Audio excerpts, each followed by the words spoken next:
This is Larry Jones, and I'd like to talk to you about my bank, American Eagle Bank in South Elgin. Has your bank changed names in the last 10 years? Is your bank another faceless branch with headquarters in another city? Are you tired of earning next to nothing on your savings account or certificates of deposit, or does your personal banker treat you like a stranger?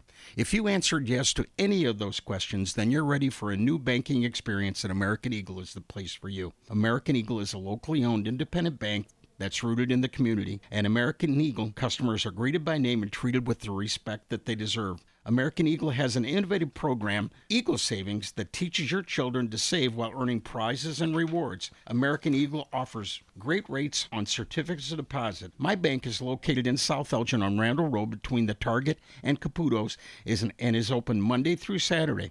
Give them a call at 847-742-7400, and a real person will answer the phone. American Eagle Bank, a place where you matter.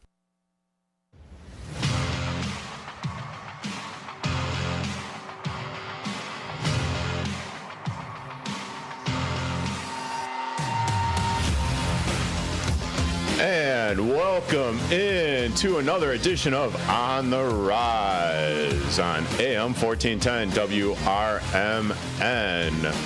Alongside Mike Napoletano, I am Derrick Geyer, and in studio working the board today is Nick Johnston. Hi, Nick. How you doing? Good. Nice to see you. Yeah, glad to be on a Saturday. Not so busy this week. So. Yeah, that's a rarity. Yeah. No, I like the busy, obviously, but good to be over here. Glad to be over here with the boys. Nice to see you. Thank you for pitching in and helping out. Appreciate that. Appreciate it. Mike, how's the happy new NFL year treating you? It's good. It's a pleasure to have Nick in here, our fantasy football guru, because we have a lot of Bears to talk today. So yes, definitely a lot of Bears. That whole thing, I can't get out. They keep drawing me back in. Just when I thought I was out, they pull me back in. Yeah, I totally and completely butchered that one. But yeah, wow. I mean, the last couple of weeks for the Chicago Bears has been nothing short of stellar. They have won the Super Bowl of the offseason. Yeah, offseason champs again. Yeah, well, 3 years running. Hopefully this will actually translate to something during the season. I mean, how can you not feel optimistic? How can you not get in the feel goods? Because I've seen this team before. Because I'm a Chicago sports fan. Okay. Yes, Thank you for the cold water. I probably need it. I do think that these moves from the Bears are exciting, and I think that they will make the Bears overall a better team. But even going undefeated in the preseason we've seen is not enough. Okay, well, let's get that preseason junk out of the way. Yeah. I mean, it's the preseason. They're all trying to figure stuff out, yada, yada, blah, blah, blah. But, I mean, with the additions of offensive lineman Drew Dahlman, offensive lineman Joe Tooney, offensive lineman Jonah Jackson, and, center, they picked up a center. That was Dahlman. Yeah. Right? Yeah, That's okay. Dahlman. Okay. Yeah. So with those three, Oh, is it unmuted? There we go. yep, there you go. Oh, sorry about that. No, Yeah. the button sticks, and you gotta okay. kind of push it up from the bottom. Gotcha. That's- Oh, yeah. Well, I said, yeah, Yeah. nice and cheap deals, too. That's for the most part. But yeah, I mean, I'm sorry. What were you saying? Got them also for like pretty solid deals, not too expensive, kind of band-aids, but I like it. I like what they did. Now, not to be misconstrued in thinking that this is the way that it's going to be going forward, because it's not. As you mentioned, they are cheap deals, and they're exactly that. They got Tooney on a trade. They've got Jackson on a trade. Dahlman signed a 3-year contract. Okay, cool. These are all top-notch offensive linemen. However, they're not going to be around by the time Caleb Williams' rookie deal is set to expire. So therefore, in the draft coming up in April, I still think the Bears need to address their offensive and defensive line needs. Thoughts? Yeah, no, that's fair. I don't know what you were thinking, Nick. Are you along the same lines? I mean, personally, at the one spot, the very first pick, Yes, address offensive defensive line first, but obviously, if a guy like Ashton Genty is there, I'm not opposed to it at this point. You take the most highly decorated player, the most talented athletic player at the first round pick. Second round, third round, fourth round, that's when you start getting your needs, in my mind. So if he's there, if Tyler, I obviously I like Tyler Warren too. Okay. I think you can make a pretty good argument at 10, or you can even justify taking Tyler Warren there. Sure. Good, we've seen 2 past years of the rookie tight end coming in and being the number 1 tight end. Let's make it 3 years in a row now. I don't know. Yeah. Kevin Warren taking Tyler Warren. That's fine. I mean, I don't care. Listen. What you're saying is right. These guys are great guys coming in Tooney and Jackson. I mean, Tooney from the Kansas City Chiefs. So, I mean, that pedigree already comes with the Los Angeles Rams. Jackson, they haven't been too bad themselves. But, yes, they're probably that veteran presence that you're only going to have for about a year or two before they're maybe out of the league. And Caleb's still developing at that point. Caleb's still moving forward. This team is still kind of molding at that time. So you do need to have something, backed up in that depth chart just to make sure that O-line stays consistent and learns from these guys. So you can't just get them in 2 to 3 years. You have to get them now so they can learn from these veterans. Absolutely. We've seen that with other teams here in Chicago, that they bring in the vets in order to teach the young guys. We really argued that Caleb Williams needed something like that, but there really wasn't anything in place. You really couldn't even argue that Justin Fields was that veteran to show Caleb the ropes. So to have something like this for the O-line would be huge. But how about some of these names though that are getting thrown in here? We have so the wide receiver that the Bears signed, Alameda Zaccheaus, and then we also have a Bears signing for Dio Odengbo, as well as the Bears bringing back Amen Ogbagbominga on the linebacker. Say that 3 times fast. Yes, a 2-year contract extension. So, yeah, some interesting names on the broadcast. I feel bad for the play-by-play announcers. I like Zaccheaus. I think Zaccheaus is a nice pickup. Be a nice addition to the special teams, and it's almost like they were going for Tim Patrick, who he's on the Detroit Lions.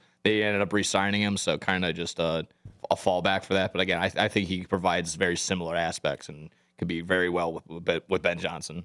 Now, one of the things that I was really taken by was the press conference of Dahlman. And he was talking about how he needs to alleviate some of the pressure from Justin Fields. And I do believe we have a clip for that of the press Hi, conference. Drew. Alex Shapiro, Chicago Sports Network. Along those lines, as a veteran center, being that quarterback of the offensive line, it seems like it'd be really helpful for a young quarterback like Caleb Williams. You had some experience doing that with Michael in Atlanta, so I'm just curious, what are the ways in which you helped Michael come along at the end of last year, and then how do you think you can apply that with Caleb here? Mm-hmm. Yeah. Mike's an awesome player and an awesome teammate. So yeah, that was a pleasure. And I think the biggest things are your focus can only be on so many things at once.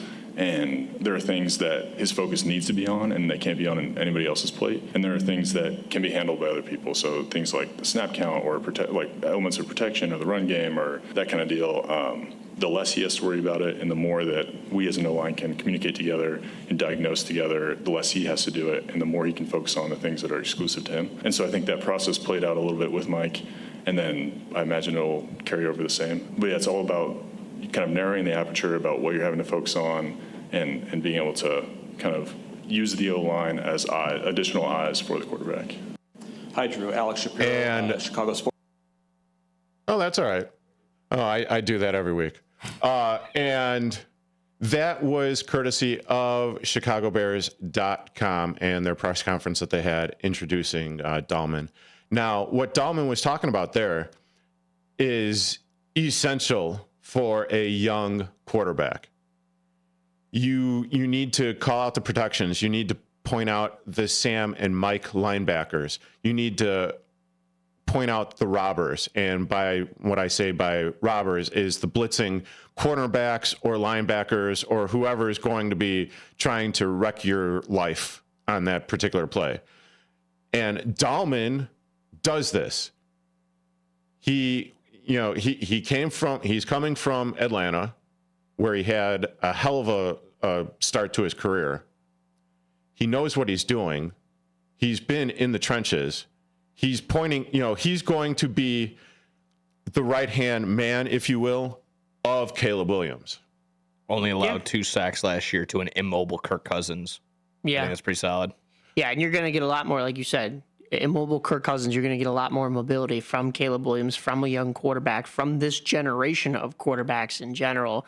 So it's definitely promising. I mean, I'm excited to see what the Bears are doing here. Now, we kind of previewed a couple of these moves last week, and the season had not started yet. So these moves couldn't officially be made as of this past Wednesday. Then things were signed on the paper, dotted. So, but I mean, there were a lot of moves in here that I don't think Bears fans or the media even saw coming. No. They were so focused on the Tooney move. I don't think anybody saw the Dahlman move or really any of these others. I mean, you talk about even the defense got bolstered with Grady Jarrett. Yeah. But we will be talking about this a little bit more on the other side. You are listening to On the Rise with Mike, Derrick, and Nick Johnson on AM 1410. In this next Elgin City Council election, you'll have a choice to make, not just between political philosophies or even the candidates on the ballot. Your choice involves supporting someone who has always been there for Elgin, who has always been there for you, as a longtime community volunteer and a lifelong resident. Elgin City Councilman Steve Thorne, running for re-election, is a name you know and a leader you can trust. His pledge is to maintain secure neighborhoods by continuing to support Elgin's police officers and firefighters. And Steve will work, like always, to protect your tax dollar. He's accessible and accountable. He's a friend, my friend, and your friend on the Elgin City Council. He's one of us for all of us. I'm asking that you vote to re-elect Steve Thorne to the Elgin City Council. Paid for by Friends of Steve Thorne. Businesses come in all shapes and sizes. Integrity doesn't. For more than a century, the Better Business Bureau has set the standards for how businesses should operate honestly and ethically. So when you're looking for a business you can trust, check to see who's BBB accredited and who isn't. Always choose the better business. Look for the BBB seal because it's looking out for you. That's why it's the sign of a better business. And find a better business anytime at bbb.org. A recent Gallup poll indicated that 38% of Americans are putting off health care because of financial concerns, the highest ever recorded. I'm Dr. Bob Martin, here to serve you every Sunday afternoon from 1 to 4. Millions of Americans are seeking health advice that will not cost an arm and a leg, so I offer health tips and advice absolutely free. Listen to my show, Sunday afternoons from 1 to 4 right here on WRMN, AM 1410 and 96.7 FM, the voice of the Valley. My name is Mark Smith, and I am running for Elgin City Council. I am a proud 22-year veteran of the United States Army, former Elgin police officer, past Elgin Image Advisory Commission member, past president of the Elgin Patriotic Memorial Association, current commander of the largest local veterans organization, and a newly appointed member of the Elgin Civilian Police Review Board. If you are concerned about the direction of our city or the representation you have been receiving from your current council members, I humbly ask for your vote on April 1st. I will be your council member who asks tough questions, solves problems, protects our finances, and listens to the concerns and needs of the members of our community. My main focus will be economic growth, community development, collaborations, and transparency and accountability. The time for change is now, and I humbly ask for your support, your trust, and your partnership as together we can build a strong and vibrant future for Elgin. Please vote Smith for Elgin City Council. Paid for by Mark Smith for Elgin City Council.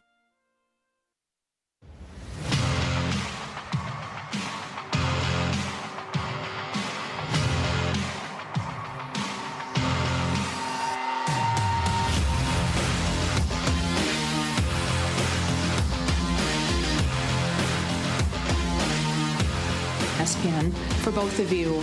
very clear the priority is Caleb Williams, bringing both of you guys in via trade. How do you view what your responsibility is in helping with pass protection, helping with a young quarterback taking that next step, and the role that you're going to be playing here in Chicago? I'd say for any quarterback, you see what happened last year. He had taken a lot of hits, and, you got to build confidence in a young guy like that, and any quarterback, honestly. And, I feel like that's something we're able to bring to the table. I've seen a lot of tape of him do great work protecting Pat, and that's just part of our job.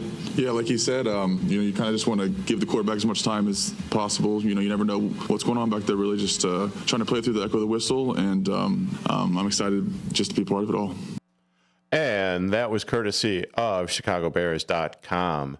And those voices that you heard were the new offensive linemen, Jonah Jackson and Joe Tooney, respectively.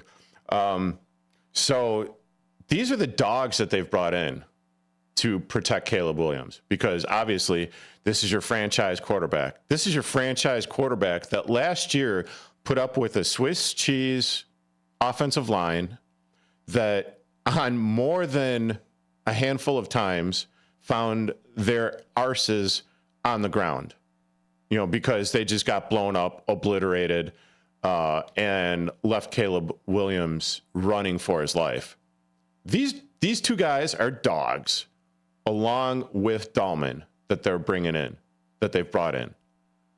Those three guys right there protect your franchise going forward. Yeah, well, I mean, we talked about that championship pedigree, and at least in Tooney with the Kansas City Chiefs, and the veteran presence here with both of them. Oh, and then also, yeah, like you said, Dahlman as well. This offensive line got, for lack of a better term, a facelift. I mean, like you said, last year it was Swiss cheese. So this year it was the number one priority in Bears fans' minds and in this front office. And we've heard them say a lot of things before out of this front office. We've heard them say, throw away the history. We've heard them say, look at the history. We've heard them contradict themselves numerous times. Yeah. So when they say, oh, we're going to bolster the offensive line, as a Bears fan, you probably go, oh, that's great. Now let's see you actually do it. Yeah. And it looks like they actually did it. Now, this is still just paper. We have to see if this Bears team can actually put this to the test in the regular season. Like I said, preseason is still not the test, because everybody got excited last year when the Bears went undefeated in the preseason, and it's 2020. Well, it was 2024. Everybody should know that the preseason is preseason, but everybody was excited to see Caleb out there finally doing things with his wide receivers. Then you get to the regular season and that offensive line is non-existent. So this should be a very different scenario. And you are listening to On the Rise, WRMN 1410 AM. If you want to join this conversation, text us at 505-926-1410. And if you want to check us out on the YouTube live stream, it's youtube.com/@WRMN Radio. That was Mike. I'm Derrick. Nick Johnston's manning the board. Yeah. The other thing that got me super hyped this week, super hyped, was the Grady Jarrett press conference. Now, why don't we just take a listen to that and get a feel for who Grady Jarrett is? You might like this one. Herb Howell with the Bigs, man. You talked about trash talking with Coach. I saw a mic'd up clip with you. Y'all was playing the Packers, and you passionately told Jordan Love to pipe down. Go ahead, finish. What else I say? I can't. You know what I mean? I'm glad you know what I'm talking about, though. Was that just a regular football interaction, or was that something just a little bit more? Man, when you playing ball, man, doing this, being professional and being able to talk and communicate with people is something. But when you playing ball, you cross them lines, you got to be able to go in that dark place, and sometimes what happened in that dark place, it get a little crazy, you know what I'm saying? And just being a competitor, like I talked about mic'd up with some of the new media team here, and I was like, yeah, I know I got some crazy ones. And that was released. So the stuff that's not released got to be super crazy. But you got to have that dog in you, you know what I'm saying? Obviously, Jordan Love is a good quarterback. My thing is, so if you already can't hit the quarterback so many different ways. And so, first of all, I chased him down the field over 50 yards. I went and caught him. So I got that speed on me too. And that was 2 years years ago, so I'm only getting faster. So then to walk away from it talking mess, I mean, what we doing? We ain't, you know what I'm saying? But I'm excited to get to go against them 2 times a year now, and just try to help this organization get some wins over that other team. The 20, he'll roll to the 19, and Jordan Love chirping at Grady Jarrett. Well, you better pipe down, look. Go. You better pipe down, look. I just got to get to him. When I get there, I'm gonna give him a little hug. Put him down. I ain't gonna do nothing too crazy. Mike, you better pipe down, you little. You better pipe. Nope. Pipe down, you little. And he said that wasn't even the crazy stuff. So yeah, that wasn't. That got released, and it was probably tame compared to some of the things he said to Jordan Love and the Packers. So Bears fans should be excited, probably as riled up as you about that one. Oh, let's go! Let's do this. I've learned here in Chicago not to be that high on anything just yet until I see the results. I see the results. Don't give me that cold water. Don't give me that. No. Yeah, you're probably absolutely 100% right. I know I got to temper expectations, but I mean, how do you not want to run through a brick wall after hearing that? And the other team that he was talking about the Green Bay Packers. Yeah. The team that the Bears beat on January 5th of 2025 to end the season. Which meant absolutely nothing. Sure, but you know what? Hey, the Bears had the same number of playoff wins as the Packers this year, so that's a win, right? No, yes, it is. And they'll have more this next year. Yeah. Don't quote me on that. Well, we'll see. I don't want to say it, but I do think. No, I'm not going to say it right now. It's a little too early in the season, and you've poured a lot of wet, cold water, wet blanket, whatever.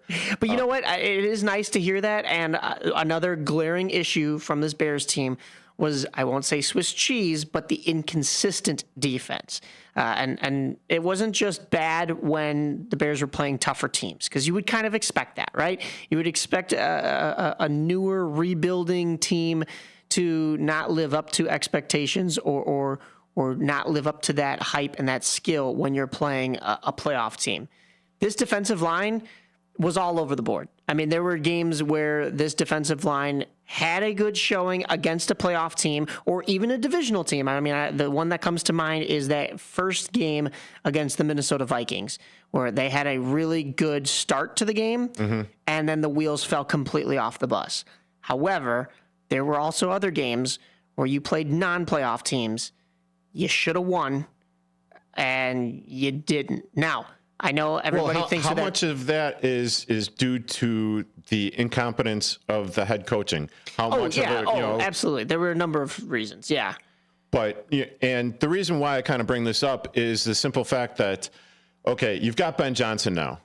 He's got a proven offensive coordinator position from the Detroit Lions. He's coming in. He obviously knows what he's doing in that respect. Couple that with Ryan Poles. Now all of a sudden it's like, it feels like they're working in tandem. How much of this is Ryan Poles? How much of this is Ben Johnson, to where they're actually feeding into one another? Because you almost got the feeling that Poles was out there on an island last year. No one of competence. Yeah, no. In Eberflus, I'm sorry, Eberflus. But I'm just kind of, and then also Ben Johnson is an offensive-minded person. Yeah. Or offensive-minded coach. But I mean, yeah, no. Things are definitely on the rise for the Chicago Bears. Yeah, and you talk about the 3 glaring issues going into this offseason. Coaching was number 1. They secured that right away. And then from there, you can have that synergy from a defensively minded GM and an offensively minded coach to bolster the other 2 issues, which were the offensive line and the defense. So overall, I think the Bears get an A- for this offseason thus far, and we're still just in March. But like I said, pen has to meet paper. This team has to show it on the field, not just on paper. So that was Bears talk here on the Rise. We've got White Sox, Blackhawks, AHL, and Bulls coming up for you. I'm Mike. He's Derrick. That is Nick. You're listening Cubs? to AM 1410. No Japan? WRMN. That too. Sayonara until the next break. As the 2025 tax season unfolds, the Better Business Bureau is warning the public about the various schemes that con artists will employ in the coming weeks to steal your money, personal identity information, and peace of mind. According to the Internal Revenue Service, taxpayers lost $5.5 billion due to tax scams and fraud in 2023. This year, the tax filing deadline is the traditional April 15th. So here are some important tax time tips. Check out businesses before you hire them. The best way to avoid tax ID theft is to file your taxes as early as possible. Check out websites carefully and make sure you access the actual IRS website when filing your taxes electronically. Be wary of tax preparer offering fast refunds or large returns. If you get a written notice from the IRS about a duplicate tax return or any notice that additional taxes are owed, contact the IRS immediately. Don't give out your social security number unless you are 100% sure you are dealing with someone you trust. A message from the Better Business Bureau and your friends here at WRMN. Visit their website at bbb.org. Do you own an annuity, either fixed rate, indexed, or variable? Are you paying high fees and getting low returns? If so, Annuity General would like you to have this free book to learn the pitfalls and mistakes of buying an annuity. The Annuity Do's and Don'ts for Baby Boomers contains the little-known truths about annuities, like how to help reduce your fees and increase retirement income. And it's free. That's right, free. As a bonus, we'll also throw in a free annuity rate report just for calling. We researched over 1,000 annuities and summarized rates and benefits from financially strong insurers. You get Annuity Do's and Don'ts for Baby Boomers and the Annuity Rate Report, both absolutely free for calling Annuity General today. Hurry, supplies are limited. Call now. 800-760-1845. 800-760-1845. 800-760-1845. That's 800-760-1845. Businesses come in all shapes and sizes. Integrity doesn't. For more than a century, the Better Business Bureau has set the standards for how businesses should operate honestly and ethically. So when you're looking for a business you can trust, check to see who's BBB accredited and who isn't. Always choose the better business. Look for the BBB seal because it's looking out for you. That's why it's the sign of a better business. And find a better business anytime at bbb.org. For nearly 2,000 severely injured veterans, everyday life has become filled with barriers. So we build specially adapted homes at Homes for Our Troops. And thanks to our donors and supporters, this life-changing gift of freedom is provided mortgage-free to these veterans. But we need you to join us too in completing this important mission. Please visit hfotusa.org and help build homes and rebuild lives. Hi, everybody. This is Steve Thorne, running for re-election to the Elgin City Council.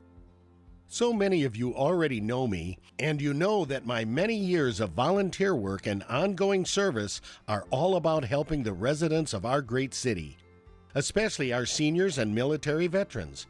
We certainly have had our challenges, past and present, but Elgin owns my heart, and it always has. We are a strong city, a safe city, a city of neighborhoods, a city where people feel the touch of community connection. And that's part of our greatest strength. We look out for one another here in Elgin. And as your city councilman, I pledge to look out for you. I've been endorsed by both the Elgin Police and Firefighters Unions. I'm respectfully asking for your vote to continue serving you on the Elgin City Council. Paid for by Friends of Steve Thorne. You're listening to On the Rise with Mike Napoletano and Derrick Geyer on 1410 AM WRMN.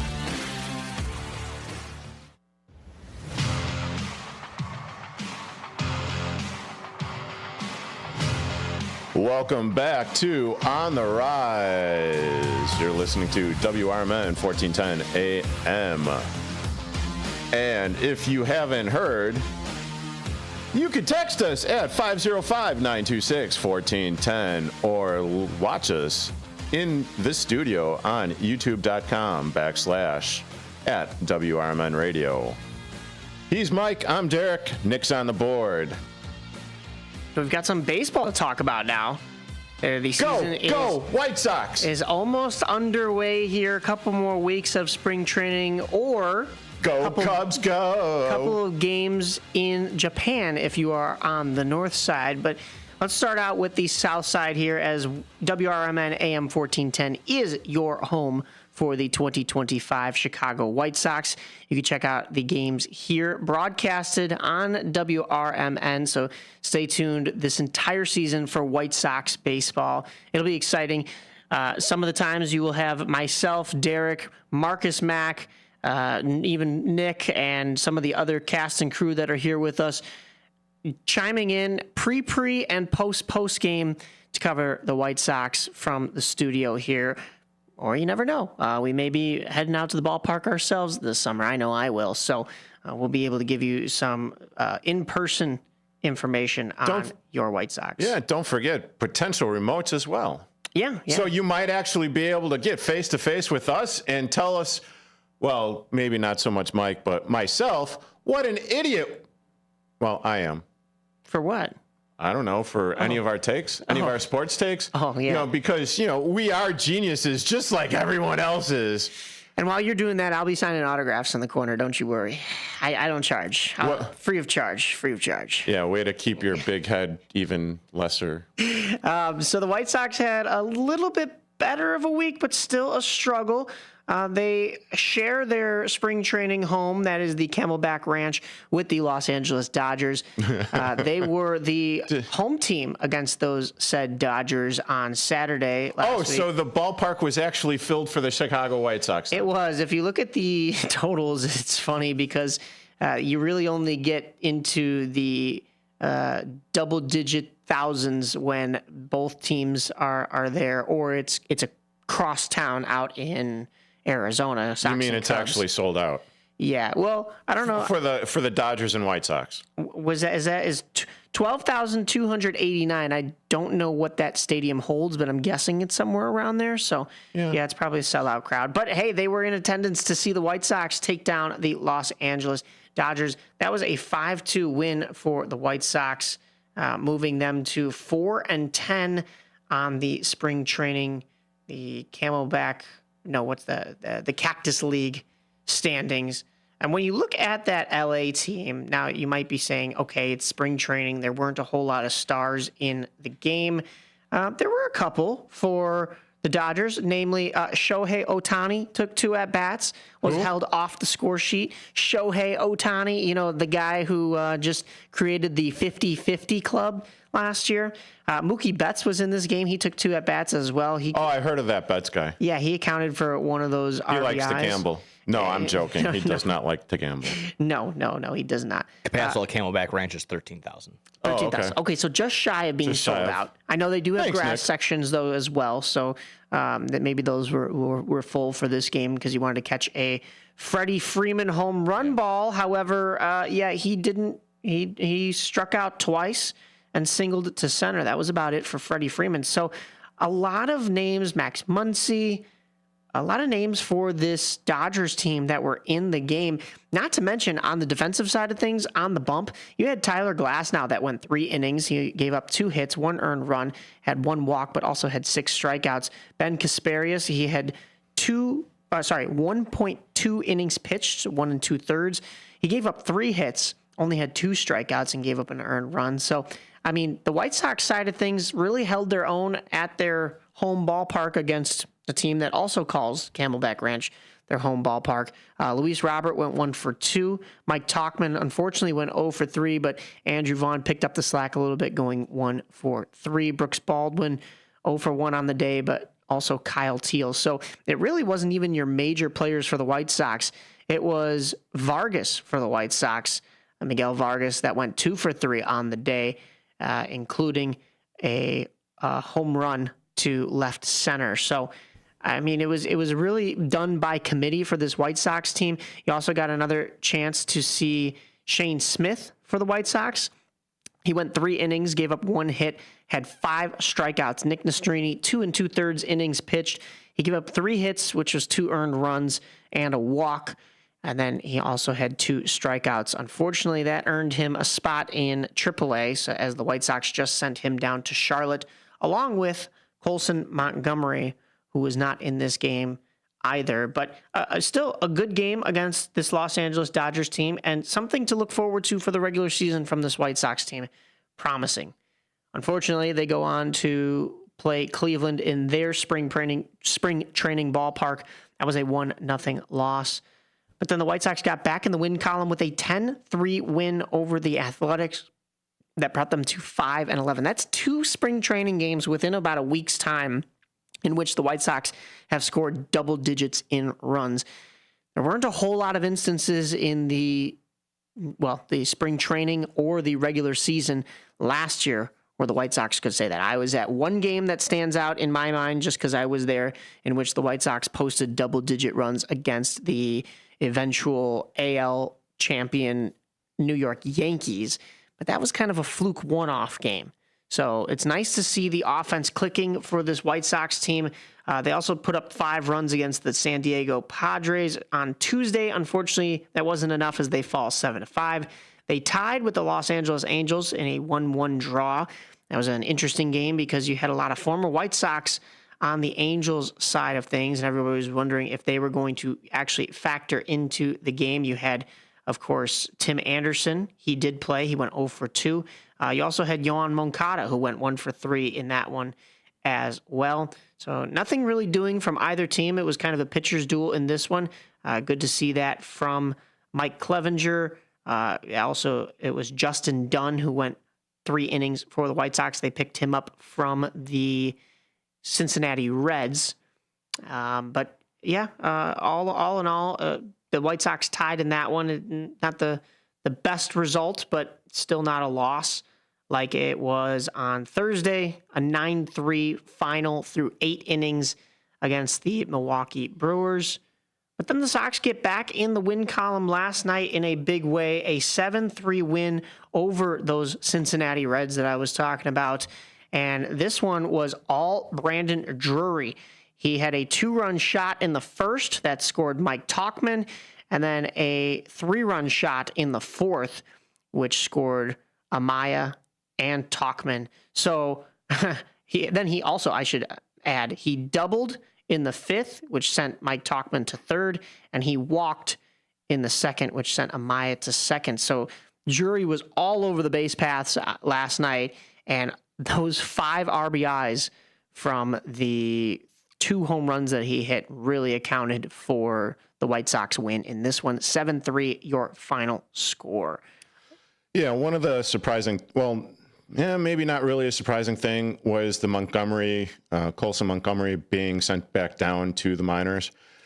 He was slated, or hopefully was going to be, the Chicago White Sox shortstop of the future, and they're probably still looking at him to be the shortstop of the future. But one of the things that Chris Gex explained, he's the general manager of the Chicago White Sox, was basically they're looking for Montgomery to become a little bit more productive. Now, he had a little bit of an injury in the beginning of spring training, which hindered him somewhat.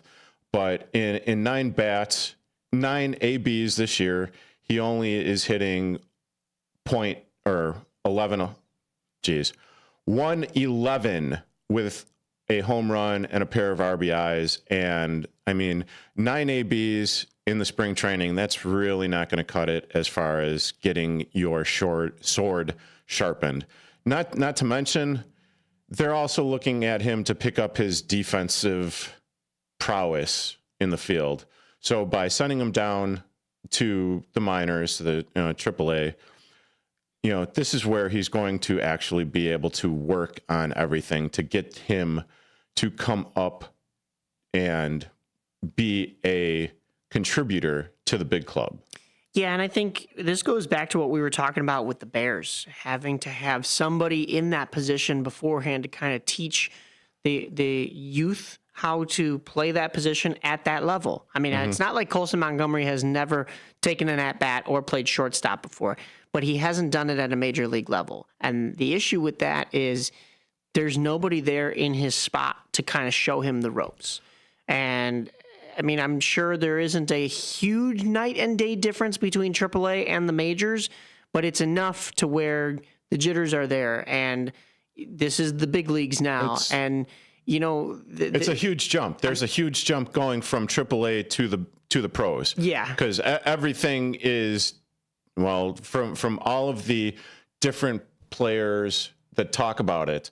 It's a huge jump. It's like 10 times faster. Everything. The fielding, the pitching, everything is electric. Everything is crisp. These guys are like, the best of the best in the world that do this.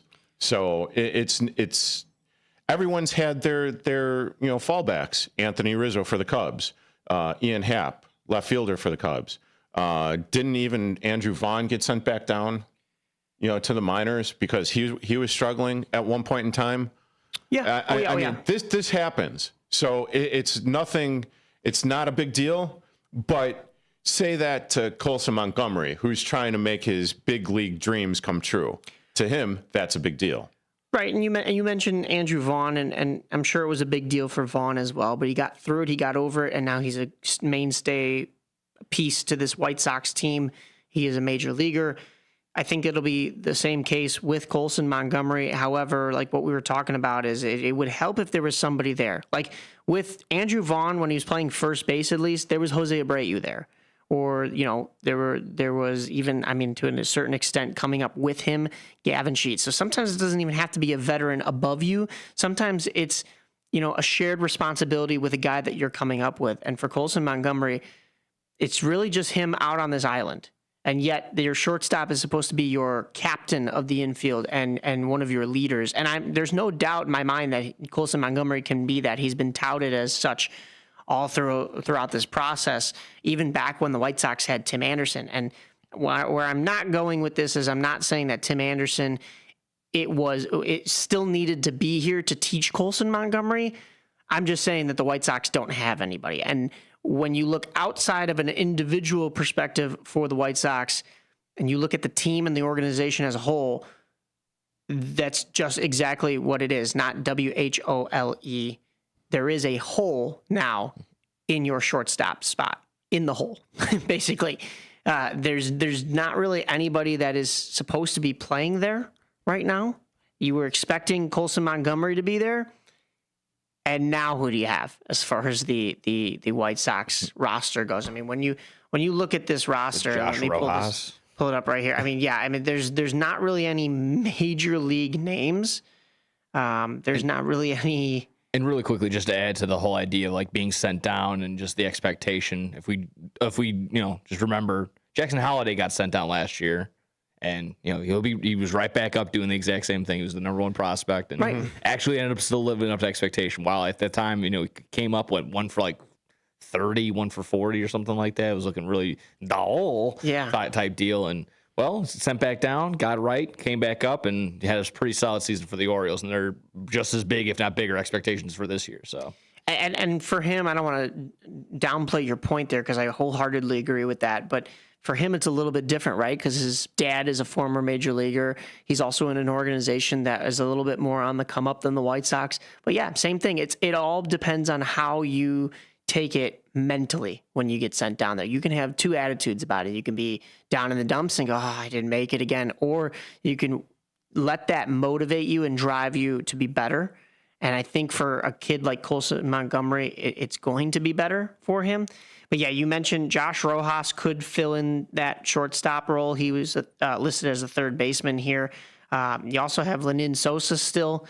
The lone shortstop on the list for the White Sox is Jacob Amaya. I'm not sure if he ends up cracking this roster, although with the lack of shortstop options, it could be the case. When you look at, according to this article from sportsmockery.com, where I got the quote from Gets from, not only did Montgomery handle the decision like a pro, quote unquote, like a pro, to get sent back down, but Jacob Amaya, despite his offensive struggles, quote unquote, has proven to be a reliable defender and could be a contender for the opening day spot. So with that being said, end quote, boy, I just butchered that. But anyway, So with that being said, it sounds like Amaya will be on the roster come opening day. Whether or not he's starting, it sounds like he'll be on the team, because you don't get the opening day spot, obviously not making the team. Right. Yeah. And as I understand that for your perspective, Mike, that he doesn't really have anyone to look up to. It sounds like what you're trying to say, or what I'm hearing through my ears. Like a professional, like an actual player, a roster spot player for the Chicago White Sox. Yeah. But there is still that support staff. Right. So let's not get it twisted on that regards. It's a completely new coaching staff. Will Venable, the manager, the bench coach, Kinvin, Walker McKinvin. I'm sorry, I'm butchering that. But and the hitting coach, Marcus Thames. Mm-hmm. Now, I know Marcus has been in the league, or he was a player for a number of years, bounced around from team to team, most notably for the Detroit Tigers. Mm-hmm. He was a mainstay for the Tigers for a little bit. Yeah.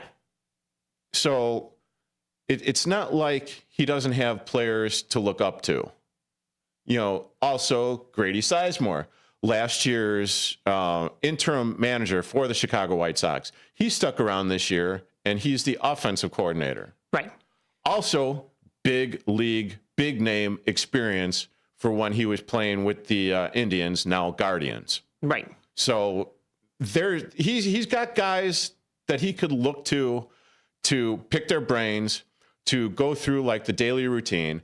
And I already know that he's got his own daily routine, because you don't go into the minors, you don't play all of those baseball games and not have your specific set of routines. Yeah, no, I mean, that's true. I'm just talking about somebody who's a little less removed. I mean, any kind of coaching staff is a little bit removed from how the game is today. The game's always changing. It's always evolving, no matter what sport you're talking about. And every other team has this type of support staff as well. The best of the best have even more of a support staff. That's a whole nother conversation. I don't think this is short by any means. I'm just saying that he doesn't have anybody, Colson Montgomery doesn't have anybody to look up to in his current roster spot where he's coming up to right now. There are other veterans on this team that will probably lead the way and be able to show him the day-to-day MLB life as a player. And then there are, of course, these coaches that will show him how to do things. I think there is a nice change of pace, though. Brooke Fletcher of MLB Network has been reporting and talking about the White Sox, and just saying that it definitely, obviously, the talent might not be there still entirely. We're not seeing a playoff game anytime soon. But Will Venable so far has been able to come in and has been able to demand the room, demand respect. So there is a change in the idea that we're not just the sad sacks at all. Good. We're going to come in, we're going to try hard, we're going to do exactly what we're going to try and be competitive every single day for 162 games. So I think that mindset, that change is going to be just so important. Than being down in the dumps and just being behind a manager that, just can't lead a group of men. So far, it sounds like Will Venable from the inside has these guys and has them locked in to a certain degree. So we'll see when the actual season starts. But so far, I'm liking the reports from what I'm hearing. And that's exactly what needed to be done here is what you were alluding to, is a culture change here. This White Sox organization as a whole, these past couple of years have had a culture problem. They've cleaned house for the most part. And now here we go. Let's start fresh. Let's start new. Let's build it back up. And I mean, they're going to have to win 22 more games this year to not be a triple-digit loss team. But you know what? Maybe you just chip away at that. And that's an improvement. And that's what fans should be excited about. One other note for the White Sox prospect Riku Nishida left a lasting impression on Ichiro Suzuki, former Seattle Mariners All-Star and phenom. He was given a game-used autographed bat from Suzuki, and it was presented to him by Jim Thome. I was going to kind of clip the audio, but it was a little weird if you were just listening to our program to kind of understand what was going on there in the locker room. As far as the upcoming schedule for the White Sox, a 3:05 start today at home against the Colorado Rockies, a 3:10 start as well on the road today in Arizona against the Diamondbacks. And then tomorrow, a 3:05 start at Texas, a 3:05 start on Monday at home against San Francisco, a 3:10 start on Wednesday, so they have an off day on Tuesday against the Milwaukee Brewers, back at home at the Camelback Ranch on Thursday at 3:05 against the Los Angeles Angels again, then Friday away at Cincinnati at 3:05 p.m., and then next Saturday, another split squad opportunity at home against Seattle at 3:05, on the road against Colorado at 3:10. Now we have a couple minutes here. I do want to get to the north side. We may have to carry it over into the next section or next segment here. But the Cubs had a back and forth affair this week. They had 2 wins and 2 losses, staggered. They had a 9-8 win over the Seattle Mariners, an 8-6 loss over the San Francisco Giants, a 7-4 win over Cleveland, and then back home against the Milwaukee Brewers, they had a 9-7 loss. That was a loss that Justin Steele took the brunt of. He gets the loss in that column. But the reason for the shortened Cubs week is because they are prepping to head out. In fact, they are already out in Tokyo, Japan, in order to play 2, I guess you would call them exhibition games, against the Hanshin Tigers and then also against the Yomiuri Giants, and then 2 actual regular season MLB games that count against the defending champion Los Angeles Dodgers. So we're going to get into that a little bit after the break, but just before we go, last night was actually that game between the Cubs and the Hanshin Tigers. It was a 10 p.m. start, Derek. Were you awake for that one? 10 p.m. start? 10 p.m. start. No, I was sleeping last night waiting for the apocalypse to come with all the rain and wind and everything that we... I don't know. I was up in Mundelein, so I'm not exactly sure if that hit the no, it did. I mean, southern part. It did. I mean, you can even see on here the streets of Elgin have tree branches all strewn about and whatnot. So yeah, it was a rough evening with those tornado sirens going off, and hopefully everyone's all right. Yeah, crazy to see that here in March. You would normally think tornado season's a little bit in the warmer weather, but we had that warm up. Yesterday during the day, it was so nice out, and then next thing you know, it is pouring rain. Now, last night, the Cubs did play a game. Let me double check because it's not on any other website. These games, I will admit, these games were hard to find, but here it is. The final score, the Cubs fall to the Hanshin Tigers 3-0 at the Tokyo Dome in Japan. It was Merriweather on the mound for the Cubs in this one, but it is Thielbar who gets the loss for Chicago. We actually don't even have a whole lot of stats on this. No, not at all. I mean, how good is that for the the Hanshin Tigers? Is that what? Hanshin Tigers. Okay. Yeah. How good is it for the Hanshin Tigers to defeat the Chicago Cubs of an MLB team? The fans in Japan had to have been loving that. Yeah, absolutely. Spread out their runs in the 3rd, 4th, and 5th innings. They had 3 runs on 6 hits and no errors. The Cubs only had 3 hits. Still so weird. So I know the Cubs are prepping for those Los Angeles Dodgers pair of games that they will play in this upcoming week. We'll have more on that right here after the break.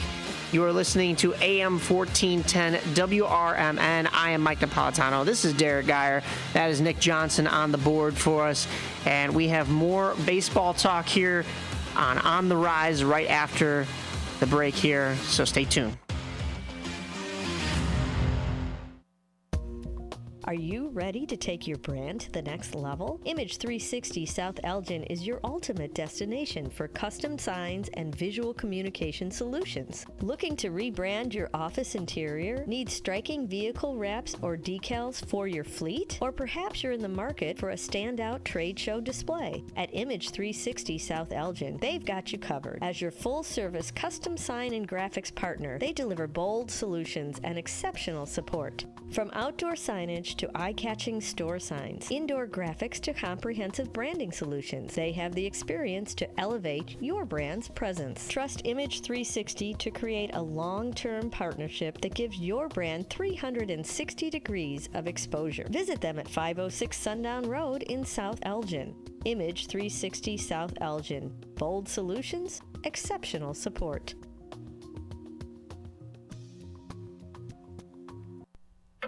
Your hometown radio station since 1949. We are WRMN AM 1410, Elgin time, 9 o'clock.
And welcome back to On the Rise with yours truly, Derrick Geyer, alongside Mike Napoletano and Nick Johnston on the board. You're listening to AM 1410 WRMN, and we are talking Go Cubs Go, or in this case, No Cubs No. Yeah, Turtle Cubs Turtle.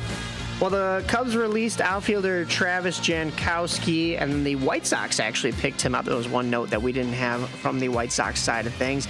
But the Cubs also optioned right fielder Kevin Alcantara back to Iowa, which is basically the Cubs equivalent to Colson Montgomery. Now, he's not a shortstop. He's a right fielder. However, this was, I think, a big name that Cubs fans were looking to have on the opening day roster this year that just still, I guess, isn't quite there for the big leagues. No, he's not going to be there for a little bit. Most likely, in my humble opinion, he will be a trade piece come the trade deadline, assuming where the Cubs are at that moment in time, because or maybe even next year, depending whether or not Tucker, is re-signed by the Cubs or he goes elsewhere in free agency. So we will see as the spring training season rolls on for the Cubs, kinda, but also the Cubs will jump into the regular season earlier than most.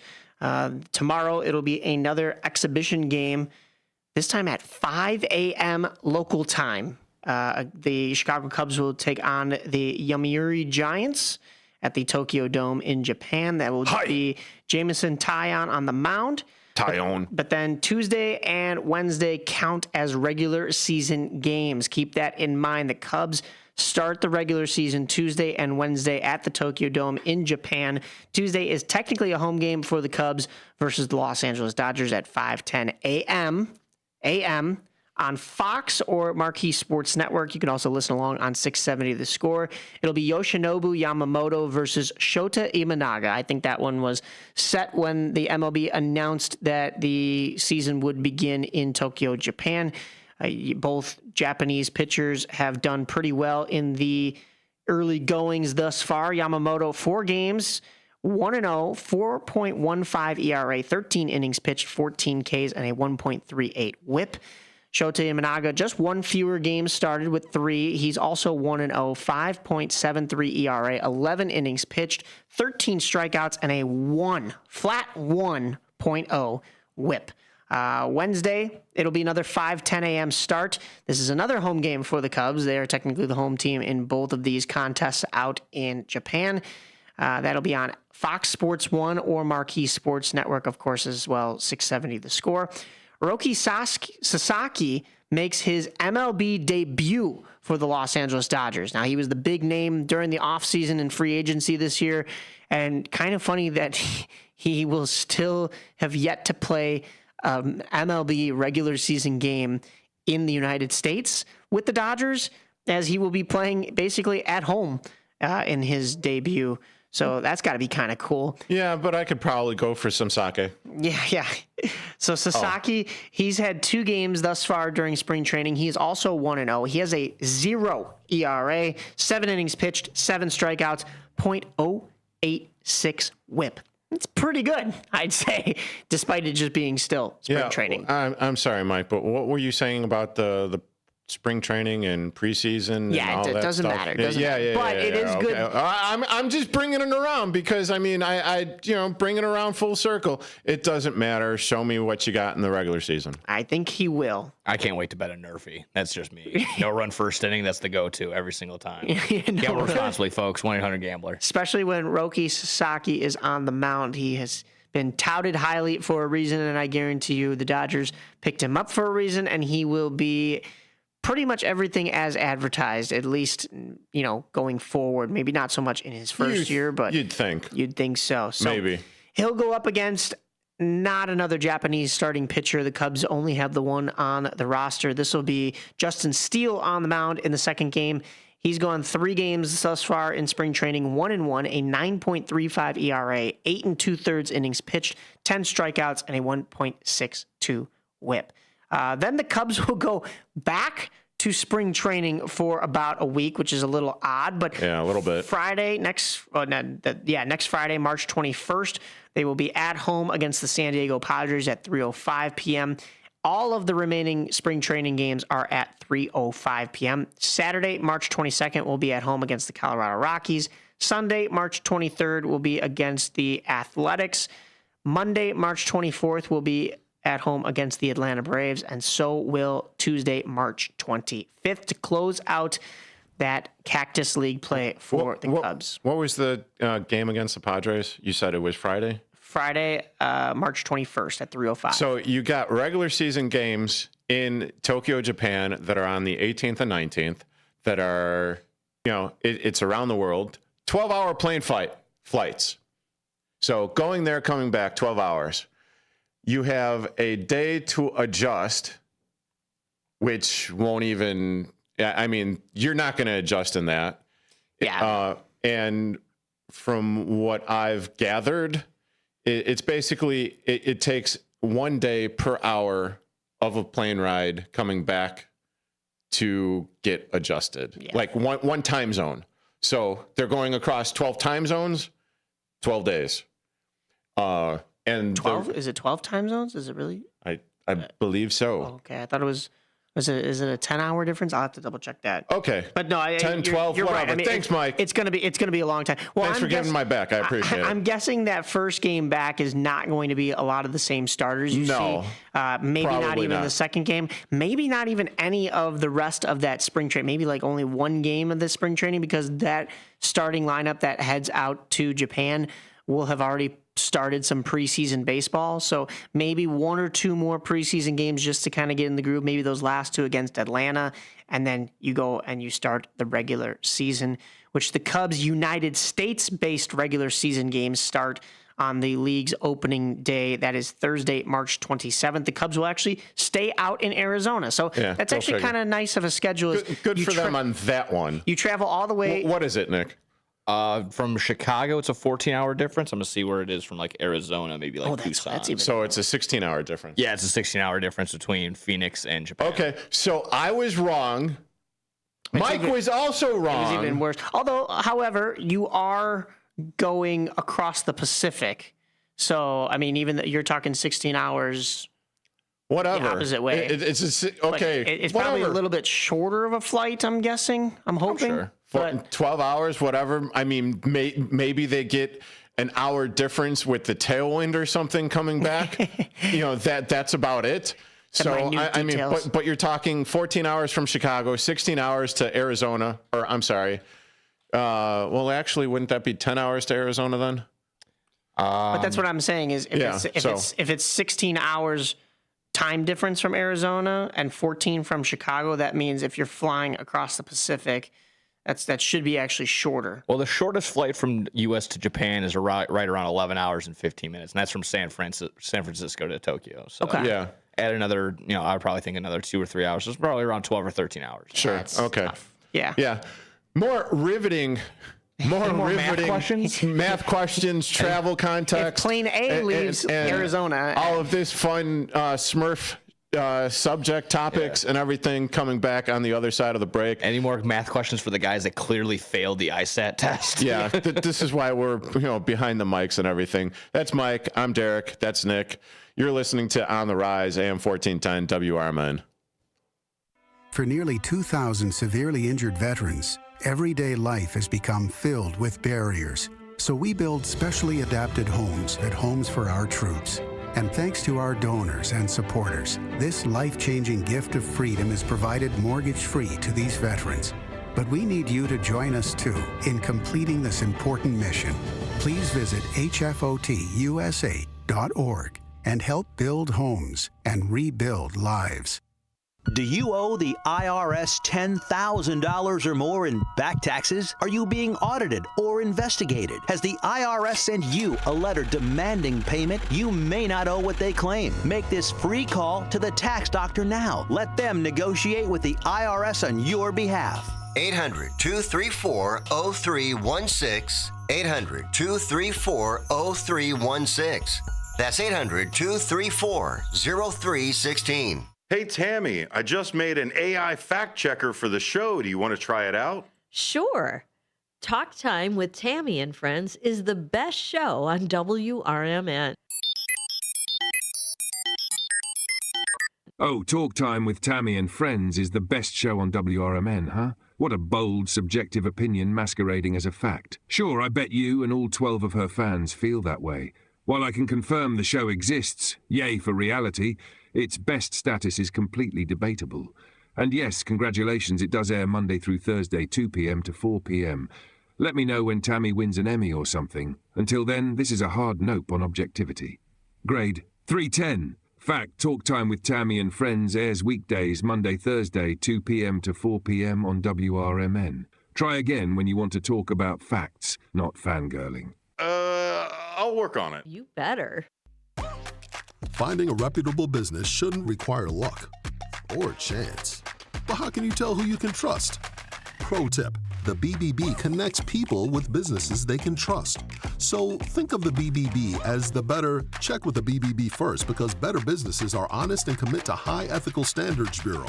That's why they're better. Always look for the sign of a better business and find a better business anytime at bbb.org.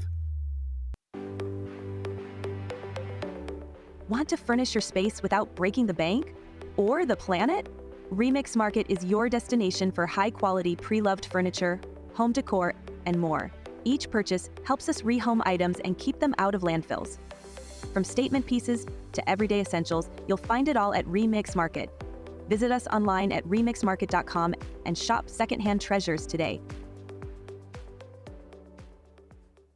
Are you suffering with anxiety, depression, PTSD, an eating disorder, or even a substance abuse problem? If it's causing problems at work or with your family, get help now at Insight Mental Health and Wellness. We can help and treat all types of depression and mental issues. We'll help you use your insurance to get away from it all to a beautiful, sunny, and tranquil vacation-like environment so you can recharge yourself. And with a Family Medical Leave Act, you could take the time off you need from work. Plus, with the Affordable Care Act, your treatment could be 100% covered. If you're suffering from any kind of anxiety, depression, PTSD, eating disorder, or even a substance abuse problem, use your insurance and get away from it all. Come to sunny California. Call Insight Mental Health and Wellness now. 800-419-0287. 800-419-0287. 800-419-0287. That's 800-419-0287.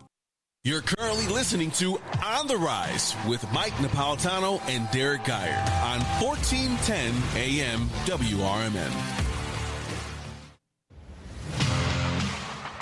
Yep, you are listening to On the Rise with these two chuckleheads, Mike Napoletano, Derrick Geyer, Nick Johnston on the board. AM 1410 WRMN, talking Cubs currently. Yeah, so just to recap those last couple of Cubs notes, I was mentioning that the Cubs will have this big travel to Japan, and then they get to actually start their regular... No more math. The rest of their regular season. No more travel. The regular season in Arizona against the Diamondbacks, so they don't have to actually travel even back to Chicago. They could just kind of stay out there. That'll be Thursday, March 27th on the league's actual opening day. And then the Cubs' actual home opener is Friday, April 4th at 1:20 p.m. against the San Diego Padres. Bring your blankets. I should also mention that the Los Angeles Dodgers just played those Yomiuri Giants last night, and Shohei Ohtani hit a 2-run homer in Tokyo. So he's already doing some great things. But couldn't get anything done against the Sox. Like I said, Shane Smith struck him out twice. There we Good go. for him. Hey, put him in the Hall of Fame. Put him on the roster. Ring of Honor for sure. Yeah, that looks promising. So yeah, the Dodgers, unlike the Ring of Fire. Dodgers got that 5-1 win off of Shohei Ohtani's 2-run homer as well. Now let's shift it over to a couple of notes in the minor leagues. The Cougars in the American Association, they signed right-handed pitcher Tyler Beardsley and right-handed pitcher Daniel Buys. Beardsley had 29 games with the Cougars last year and 19 in 2023. Pivotal in the role of winning the American Association championship last year. Buys returns to the Kane County Cougars. He pitched 39 games with them in 2023, but then he was playing in the Mexican League in 2024. The Kane County Cougars also re-signed outfielder Armand Upshaw, another pivotal piece to that championship team. And then they signed infielder Gally Cribbs Jr. He's been with the Cougars since 2021. He was also a key piece in last year's postseason run. The team that they knocked off in that postseason, the Chicago Dogs, they made two moves. That was signing catcher Gus Sosa and then signing right-handed pitcher William Kincannon. So that'll do it for your baseball news. Let's jump over into hockey. As you were saying during the break, it was a great week for the Blackhawks, followed by a tough week for the Blackhawks. I was at that Utah game that we talked about last week with the Bedard OT winner, and then Connor Bedard went to post an Instagram picture of him celebrating that exclamation point he put on the game with the crowd going nuts in the background with just the home emoji, the little house emoji as the caption. So Bedard is staying in Chicago. Unfortunately, the Blackhawks would not stay in Chicago. They would go on the road for an extended road trip, and they would go on the road first to face the Nashville Steven Stamkoses, as I need to call them now, because the Blackhawks fell 3-2 to the Nashville Predators. Steven Stamkos, all 3 goals, which included the overtime game winner. He got a hattie? He got a hattie. Connor Bedard did get the assist on the opening goal. That was Alex Vlasic's 3rd of the season. But then Stamkos on the power play. Stamkos with his 20th. Ilya Mikheyev response to get things tied in the 3rd period. But in overtime, it's Stamkos putting in the dagger as well. Nashville has severely underperformed this year, but they've actually played fairly well at home. And speaking of Nashville, one more baseball note. The MLB and Music City Baseball Group have announced the potential next MLB expansion team, which would be the Chicago White Sox. No, which would be the 31st team known as the Nashville Stars, named after the semi-pro and minor league Negro League baseball team established in the 1930s before being disbanded in the 1950s. So White Sox fans, don't worry. They're not moving to Nashville, at least. That's at least not the destination. It looks as though this will be an MLB expansion team called the Stars, which was also confirmed to me by a friend of mine who is on the engineering committee that is actually also in charge of the Arlington property that the Bears would be moving into. He has a list worth of expansion or relocation stadiums that his company or just that field is in charge of building within the next 10 years. You mean he allegedly has this list? He has the list. Everything on the list is alleged. Yeah. Oh, okay. Thank you. Yes. Thank you. But so I knew that the Nashville Stars were going to be a team for some time. I just could not break that. And still, this is not official yet. This is just. Well, they dropped a hat. Do you see they dropped a hat? They did drop a hat. Well, they dropped a lot of different hats. Yeah. But this is more, I think. This one actually can stay around, though. This is Music City Baseball Group. Yeah, are you talking about those hats that were out west? Yeah, the Rangers hats that had to go, the Houston Astros hats that had to go, the Los Angeles Angels hats that had to go. Yeah. There's also a different drop of hats that happened. The Athletics. I saw those. Hat. What are we talking about? I don't know. I mean, I don't know if I could say the words actually on air. But, yeah. So the Texas Rangers, you know how they have Texas across their logo? Yeah. They put it on the hat. But right where the X is supposed to be in Texas, they also put their mainstay T right there. So it actually spells out TETAS. And then it's Spanish for a set of the Grand Tetons are the mountains in Wyoming. Yeah. Yes. And then also of all the people not to get that, it's me. Okay. We're going over math and a little language today. It's Yeah. What was the other? There was another one that was bad like I said, the Astros one was pretty bad. The Los Angeles Angels. It was the Angels. That's what it was. Because they were in the annals put the A. They put the A in the middle of the Angels. Why? Why are we doing this? Just the fact that wasn't vetted at all. It's like almost, no one looked at everyone. You saw that and you're like, this is fine. We're good. We're good to go. It's also along the lines of, I don't know, a movie with that green monster, Shrek. With all those hidden gems that are in there. So I could appreciate that. Okay.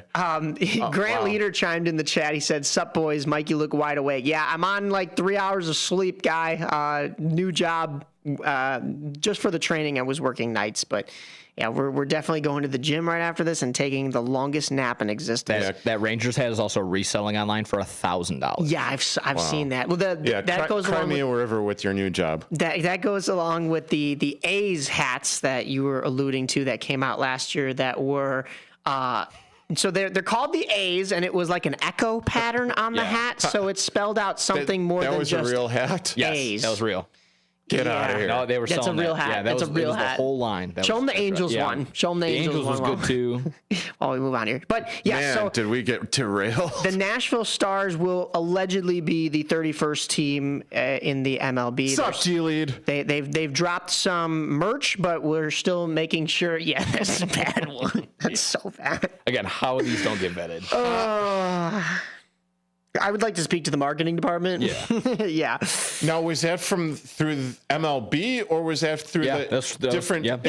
Well, the individual teams, yes. But Licensed by the MLB. Licensed by the MLB. Yep. How does someone not catch?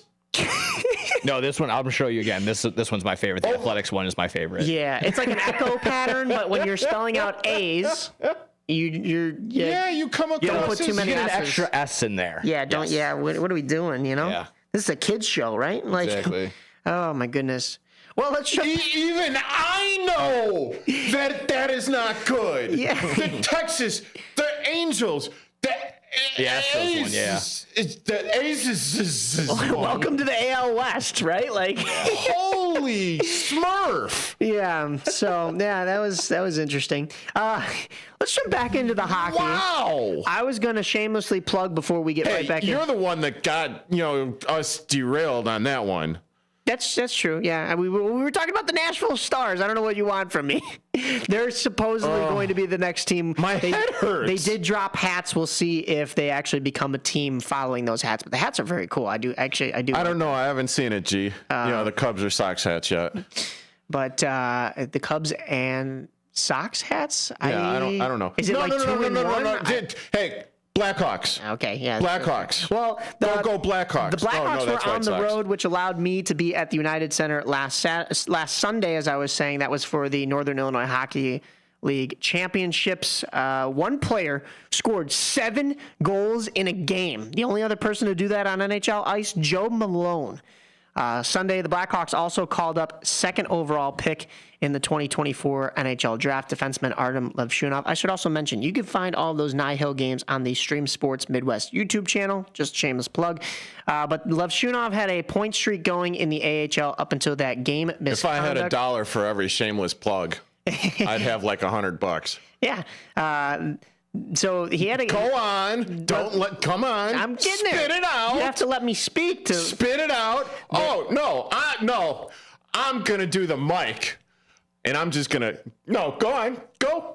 Talk. I can't when you're speaking. Go on, please. Go ahead. Keep on going. No, keep going. No.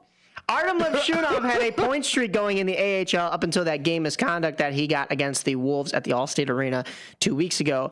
And we will be talking about another game misconduct here regarding the Blackhawks organization. It was an actual game misconduct? It wasn't a misconduct?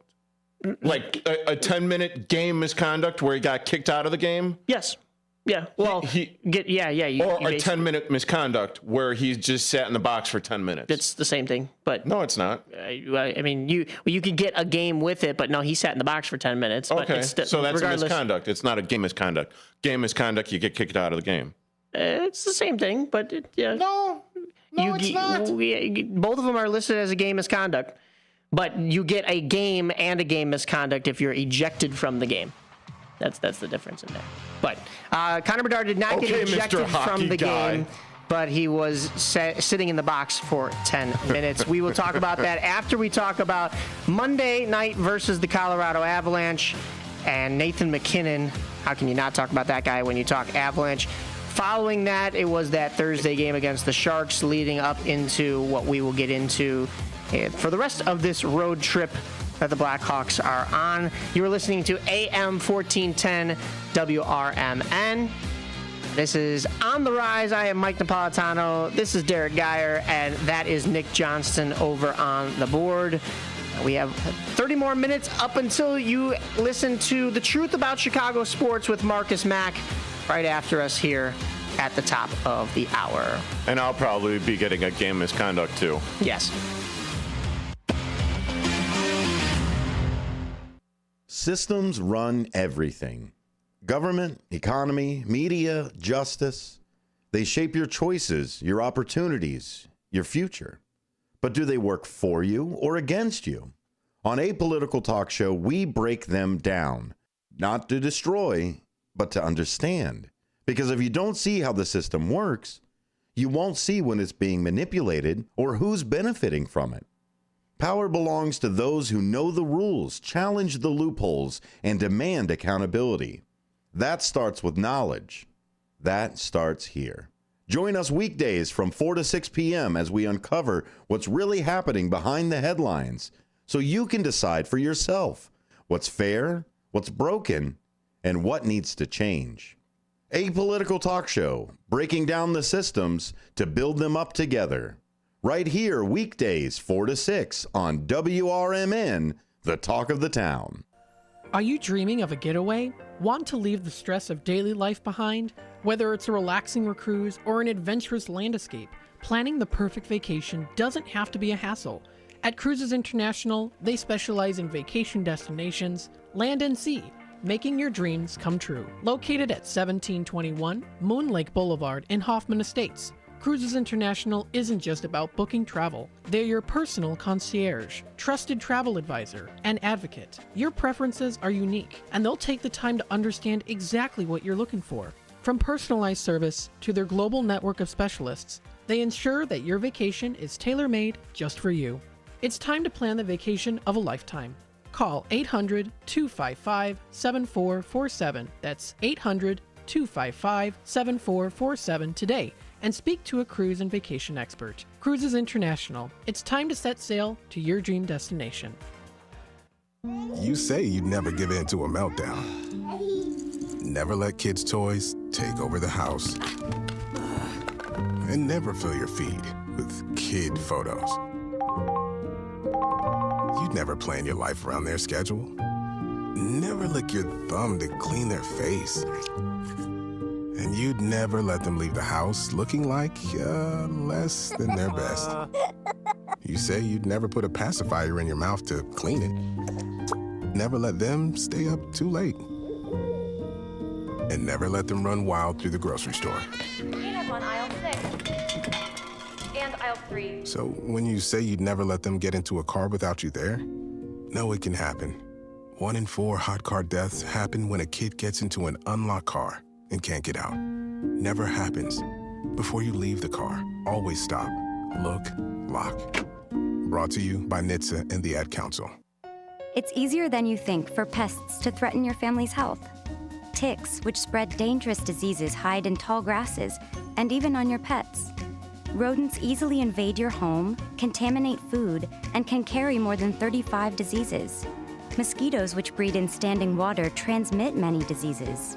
Get the facts you need to protect your family at pestworld.org. It's that easy.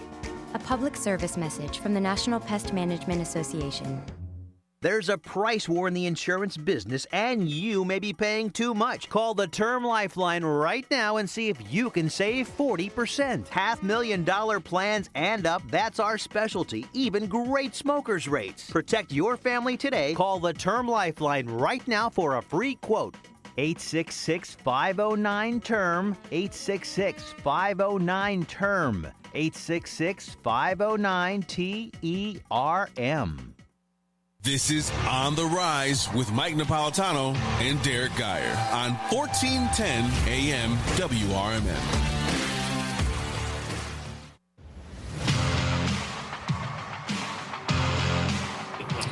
I don't know. I don't remember. Probably when I got to the bench. I feel like the play was still going on. Did you think what you said was that egregious? No, I didn't think it was too crazy. But, obviously I'm not. He's a ref, so he gets to make that call. So you gotta live with it. Were you surprised to be sent to the box? A little, I guess. Yeah. I mean, you don't really, expect that, but it happens. So yeah. How tough is that sitting there for 10 minutes while your team's chasing a long goal lead like Yeah, obviously it's not too fun, so you know, I got to be smarter with my words there, and obviously you know, I'm supposed to be out there in those situations, so it's frustrating to have to watch. How do you feel about the team game overall? I guess the first 50 minutes.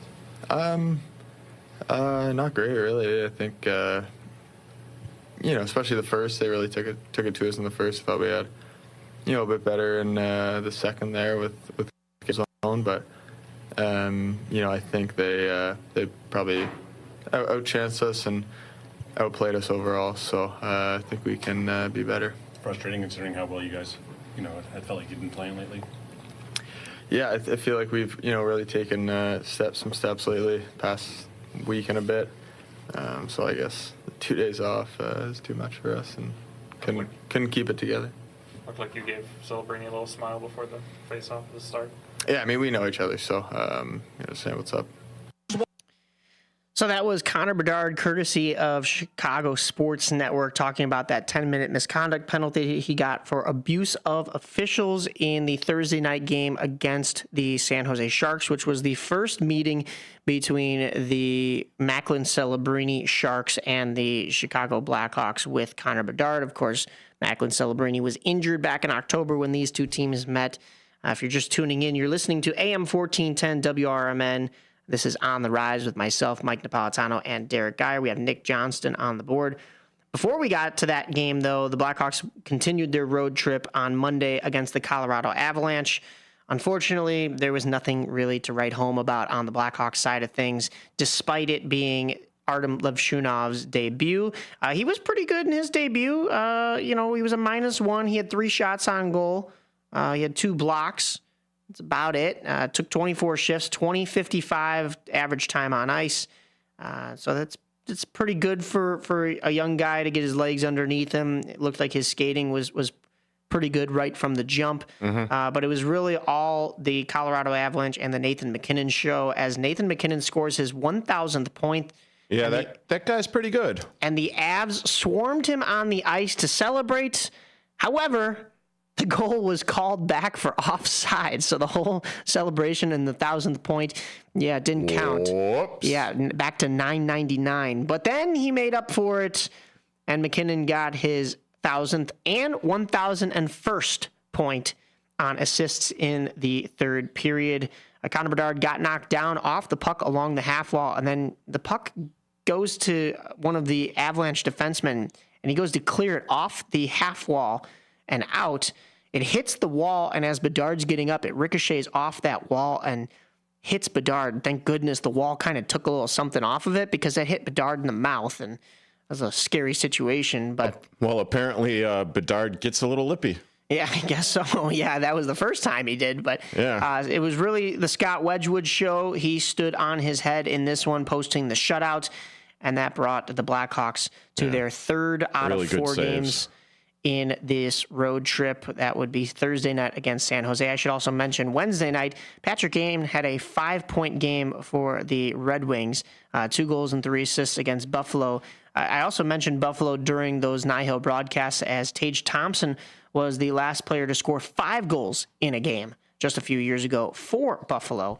But yeah, that was not that night. So 5-point game for Patrick Kane.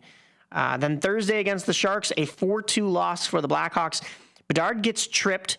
There's no call. He argued the call for a little bit and then said something from the bench to get a 10-minute misconduct penalty for, quote, abuse of officials. Now, there was video, and you could try to read his lips.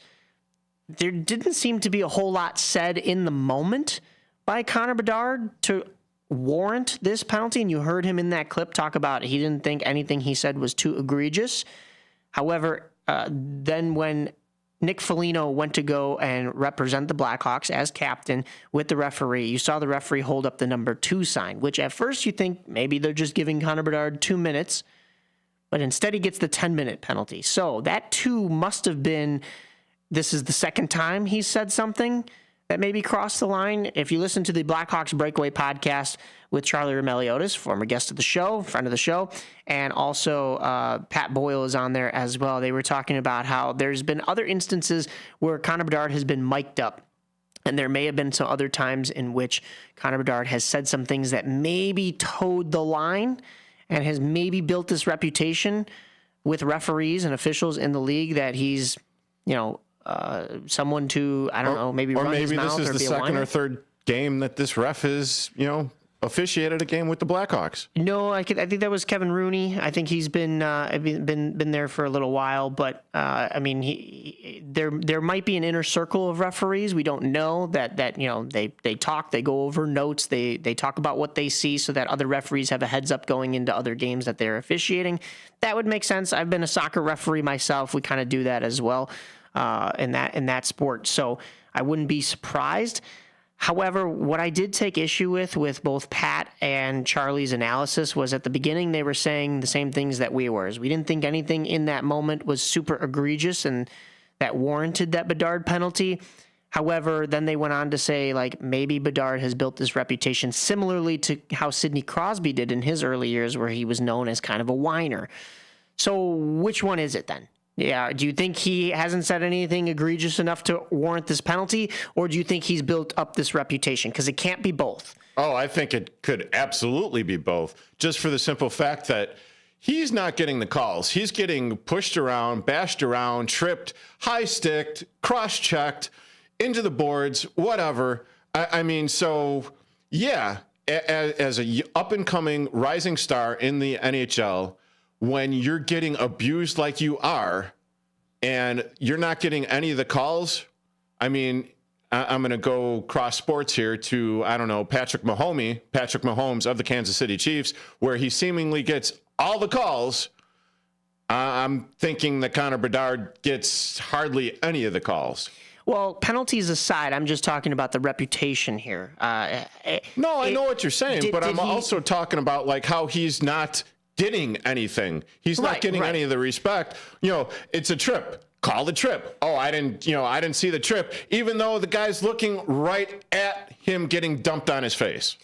There was a stat that I did not actually write down when I was listening to Charlie and Pat talk, that I believe it was 11 or 12 penalties in 62 games that he's drawn this year, which compared to last year, I think Bedard had something close to around 30 penalties drawn in fewer games. So, you're talking all of a sudden this year he's not getting the calls. What I take issue with is did he build up a reputation to where any little thing he says gets him a 10-minute, or was there nothing that egregious and this referee just took it a little too far? Because it really can't be both. It can't be, the minute he opens his mouth, if I say boo, the ref is going to put me in the box. I can understand if he's built this reputation by saying other things, but guess what? When that referee is officiating, one of those other things has to be said in order for Connor Bedard to warrant that penalty. If Connor Bedard truly did cross a line,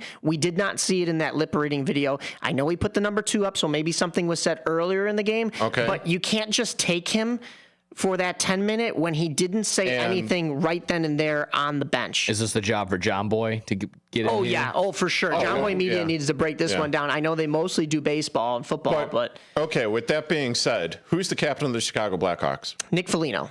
Who are the assistant captains alternate captains for the Chicago Blackhawks? Connor Murphy, and did we name another one after losing Seth Jones? I don't know if we did. Does Connor Bedard have an A on his chest? Does he have a C on his chest? He does not. So now, typically speaking, I know that normal players, and without the C or the A on their chest, they can chirp to the ref a little bit, but isn't it one of those things where if you do have the C on your chest or you do have the A on your chest, you are actually able to say a little bit more to the referee and have a little bit more of a conversation instead of the referee just going. That's true. That's true. I think Connor Bedard's pedigree should speak a little bit. I know he's a young player and all, but and I know he doesn't have that letter on his chest yet. But yes, a lot of things should be filtered through the leadership group first. However, that's what I'm saying here is I don't believe he said anything egregious on that. If you look at that video, Connor Bedard asked, that wasn't a penalty that I got tripped? And then it looks as though not a single other word came out of his mouth. He was sitting on the bench. There was a pause. The referee skates away. Also, the referee skated to the bench to explain this to Connor Bedard. So if you want to make the argument that players without a letter on their chest shouldn't be talking to the referees, the referee skated up to Connor Bedard to give him an explanation.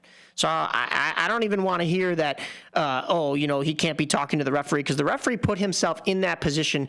He was willing to give the explanation to a young player in a teaching moment, especially a young player who's going to be a superstar in this league.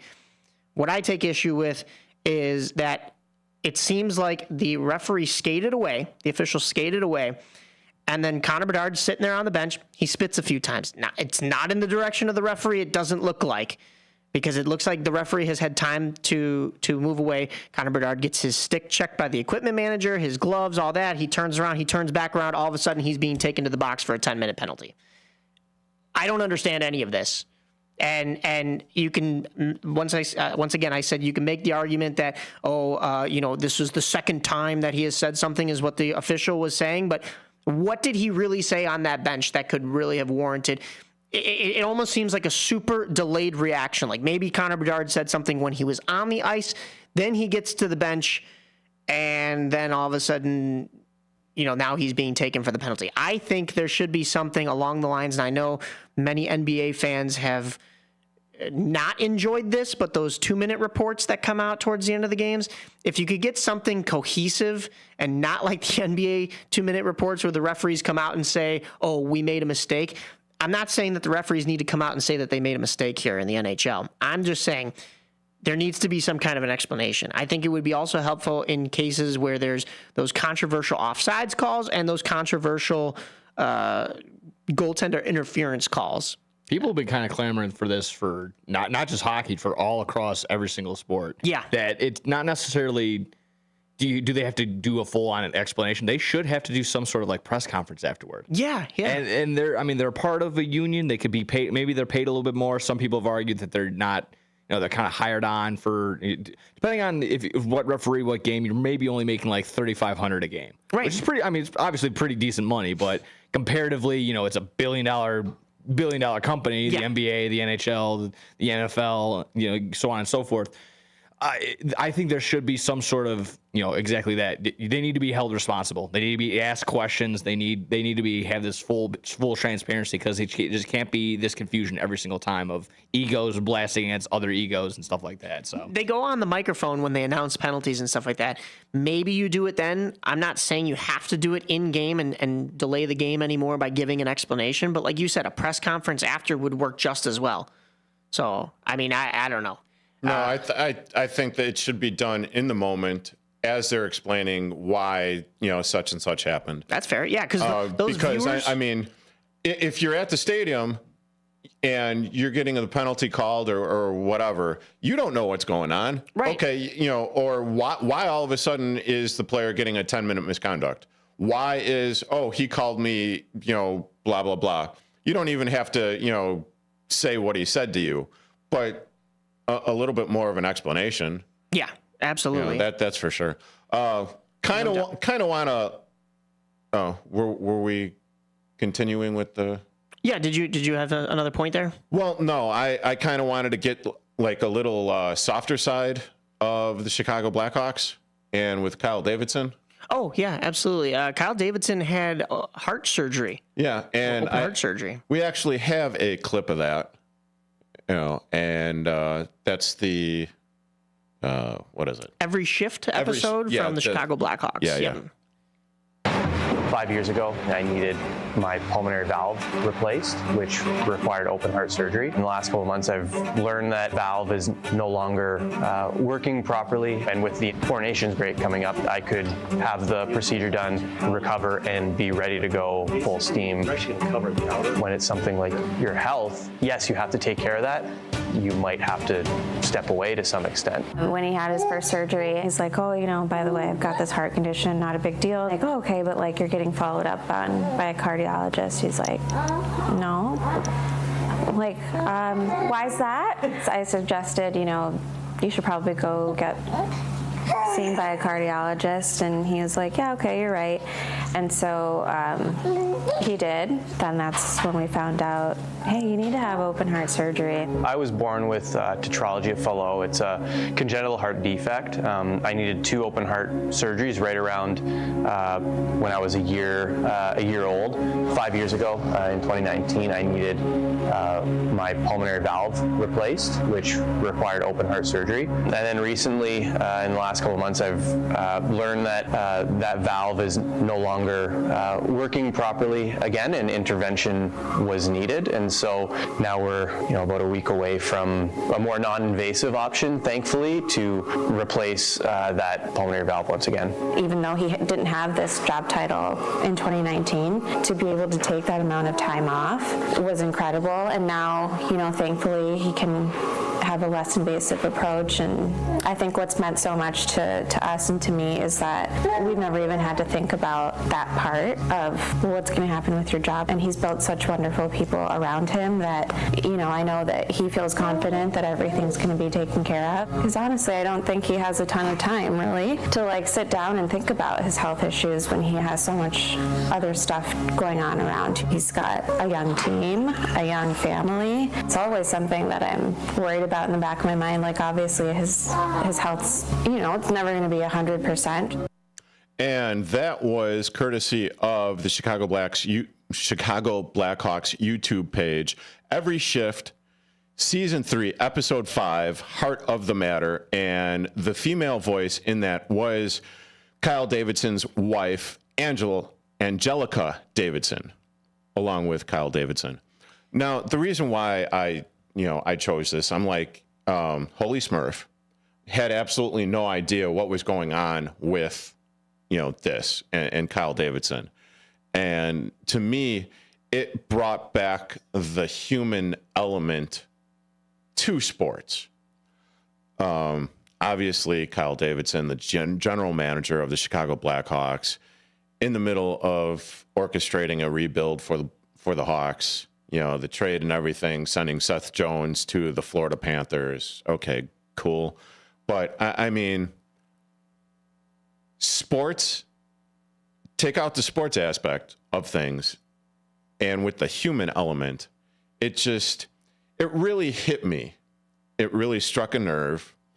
Now, and also the reason why it probably also struck a nerve is because we're, the three of us, Mike, Nick, myself, we're all in media. It gave a behind the scenes peek of what goes on, in the daily life of, Kyle Davidson, dealing with his heart issue and everything. So glad that he's gotten that worked on, checked on, taken care of, hopefully. Yeah. Sounds like it's going to be a lifelong thing that he needs to, keep on getting, yearly checkups on. But it's also, why don't other teams, and maybe I'm just missing out on this, why don't other Chicago teams do this stuff to this extent, where they actually put out YouTube episodes to let their fans know what's going on? It adds another level to things. You get a better understanding of who Mike might be, who Nick might be, who I am. As far as from a professional sports aspect of things. And as a fan of the Chicago Bears, and they have a terrific marketing, wing of their organization. But aside from maybe the Blackhawks and the Bears, I haven't really seen anything in town where you're getting this in-depth coverage of the team or the teams that we cover, that the fans of Chicago love. Yeah. The White Sox had one little mini series a couple years ago. I don't know if you remember this, Nick. It was following Colson Montgomery and a couple other prospects, but it was like a 3-part one-off. It really only showed you what they were dealing with on the field at minor league levels. Like what Derrick was saying, the human side of things, to have fans be able to relate to the ethical side of sports and the human side is very important too. I'll only say they probably, not all the time, similar to, we had the one guest here the one week, I forgot her name, but you having Katrina. a crew. Yeah, my apologies. Katrina. Yes, Yeah. I mean, having a crew follow you, it's distracting. It's tough to deal with. So I can understand from that perspective. But you also said the Bears. I mean, we had a nice little hard knocks the entire season. I thought that was pretty solid. So. You know, I think there could be a better representation maybe from the social media side of posting maybe some Bulls stuff. But not everyone has an inspirational story to really get to show off. It's tough to paint everyone in such a high end fashion if you're really scratching. Aside from, and this is maybe why I'm latching onto this. Aside from the Seiya Suzuki sword splitting the baseballs in half in the batting cage. Aside from that, and maybe who's the pitcher for the Cubs? The other Japanese, Shota Imanaga. Shota, thank you. Other than Shota doing like the Craig Counsell bat stance, what have we seen off of the trip? No, not a whole lot. Yeah, I mean. Give us something. There's a lot more of that coming out with hockey now because, in the past, I think the NHL has felt like they don't market their stars. They don't show you the personalities. Sometimes hockey players are a little bit like robots, but, you've got a lot of the Blackhawks production this year, like especially when they were following them around for the Winter Classic and that really covering that side. And I thought that it was the Seiya Suzuki thing. I thought that was fake. I thought it was AI for a second, but it was really him with a samurai sword slicing through baseballs, which is pretty cool. Yeah, that was pretty cool. But let me slice through these last couple of Blackhawks notes here real quick. We forgot to talk about the Shea Weber trade. The Blackhawks pick up the contract of Shea Weber. Of course, he hasn't played in the league for a number of years. Probably will never again. Almost certainly will never again. But they trade the rights. That was from Utah. They also played Utah that night, and I forgot to mention that Jason Dickinson was out, but he was skating last Wednesday. He had a high ankle sprain. He was back in the game on Monday against Colorado. He actually fought Barclay Goodrow after he cross-checked Macklin Celebrini in that Thursday night game against the Sharks. So, of course, you would expect a response from the San Jose Sharks. Nick Foligno also returned to the lineup on Friday versus the Utah Hockey Club. We won't go over the standings. No thanks. Don't really want to do that. And then the Blackhawks continue with their road trip tonight at 9 p.m. against the Vancouver Canucks. It'll be Bedard's second time heading home to Vancouver. Then it'll be Blackhawks back at home against Seattle on Tuesday. That's a 7:30 start.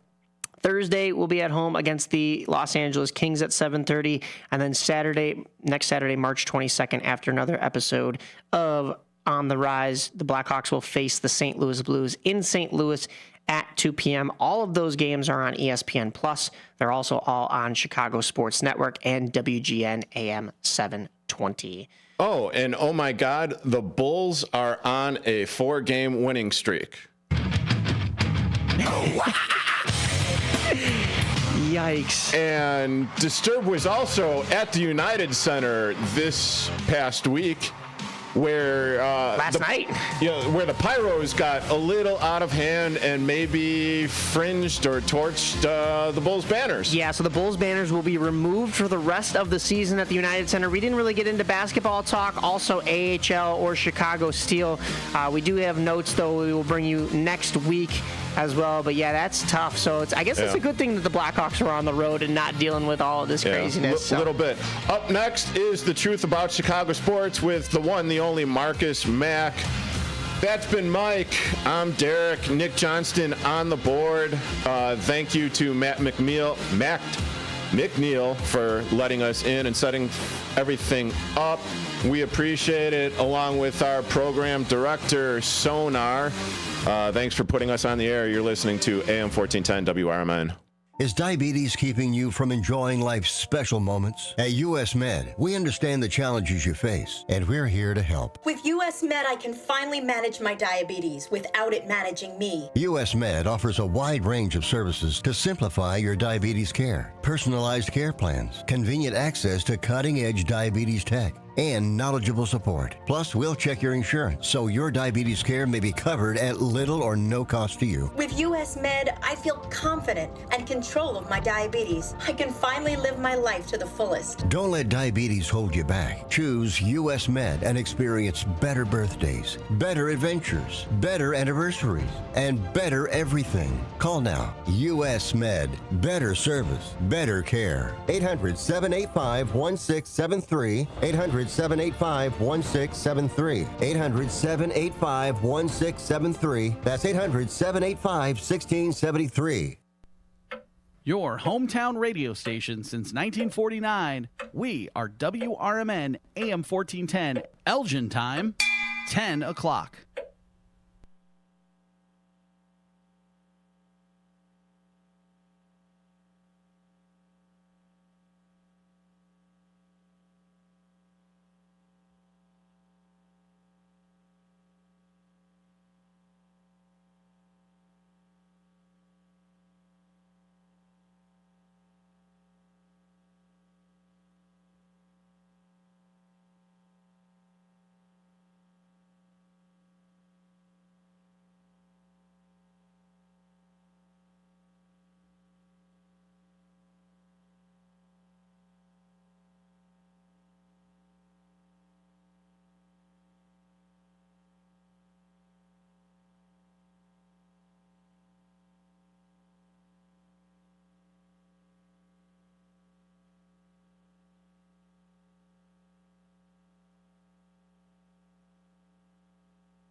Work here, the president is safeguarding the country from possible disruptions in Taiwan. Whether it's the kind of routine, normal chips that go into things like appliances and tractors and automobiles, or the most cutting-edge, high-end chips, of which Taiwan produces almost all the supply for the world. So I think it's a very welcome development. Cotton spoke with the Salem Radio Network. Breaking news and analysis at townhall.com.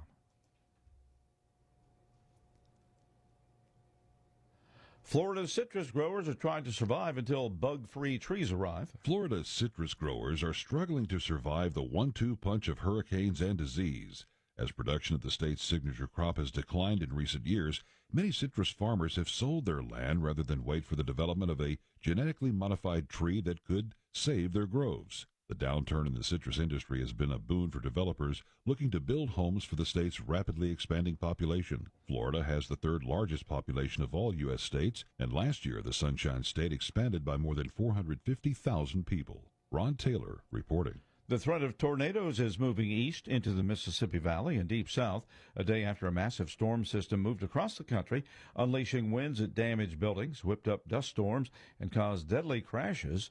They also fanned up more than 100 wildfires in a number of central states. More of these stories at townhall.com. My name is Mark Smith, and I am running for Elgin City Council. I am a proud 22-year veteran of the United States Army, former Elgin police officer, past Elgin Image Advisory Commission member, past president of the Elgin Patriotic Memorial Association, current commander of the largest local veterans organization, and a newly appointed member of the Elgin Civilian Police Review Board. If you are concerned about the direction of our city or the representation you have been receiving from your current council members, I humbly ask for your vote on April 1st. I will be your council member who asks tough questions, solves problems, protects our finances, and listens to the concerns and needs of the members of our community. My main focus will be economic growth, community development, collaborations, and transparency and accountability. The time for change is now, and I humbly ask for your support, your trust, and your partnership as together we can build a strong and vibrant future for Elgin. Please vote Smith for Elgin City Council. Paid for by Mark Smith for Elgin City Council.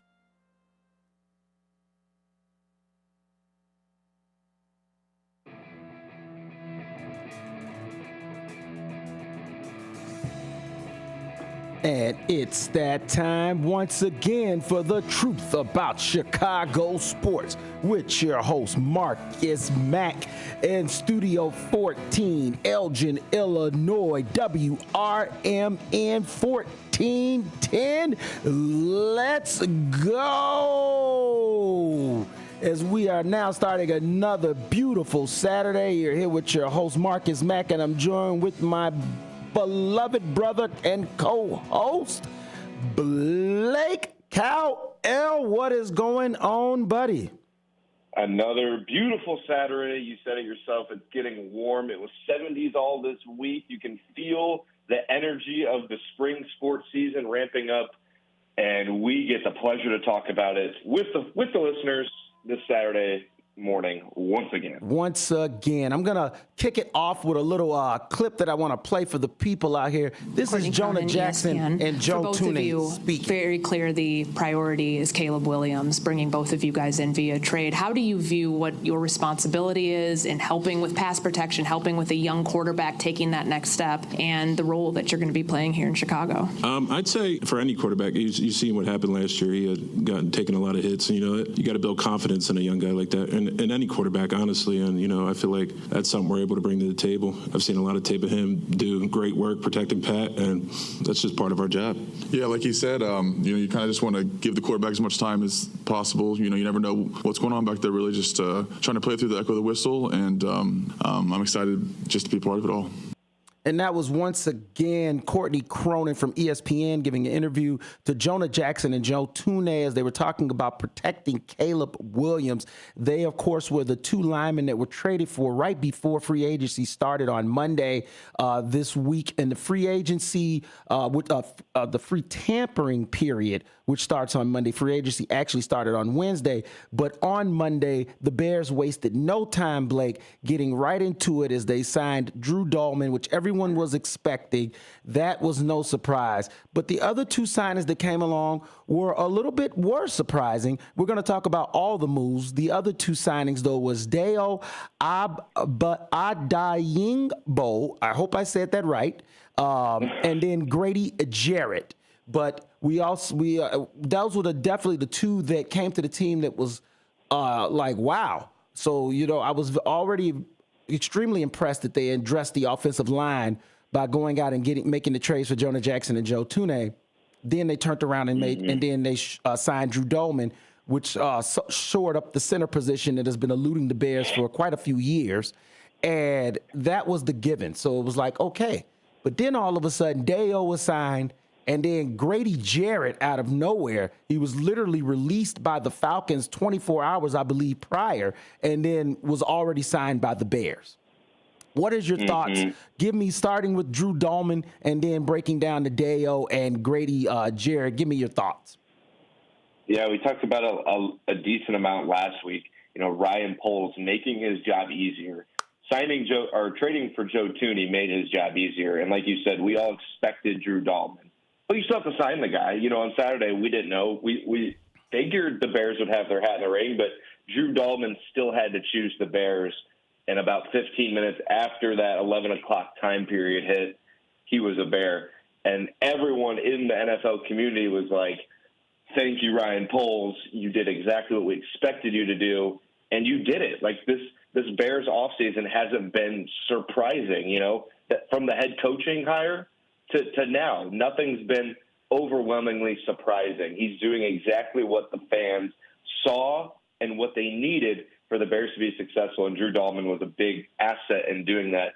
Now, as far as the defensive line signings, Deo and Grady Jarrett, again, it's just when you watch Bears games, you know that the trenches are the weakest position, and Ryan Poles says if you're under 275, you're not on this team. And right now he's going out and he's signing him some big guys for the defensive line.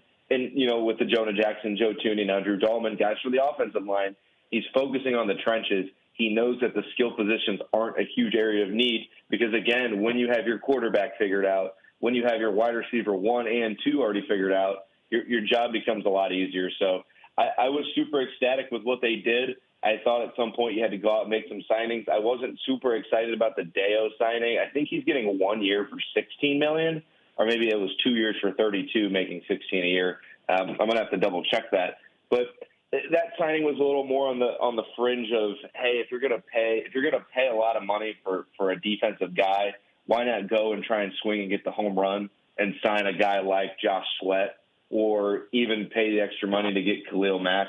So I wasn't super excited about that signing. It looks like he has a lot of the good physical traits. I don't know much about him yet in terms of like seeing what shows on the film.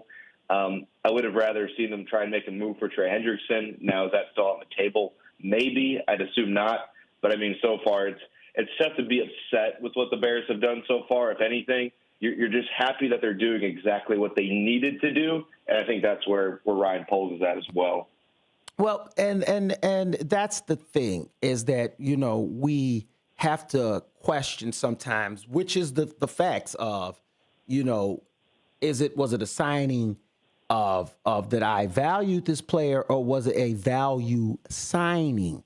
And, you know, I do question that, hey, you know, was Josh Sweat, I believe it was just $3 more million he signed for to go to the Cardinals. Yes. And it makes you kind of think like, you know, could the Bears, did they have a chance? You know, and see, and that's the little inside parts that we don't know. You know, sometimes players are set on where they want to go, living conditions and things like that do play a part. How they view a team, how they view their role on a team. So it's not just all cut and dry sometimes just about the money. The Bears might have offered the extra $3 million, and he said no. Those are the parts of the negotiations that you never really know or hear about. So, I mean, before we jump up in arms and jump all down the Bears' throat over that $3 million, I like to think that the way that Poles has been operating and understanding and trying to address the trenches is that I don't believe that $3 million would have been a make or break for them signing him if it really was a chance for him to be a Bear. I believe that Deo wholeheartedly signing is a potential signing. They're signing him based off of that he's going to rise and become a force. The one thing that was really good about him, which was intriguing, was his ability to make contact with the quarterback. He had a lot of pressures. He was in top of the league when it came to quarterback pressure. So even though he didn't have the finishes, as you see the season, his last season, he literally finished with 3 sacks, 2 forced fumbles, 31 tackles, 13 solo. So it wasn't like this guy was a game wrecker, but he comes in 6'6", 286. The belief is that he'll be able to play the run. He is younger. He's 25 years old, so he's a lot younger than what you had on that other side with Walker. And he's also a lot more experienced than the kid they drafted last year, Austin Booker.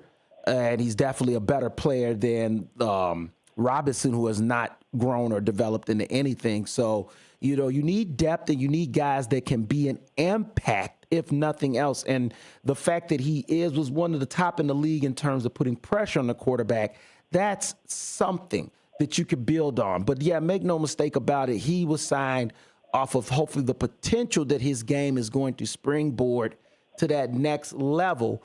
But that then tells me also that I believe the Bears are still holding out hopes of landing a defensive edge rusher in the first or second round. And that's why I'm kind of not up in arms yet. I'm actually pleased that signing happened because you need value, you need depth, and they needed to get younger. DeMarcus Walker was not the depth that they needed or the guy they needed to provide that push. He had already proven in 2 years he was a decent, serviceable veteran, but he was not going to be a game wrecker that you need out there. So I didn't mind them going younger with Deo. Hopefully the production can be more than Walker, but I don't believe the Bears are done in terms of adding another edge rusher to their team. Now, I do believe that the Grady Jarrett signing tells us wholeheartedly that they do not believe they're going to get Mason Graham in the draft. And that tells me that in the first round, they're definitely still going to have their eye out on offensive tackle. I can't see how they would not, especially if Will Campbell or I believe Kevin Banks is the name, if I'm correct. If Campbell or Banks slips to the Bears at 10, wholeheartedly, they're grabbing him. Now, make no mistake, if Mason Graham was some kind of a crazy, weird way he gets to 9, I don't care that you signed Grady. You move up a spot if you need to, just to make sure you got that guy. You bring him onto your team because you need dangerous, nasty dudes out there on that defensive line, young game wreckers. And I'll take that over the offensive lineman. And I know that might sound like blasphemy, but the reason, hear me out, I do believe that Braxton Jones will benefit from an all-pro guard playing next to him. It will not be the same Braxton Jones that we've seen in disarray out there getting pushed around and lost on the line. I think he will have more continuity with Joe Thuney, and we will see better play. So if the Bears do decide to go with Braxton, and there has been some indications that could happen, I believe that if Mason Graham is there, you live with it, you bite the bullet with Braxton, but you grab Mason Graham wholeheartedly. Because Grady Jackson, as much as I believe he will provide some depth, push, and ump on that defensive line, he still is at the age of 31, turning 32 when the season starts. How many more years are going to be left in that tank? And that was a lot of the gripes that I saw online about Grady Jarrett, was that his age, that he's a declining athlete. But again, too, you got to look at as well, what did the Bears have last year and what do they need? I mean, trenches, offensive line, defensive line, and the Bears are going to attack that either way. And Grady Jarrett's toward the top of that defensive line in terms of our defensive tackle free agent that was out there. And you can't build your whole roster through free agency, but you can definitely, put your best foot forward. And ever since Ryan Poles took over as GM of the Chicago Bears, he said it all the time, we're going to be smart with the cap, flexible with the cap. We're not going to overspend. We're going to pay what we think's fair. And as the cap's gone up, this, quote, fair price has gone up as well, because if the cap goes up, the players become more expensive. That's just how sports work. You see it a lot in baseball, and now it's kind of trending more to the NFL as the cap goes up every year. So I don't think that Ryan Poles and the Bears are in general are scared of overpaying for players right now, because again, this is a win of, I'm not going to say win now in terms of Super Bowl or bust, but next year the Bears should make the playoffs. That's kind of the expectation, is even though that they play in a really tough division, their roster is good enough to make the playoffs with that ascension of Caleb Williams quarterback play. And you mentioned the draft, and that's another good, it's a great segue because now that all the first round of free agency is done, you can really start looking at what the Bears might do in the draft. And our picture isn't really any more clear, which, in my opinion, is still a great thing to have because we're not sure they can go best player available. If that best player available is an offensive lineman, they can go with him, and it makes sense. If the best player available is Ashton Jainty, they can go with him, and it makes sense. And if that best player available is Mason Graham, again, like you said, they can go with him, and it makes sense. Ryan Poles has made his job so easy this offseason. Going and getting Ben Johnson, getting the one guy that could really ascend Caleb Williams' quarterback play. Free agency, trades for offensive linemen, shores up his center in the first move he makes in free agency. And then he says, you know what, the offensive line looks good enough for now. Let's go make sure the defensive line has some help too. He does that. I think that the draft, now that that's starting to heat up, I think it's within 4 weeks now or maybe 5 weeks, a little over. It's next month. It's next month. So just look at it that way. We're weeks away. Yeah, a month away. So they still have some scouting to do. And I think that Ryan Poles even made the joke to Ben Johnson, like, we got a lot of tape to watch. So, I mean, they're, again, like they've kind of done the last couple of years. Last year it was Caleb Williams was kind of a lock at 1, but it feels like how the Bears were picking at 9 last year, where Rome Odunze wasn't the lock to be at number 9. There was a lot of different ways that things could go. Like if Joe Alt felt like people thought that was a good possibility, as well as a couple of the other O-linemen. So the Bears are in a great spot. I'm looking at a few mock drafts yesterday and today, and even the mock drafts that the professional writers put out. I mean, they have the Bears taking anyone from Jainty to Campbell to Banks. Like, there's a lot of different opinions out there of who the Bears will take. It just depends what will happen before them. I think that for the Bears to have a really good option at 10, they need 2 quarterbacks to go before them. Cam Ward looks like he's going to be off the board. Shedeur Sanders looks like he's falling in a lot of draft boards. But as we kind of see in every year's draft, it only takes for one team to kind of get a little anxious. They'll trade up, grab a QB, and then the rest will kind of flow after that. So if you're a Bears fan looking at mock drafts, I mean, you're having a blast like everyone else. You're kind of just imagining and picturing like all these different scenarios on who the Bears could actually pick at 10. Well, definitely it's starting to become a more open scenario. I still say offensive or defensive line, I'm definitely not even worried about a Jainty pick. And the reason I look at last year, what happened with Rome Odunze was that, okay, if the Bears don't draft him, now you let him go to another team, and Rome Odunze has stud star potential, and that's just facts. I know maybe some people are very impatient in this town, very impatient, and maybe they don't really watch football like I watch football, and that's not a shot. I mean, it's just the truth. If you really watch the games, you understand who's got talent and who doesn't. And make no mistake about it, Rome Odunze is special. He's got that talent. The fact that he became available to the Bears, that's a situation where we do need another wide receiver, which they did. It wasn't like they didn't need another wide receiver opposite DJ Moore. They needed another stud wide receiver, number 2, that could potentially be number 1 wide receiver. So it wasn't like the Bears reached on that pick. The thing about it was that when he fell to the Bears, it was okay. That's when you had to resort to best man on the board situation. Should the Bears have probably grabbed an offensive or defensive lineman?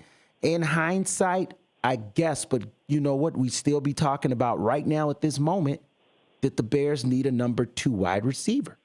You see what I'm saying? So, you can't have one without the other. If you want something else, you're going to have to give up something else. And the Bears chose to give Caleb that stud wide receiver to lock his career with. And I think that was a very wise move. Not only that, it gives you leeway if DJ Moore starts to fall off, if play starts to sputter, another contract is eventually going to come up, and then you can make that conscious decision to be able to say, hey, you know what? We've already got another stud in the stable. He's came up with Caleb. We got no problem moving on. You always it's chess, not checkers. And so, yes, they probably could have had grabbed the lineman, but how good were the linemen in that draft last year? Were they the same? By the time that pick came, I wholeheartedly supported the Bears' decision to go with Rome, even though they did need help in the trenches. But revisionist history, no one could predict that Nate Davis would not show up to play. That hurt. Everybody kind of guessed that Tevin Jenkins would be injury prone. We saw that coming. Nobody saw the fact of that. Nate Davis would decide not to play, and then the guy that they traded for, Ryan, I can't think of the first name, but I know the last name's Ryan, would have Ryan Bates. Ryan Bates, there we go. Yeah, this is the first one. So Ryan Bates, he never even got on the field hardly at all either because he had an arthritic shoulder. Now, those moves are on poles, sure. But at the same time, the expectation was that those guys were going to be day one starters and going to be starters for some time, protecting in front of Caleb. When that plan fell apart, we saw Eberflus's regime fall apart. We saw it all come tumbling down. Now this is where we sit. And I'm going to tell you, when this free agency first started, and we'll dive into the draft as well as this show goes on, but when this free agency first started, and we saw, okay, they got Dolman. Now we know they've got Tooney, Dolman, and Jonah Jackson. I was not happy. I was not pleased at all. I was like, this isn't enough. I immediately said that. I go, this isn't enough. There still needs to be work done. And then the next thing you know, Dale was signed, and I'm like, okay, decent. Still doesn't get us off the hook at the 10th pick, not getting somebody else on that defensive line. And then the Grady Jarrett signing happened. And that's when it was like, okay, now we're cooking with some gas. When I look now at the Bears defensive line, I'm looking at Deo, Andre the Juggernaut Billings, Javon Dector Sr., Zach Pickens, the hope is that there can still be something there, but it's starting to not look good. But maybe now as him being more of a rotational player, we can see some pop from him. Then the guys that I also saw a little potential in was Chris Williams, number 91 last year. Austin Booker, there's hope that he can take a leap in his second season. And then I see Montez Sweat. And I saw a little something from Darrell Taylor, who, remember, they traded for last year. So Darrell Taylor will see time on the field. I'm not counting Daniel Harding, Dominic Robinson, Jonathan Ford. I'm not even sure those guys are going to make the team this year. But the people that I talked about right now, those are the ones I'm projecting that are going to be in the trenches for the Bears with along whoever they add in the draft. When we come back from break, we're not headed there yet, but when we come back from break, we're going to have Kyle Long joining us. He was on 2 weeks back when he fielded for you, Brother Blake, so he's going to be joining us. We're going to be breaking down some more Bears with him as well. As you know, my friend, I had the also unique time on Wednesday. I was able to attend the Ed Block Courage Award, which recipient was Cal Gordon, Mr. Spidey himself. It was a really great event. It was very awesome to be a part of. I want to thank Boss Man Dean for bringing me along there and letting me be a part of that experience. It was cool to meet people in the industry. And I think really, honestly, I'll tell you, no joke, like the coolest part was meeting Mr. George himself, who is always super elusive and in the corner, but some kind of way he's always lurking around every Bears event. And I'll tell you one thing. The buzz was from everyone, from Jeff Joniak to Kyler Gordon himself to even good old George and Mr. Warren, who I met as well. The buzz is in the air. Everyone can feel it a little bit more now, and it's because of the moves that have been made, the trades that were made in the free agency signings. So, yes, there is a new sense in the air, and like you say, make no mistake about it, I think the feeling is, the sentiment is just like we're feeling, that this can turn around quickly if they continue to make the moves that they've been making, which I feel have been the right moves so far. Now, this is all still got to get played out. As Mr. Jeff Joniak, the voice of the Bears on Bears Radio on ESPN, he does play-by-play for the Bears, all Bears games. He told me, he said, remember, no season is won in the off season. And I said, you are so correct, Mr. Joniak. Yeah, he said, let's hope when the real thing, let's hope they actually win the real season. But so far, make no mistake about it, the Bears have definitely made a splash in the offseason. I think out of all teams in the NFL, they've made the biggest noise. I know that there's been other moves. There's been some other big signings. We'll get into all that. It's been a big NFL week. We're also going to talk some Cubs still. Don't worry, fans. We're going to talk White Sox as well. We're also going to talk some Bulls, but we're just right now getting into all things, everything Bears. Don't forget to hit us up on the line, 847-931-1410, to talk about all Chicago sports. And we'd love to hear from you. We are here on WRMN 1410 AM. This is The Truth About Chicago Sports with your host, Marcus Mack. I'm also joined by my co-host, Blake Cowell, as we're sitting here breaking down all Chicago sports. So please make sure to stay with us. When we get back once again from break, we're going to have Cal Long on. Cal Long will be joining us to sit and talk as we break down some more Chicago Bears and the truth about Chicago sports here on WRMN 1410 AM. Studio 14, as this is another Saturday Fox Valley Sports Day, or Sports Weekend. My bad. WRMN 1410. Chicago defense attorney Mark Schieblo has co-authored the book titled DUI Jury Trial, which is a true story of a DUI case that he defended. The accused was an Illinois truck driver arrested for driving under the influence of alcohol. This book contains facts about the case from the date of the arrest up to the jury's verdict, and this nonfiction novel also includes the transcripts from the jury trial itself. The book DUI Jury Trial is now available on Amazon.com and BarnesandNoble.com. Looking for an affordable dentist close to home? Bender Dental Care in Elgin offers new patient specials from $29, including x-rays, a regular cleaning, and exam. Senior discounts, a no insurance discount plan, and care credit financing. Bender Dental Care is a full-service family dentist with an outstanding 5-star Google rating. To find out more, call us at 847-888-4333. Bender Dental Care, affordable dentistry, close to home. Get ready for Around the House every Saturday night from 5 to 7 p.m. on WRMN AM 1410. If you're a homeowner or contractor looking to tackle those projects that feel a bit too big, this is the show for you. Join Eric along with his knowledgeable guests as they dive deep into everything from DIY renovations to creating a healthy home environment. We'll provide you with the tools and tips you need to complete your projects with confidence and ease. But it's not all work and no play. We believe in having fun. Our passion for home improvement shines through as we help you save time, money, and reduce the stress of DIY. So whether you're a seasoned pro or just starting out, don't miss Around the House. Tune in every Saturday night and let's tackle those home projects together. Hi, I'm Ryan Blaney, a third-generation race car driver, and we dedicate a lot of our time to going as fast as possible. My grandpa Lou is the reason why my dad and I started racing, and I'm really proud to follow in his tracks. But when my grandpa was diagnosed with Alzheimer's, it was a very unexpected bump in the road for us.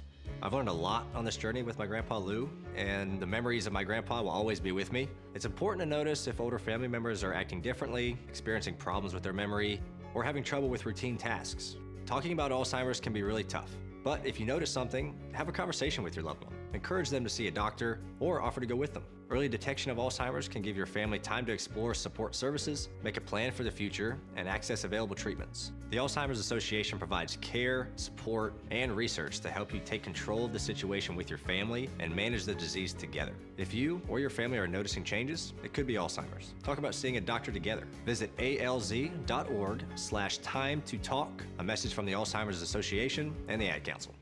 What's the best way to get rid of a timeshare that you don't want? Call the Timeshare Exit Hotline. We're a group of attorneys that help customers legally exit their timeshares. It's an easy process. We guarantee results or you pay nothing. Exit your timeshare today. Call now. 800-890-5957. 800-890-5957. That's 800-890-5957. Here's the deal. We gotta set ourselves up. See, retirement is the long game. We gotta make moves and make them early. Set up goals. Don't worry about a setback. Just save up and stack up to reach them. Let's put ourselves in the right position. Pre-game to greater things. Start building your retirement plan at thisispretirement.org. Brought to you by AARP and the Ad Council.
Last one, Courtney. Grady, what kind of leadership do you think you're going to bring to this defensive line? I mean, it's a relatively younger group, and you're kind of the elder statesman coming in.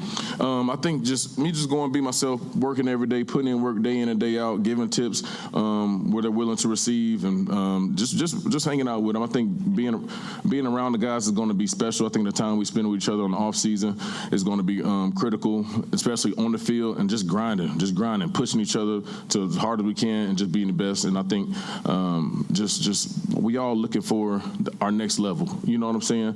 And me being somebody who really don't rest on the things that I've done, trying to look forward and be better. I think that's something to where it shows the guys that we all in this together. You know, I'm not coming to just come and try to demand it. They may know of me, but they don't know me yet. We got to take time to learn each other, spend time, and we got to grind together. We got to bleed together, and that's what I'm excited about, being in a new place and being to have a fresh start for myself, as well.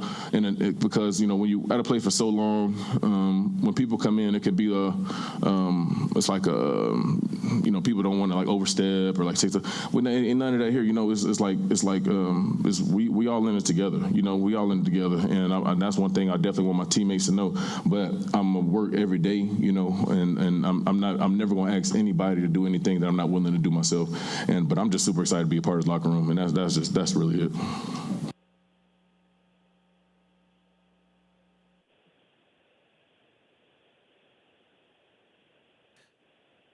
And what he also can add to the locker room. We got now joining us on the call-in line, Cowell Long. Cowell Long, what's going on, my brother? How you doing? Good, man. How you guys doing? Oh, we're doing excellent. Glad you could join us. Morning indeed, buddy. So me and Blake were just breaking down the signings of Drew Dolman, Dale, Grady Geyer. We also talked about the Jonah Jackson and Joe Tooney trades. What was the most surprising thing for you that they did in this so far with this new season starting? The most surprising, I think, for me was the Dio signing. I was hoping for Josh Sweat. Basically just what he did in the Super Bowl and just his previous season in general. But with bringing, I think, with Dio, you're bringing in a beast. 6'6", was he 280? Yep. And he's fast. And then I think adding him actually with Grady Jarrett, Montez Sweat, and then whoever that, other inside tackle is going to be, even if it's Billings or Dexter. Or Dexter. I think if you can move Dio inside and then you draft another edge rusher, you got those four guys coming at you. I think that's a pass rush that, that's going to be pretty hard to stop. And I think, bringing in Grady Jarrett, you're bringing in a leader that is going to be a voice in that locker room. And I think that's one thing that they've been missing for a while. Like, I know when when Eberflus was there, they're like, we had all these captains, but nobody was really speaking up. And I think you finally got somebody that's really going to speak up in the locker room. And I know I was listening to something with his old coach in Clemson. He's like, there's other guys here on the team that will win you games, but this guy's going to change your locker room and change your culture. And if, Ryan Poles always talks about culture, there's your guy.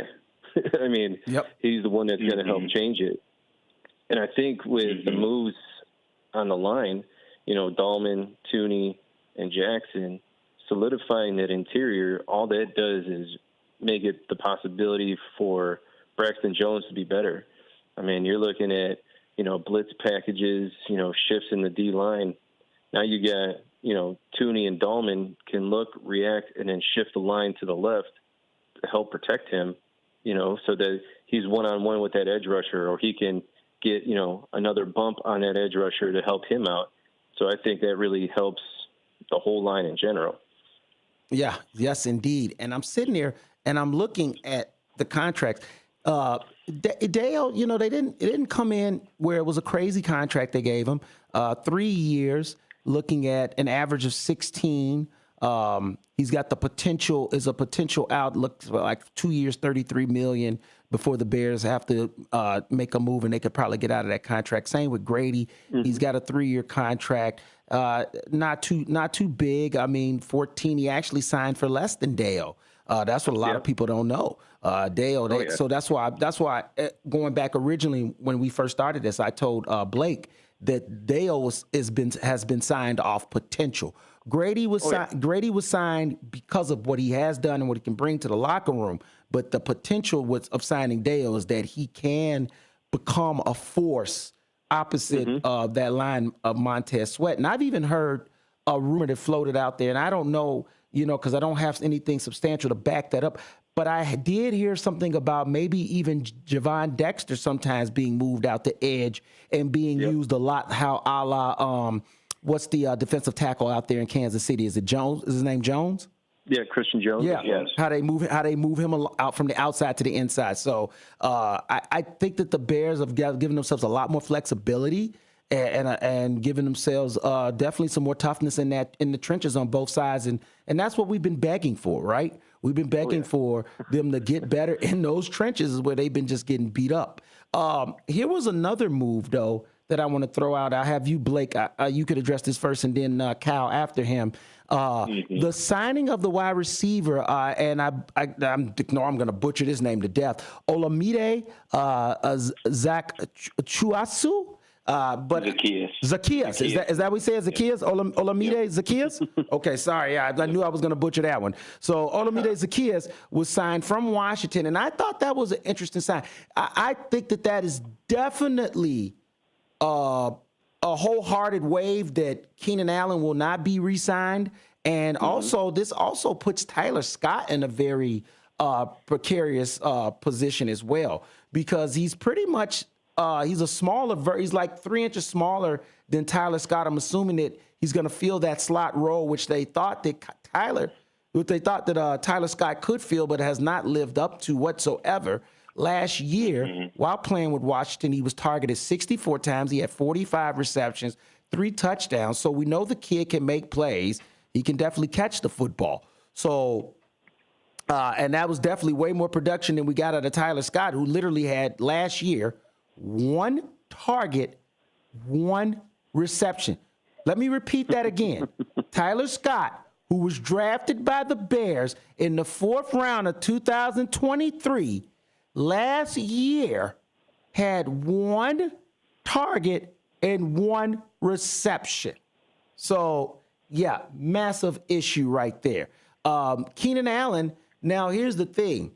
It definitely puts him on the ropes to be re-signed, but it wasn't like Keenan wasn't productive. The problem was, I think that, in my opinion, and I've heard this floated through some other circles as well, Caleb leaned on him too much. Oh, yeah. He looked towards him too much and probably should have been looking more towards Rome, looking more towards DJ, looking more towards Cole Kmet. And I think that is why Keelan will be on the chopping block more than anything. Give me your thoughts on Blake on that signing of Olamide. Yeah, it was definitely one that my shoulders kind of went down when I saw it. This guy's been around the league for a long time. He's kind of bounced to a few different teams, and he didn't have a bad year last year with the Commanders, 45 receptions, over 500 yards and 3 touchdowns. I mean, he's going to be a productive asset. I was definitely in the camp of bringing back Keenan Allen just because I think that Caleb trusted him a lot. And, with young quarterbacks, as we saw with Jane Daniels, he went to Zach Ertz a lot last year. Why? Because he trusted him, trusted his hands, trusted where he knew he was going to be, and trusted that he could catch the football. And I think Keenan Allen was a big piece of Caleb Williams' development toward the end of last season when all of the extra theatrics was crumbling around him. Keenan Allen was kind of a stable force in the offense. And it's not to say that they won't bring him back. I mean, it's still possible that the likelihood has gone down quite a bit. But this move for Zacchaeus, it's just a meh move for me. I mean, he doesn't move me because he doesn't have to, because he doesn't have to go be an 1,000-yard receiver. We have 2 guys that can do that already. Mm-hmm. So I mean, it's not a bad signing. And I'm trying to look at right now how many games he's played, and it looks like he played most of his games last year. So, I mean, like we say, be on the field, be available, be healthy. And if he can do that, then I think it's a fine signing for Ryan Poles and the Bears. What do you think about that signing, Cal? Yeah, I'm kind of the same way. When I looked at it, I was like, oh, okay. And the only upside that I really saw in it compared to, some of the things that we have besides DJ Moore was his yards after catch. I think half of his yards were after his catches. So, I mean, the guy can run routes and then run away from being tackled. And I feel like that was one thing we were missing a lot, especially with Keenan Allen. He doesn't have that burst anymore. He's that possession guy. So I really thought that was the only upside that I saw to it, is that you actually had a guy who can catch the ball and get away. But, I mean, I wouldn't mind seeing Keenan coming back, or them, in the later rounds going after somebody in the draft that could, potentially be that 3 or 4 wide receiver. And when it comes to Tyler Scott, dude, I'm so disappointed in what I saw, because when I used to watch him at Cincinnati, I thought that they got something good. And I'm like, oh, finally we got a guy that could fit that slot role. And I mean, he just never lived up to it. He never really got in there. I don't even remember how many times you could probably count on your hand how many times he's actually out on the field when it comes to offense. And see, the issue really is, so right now, after all the moves the Bears have made, they're looking at about $22 million in cap space. And they still obviously have to do a Joe Thuney extension, because it makes no sense that you would bring in an all-pro guard like that on just a 1-year rental. And I know the Bears aren't going to operate that way. It was the same thing when they traded for Montez Sweat. A contract was worked out. So Thuney's contract is going to be the first, probably most imperative thing for them to work on. And then, as well as an extension for Kyler Gordon, is probably going to happen at some point, whether it's during the season or now in this offseason. I think that he's the only one out of that draft class that has warranted a bona fide extension before his contract runs out. I think that Jaquan Brisker is going to be on a prove it this year. He's not going to get extended, even though he has the extended talent. So when you're looking at that $22 million sitting there on the table, the projection for Keenan Allen right now, value-wise, is they're looking at market $11 million. No. You know what I'm saying? And that's right there. So if that's his market value.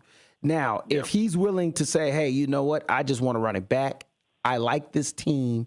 This is where I want to go. If he's coming back for $8 million, yes. But that's hard to see. You know what I mean? Especially with him being 32 years of age, 12 years in the league. Is he just trying to make those last cash grabs before he's gone and done with the league? Or is he been set, his money's good, and he's like, hey, no, you know what I mean? Let's run it back. So I believe that the Bears wholeheartedly would bring him back, because they traded a 4th-round pick for him last year to be on the team. You just don't want to be throwing around 4th-round picks for a 1-year rental.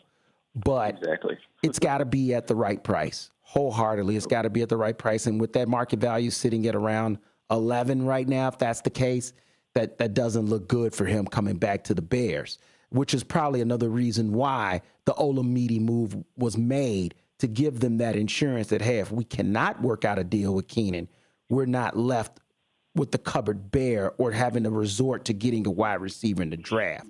And I think that was more of that move, more than anything, was to protect them from not having to worry about looking at a wide receiver in the draft, because this draft, as we know, where they need help in the trenches without a doubt. But they also, they need a tight end. That's what a lot of people don't know. The Bears still need another tight end to go with Cole Kmet. That is a need. So, yeah, they've addressed most of the offensive line needs. I still think they need an edge. I would not mind an offensive tackle, but I'm starting to be swayed towards the idea of Genty joining the team. And Blake talked about that earlier. What do you feel, Cal, about Genty? Do you think now, after all the moves the Bears made, does Genty make sense? To me, I mean, yeah, he's flashy, but I still think you stick to the plan of building the trenches. I mean, look at the teams that are successful. You have the Eagles. What do? They have Jason Kelsey. They draft a center. They keep building up those lines to keep that solidified. And in this draft, there's way good, capable running backs later in the draft. I mean, Caleb Johnson, Quinshon Judkins, Trayvon Johnson. I mean, even taking a chance on Cam Scatterbo in the third round. Yeah, I still think that you have the ability to use those guys at 80% of what you can get from Genty and still be successful. Because there's something when I look at Genty, him and Swift I just feel like they're too similar. I want a bigger back that will be able to run up the middle and be your workhorse. And what I saw with Genty in the college playoffs, I don't think it would happen. He needs to be that other special back that comes in kind of like what Swift would be better, I think, in this town with somebody like Quinshon Judkins or Caleb Johnson with him.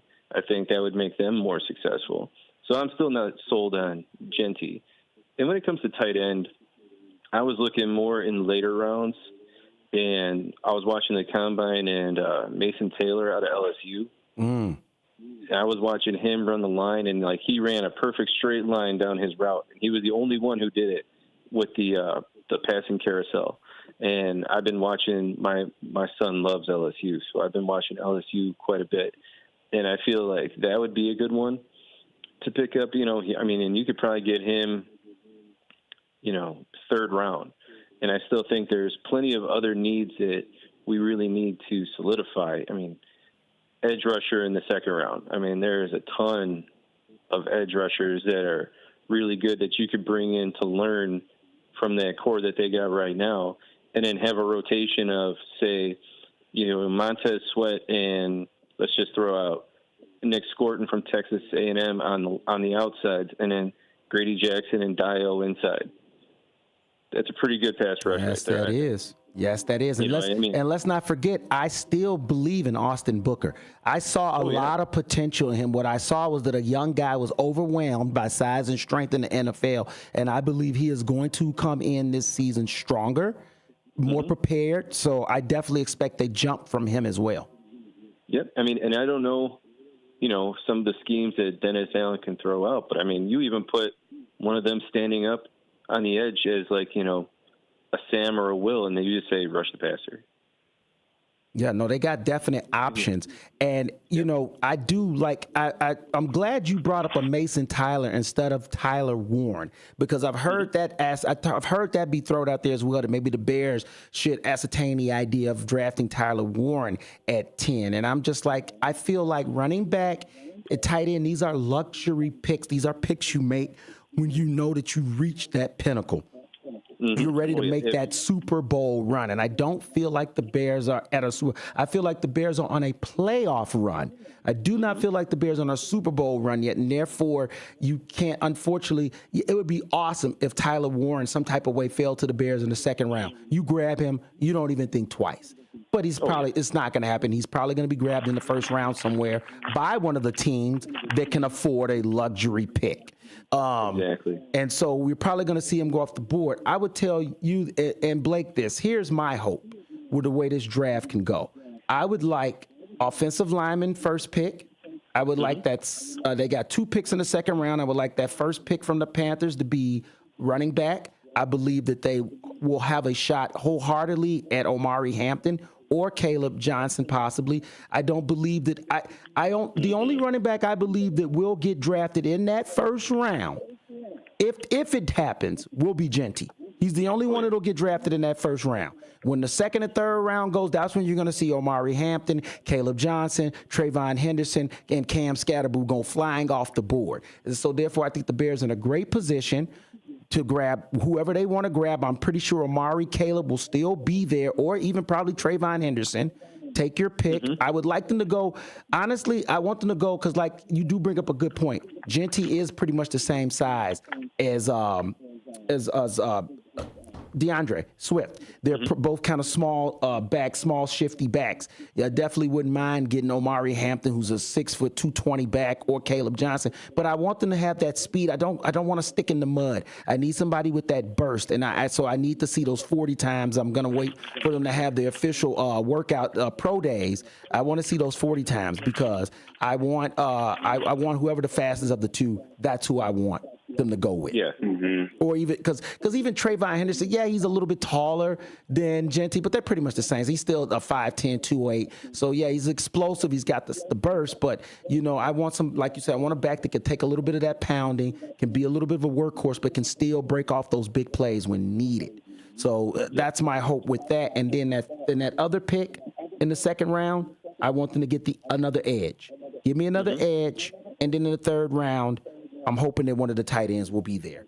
I'm hoping that, and whether that's Colston Livingston from Michigan, Mason Taylor from LSU. I'm even looking at this kid Elijah Arroyo from Miami that could potentially be a pretty good player. Remember, we're not looking for a tight end to come in and be, this great superstar. We already got a starting tight end that's pretty good. We need somebody that's opposite him that can make plays as well. Yep, and I just think that he was really. He was just really underutilized last year. I don't know why. Yes. And then when they had, the London game where Cole Kmet went off? When he exploded. Yeah, and it's just like, why did you stop? Yeah. It's like that. I feel like he should have been more of a target than Keenan Allen myself. Yes, the tight end has to be the young quarterback's best friend. Tight end and running game. To me, that is a young quarterback's best friends. We saw how Jalen Hurts, who's still a young quarterback, everybody acts like Jalen Hurts is like this 15-year veteran. He's still, he's 3-4 years in the league? And look what they gave him to push him into a Super Bowl. They gave him exactly what a quarterback needs, a top bona fide running back, and they gave him a stud tight end to be able to throw to as well. And then he's got the outside weapons to burn you. The Bears are looking like they're headed towards that. And so that's why I don't reach. Do not reach with that 10th pick. Stay in the trenches. Stay in the trenches because this is a deep running back draft. And like I said, I only believe one running back's getting drafted in the first round. That's it. Only one. Yeah. Only one. If for some reason somebody really wants to make that leap and go grab Omari Hampton, who a lot of people are very high on, I'm not going to get mad at that because I still feel like that leaves Caleb Johnson to fall to us. Yeah, and I'm happy if Genty is there at 10 and Denver or somebody wants to trade back. There's, the guard from Alabama, Booker. Oh, yes. He'll be available. You move back, you pick up maybe another third or a late second. I mean, you could really make a lot of moves that way. Is Genty going to be good? Yes, but I just don't think that he's what the team needs right now. There's too many other things that they need to really solidify and just build in depth to where they could be successful. And I just don't think that spending that kind of draft pick at 10 for him, it just wouldn't do them any good. Yeah, I know people are going to think I'm probably nuts, but to me, drafting Genty at 10 is the equivalent of you drafting a punter last year with the 4th round pick. Like, what are you doing? This is not the time to be drafting the punter in the 4th round. And I just kind of feel like that. I know Genty's a much better talent, but it's a luck. My point is that drafting a running back at 10 is a luxury pick. And I do not feel like the Bears are there for it to be a luxury just yet. When we come back from break, we're going to continue talking some more Bears. We're going to talk some Cubs. We're going to talk some Bulls. Cowell, thank you for joining us, brother. We look forward to you coming on again. We appreciate the time. Once again, this is The Truth About Chicago Sports here on WRMN 1410 AM. Let's go.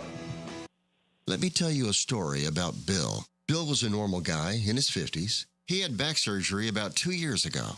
Bill was in a lot of pain. He dealt with his pain by taking the Percocets his doctor prescribed for him. Bill took more and more and more of them to help with the pain, until one day the prescriptions weren't enough to get rid of Bill's pain. Then one day Bill found someone to help him get rid of the pain with illegal drugs he didn't need a prescription for. Fast forward to today. Bill lost his job and his family. The only thing he does have is his drug dealer. If you know Bill's story and you don't want to end up like Bill, call the Detox and Treatment Helpline right now to get away and get treatment. 800-694-1127. 800-694-1127. 800-694-1127. Call right now. Help is standing by. 800-694-1127. Your hometown radio station since 1949. We are WRMN AM 1410. Elgin time, 11 o'clock. Breaking news this hour at townhall.com.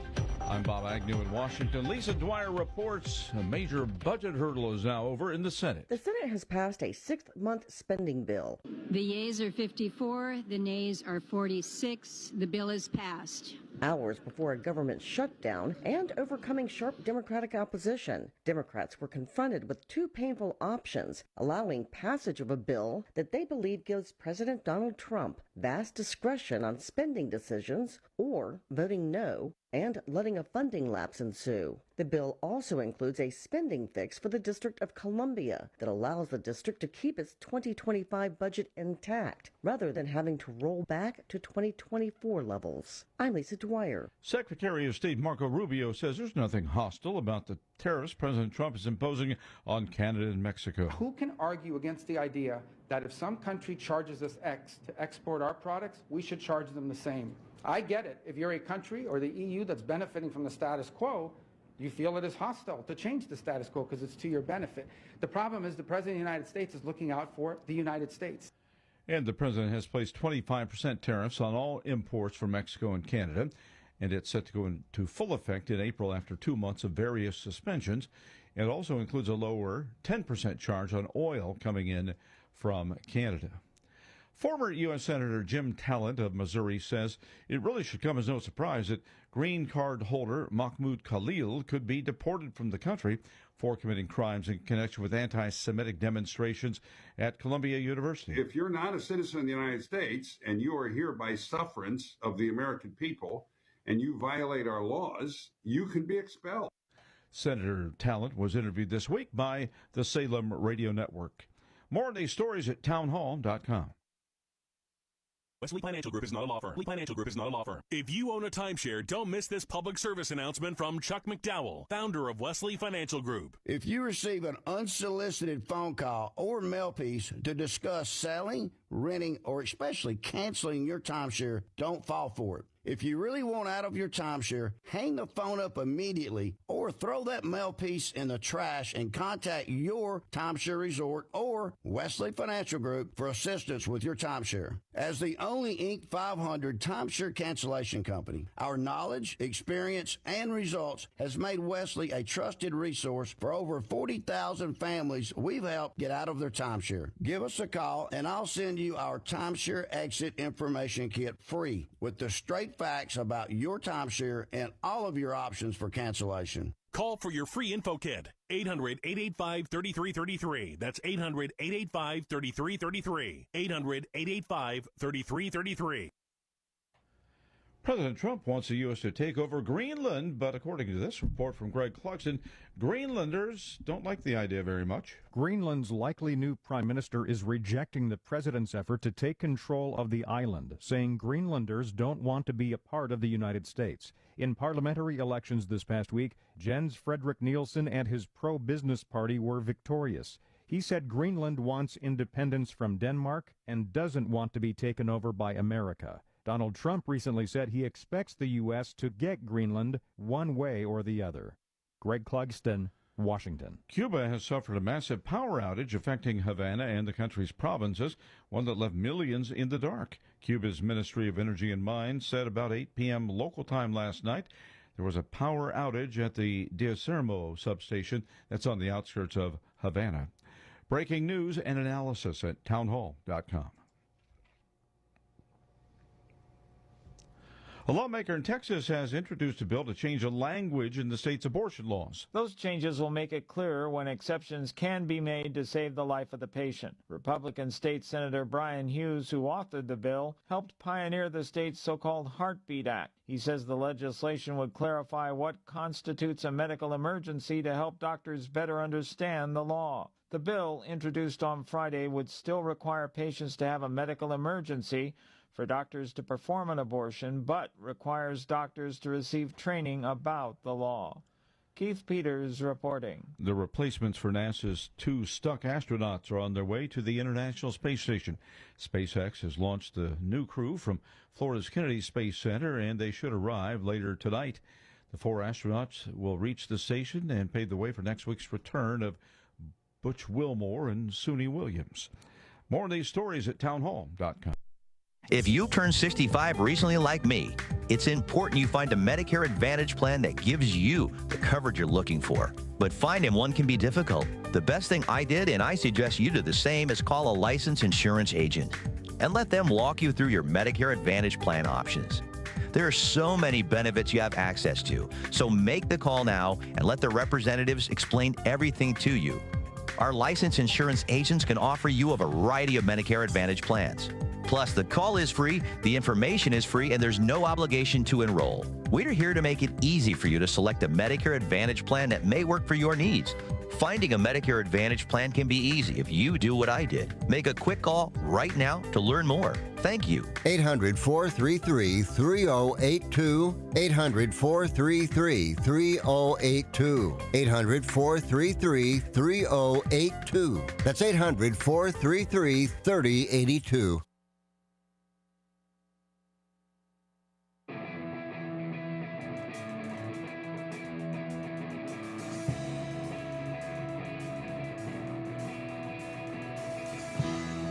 And welcome back to the show. This is The Truth About Chicago Sports with your host, Marcus Mack, on WRMN 1410. I'm in Studio 14, joined by my co-host, Blake Cowell, as we're sitting here breaking down all Chicago sports.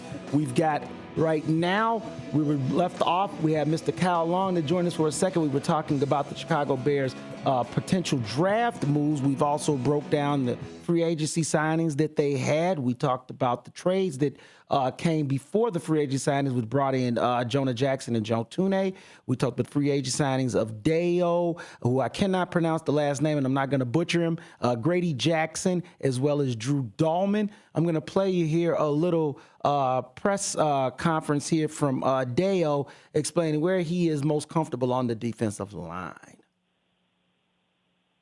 Hey, Mark Herman, CHGO. Where are you most comfortable on the D-line? I'm comfortable playing anywhere on the D-line. If you watch me play, I've played everywhere on the D-line from a 0 tech to a 9 tech, and I've been able to be productive at all those positions. So I think that's something that is part of my game that I like to exploit, I like to use, is to be able to move up and down the defensive line. So to have the opportunity here is exciting and something I want to continue to grow at and get better at.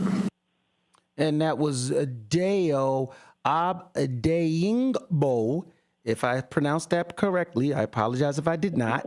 And he was talking about where he's most comfortable on the D-line. And Kyle brought up a great point last segment, Blake, about the fact that that is going to be interesting now that Dennis Allen definitely has a lot more options, and he's got a lot more packages to put together in terms of rushing the passer now. Yeah, lots of different ways to rush the passer in Chicago right now. But like we said with the draft, work to be done. Is Trey Hendrickson on the table? I don't know. Myles Garrett, he signed up a re-extension so he can put to rest that pipe dream, even though it was it was fun to talk about, but, it just didn't quite come to fruition. But, again, like we mentioned last week, how are these teams winning the Super Bowl? They're getting after the quarterback. They're making their lives uncomfortable. The Bears got to start doing that more. And I wanted to make this point, too. Kyle made a very good point about Grady Jarrett and about, the culture he brings and the things he can bring to the table. Back in 2018, a lot of people think, Khalil Mack, he was the big trade that his talent pushed him over the edge or pushed the Bears defense over the edge. But there was another guy by the name of Akeem Hicks that was kind of the catalyst to that Bears defense as well. He was the man in the middle. Think of Tommy Harris too, the guy in the middle that is a psycho, that is firing up the team, that you see pregame at the middle of the player's circle, yelling, hyping everyone up. And I think that Grady Jarrett can kind of be that guy, that Akeem Hicks build where, and he said in his press conference too, you played the clip earlier, he's not going to ask someone to do something that he wouldn't do or hasn't done in the past. And I think that kind of Akeem Hicks style leadership will go a long way with this defense, because the back end has it. Jaquan Brisker, even though he's not on the field, you see him flying around. You see him hyping his teammates up. You see him on Twitter talking a little smack. He's not afraid to be out there in the spotlight and kind of rile his guys up.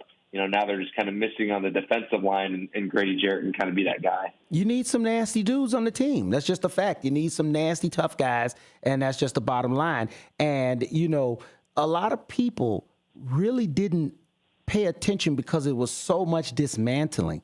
But letting go of Roquan Smith definitely affected that locker room. If you looked at those tapes, if you looked who was leading the charge into the field, look now at the Baltimore Ravens, who's out there in the middle of the power for the game. It's Roquan. It's Roquan speaking from his heart to the team out there ready to play.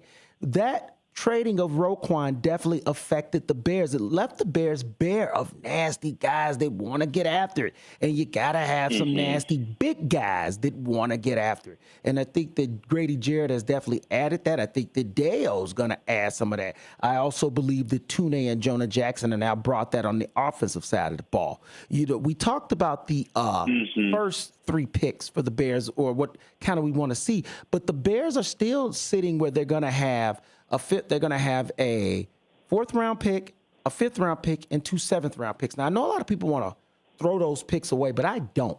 I don't believe in throwing anything away. Where do you think the Bears should potentially go if in those deep rounds to try to find value? Safety, what do you see in those late rounds that maybe they could try to find, or should they just stick in the trenches? I mean, for me, it's stick in the trenches. I think late round you can kind of look at, wide receiver options, kind of like we saw with, like we've seen in the past with like a guy like Tyler Scott mentioned in the last segment. Find one of those guys deep in the draft that you're not really expecting to pan out, because, I mean, let's be honest, when you're drafting in the NFL, those prospects way down the line, I mean, you hope you find a diamond in the rough. That's like the added bonus, but you're not expecting those guys to be, day one starters. But go find a deep ball guy. I don't know if Zaccheaus can really be that deep ball threat. Where did the Lions offense succeed a lot last year? When Jameson Williams really got his feet under him and he was that big deep ball threat, when, Jared Goff would play action, roll out, and bomb it deep to one of those speedsters downfield. That's a position group that I'm still looking at. The Bears don't need a wide receiver, but Zaccheaus isn't going to be around forever. You still have DJ Moore and Rome Odunze, that 1-2 punch for a long time. But you still need those supplementary pieces. You still need those guys that can make a defense's life difficult down the field, extending the field, because the more you can extend the field and get plays downfield, well, it opens up the run game. That opens up, the passing game in the short range. So that's one position group that I'm specifically looking at and seeing what Ryan Poles will do, if he'll do anything in that position group later in the draft. Yeah, I would definitely love for them to get another speedster, somebody could take the roof off. If you can maybe find a value guy, kind of just another defensive back just in case. Brisker goes down with an injury, another concussed injury, which would probably put him out for the rest of his career. So, maybe you could try to find value there. I just don't, what I know is this much. And my feeling personally, and like I say, I'm no draft guru, but this is what I've experienced throughout all the years. The first 4 rounds are the most important rounds. That's 100. That's almost like 100 players right there to be drafted. Once you get past 100-something players, okay, maybe you're reaching, at that point. So if you talk about the top 100 players, you're falling pretty much right up close to that 4th round, and then in that 4th round, you're starting to deep dive into the 100 to 150, what you believe top players that's coming out of college. So I think that the round 1, 2, 3, and 4 are value rounds. You're lucky if you can hit on 5 and 7. And like I said, I'm no draft guru, just my personal opinion. If you can get value out of 5 or 7, awesome. But I really want them to be able to nail rounds 1, 2, 3, and 4, which would give them 5 picks right there because they got 2 picks in the 2nd round. Yeah, and I think toward the start of the draft, they don't have to stay in the trenches, but they definitely should. And I think that's where a lot of the take O-line in the top 10. I think that's where this crowd comes from, because if you can make Braxton Jones a depth swing tackle, I mean that creates because injuries will happen. It's the NFL, and if you can go a full season with nobody getting injured, obviously that's a perfect scenario. But we shouldn't expect that, nor should we think that's going to happen. And I think that adding depth to the trenches so you're not running into a situation where it's like, okay, we went – I mean, at some point it was Kieran Amagaji was out there with, Matt Pryor, and you have these, I'm not going to say shells of human beings because I think that's a little disrespectful, but, shells of life out there where it's like, okay, this guy, yeah, he's a backup, but he might not even be a backup on half the NFL teams. Like that's how lower-level players, those guys kind of felt at some point. So, stay in the trenches. They have, like you said, they have 3 really good picks at the start of this draft, or 3 picks between their top 10 pick and then 2 in the 2nd round. If they went 2 out of 3 at O-line or 2 out of 3 in the trenches or all 3 in the trenches, I wouldn't be surprised.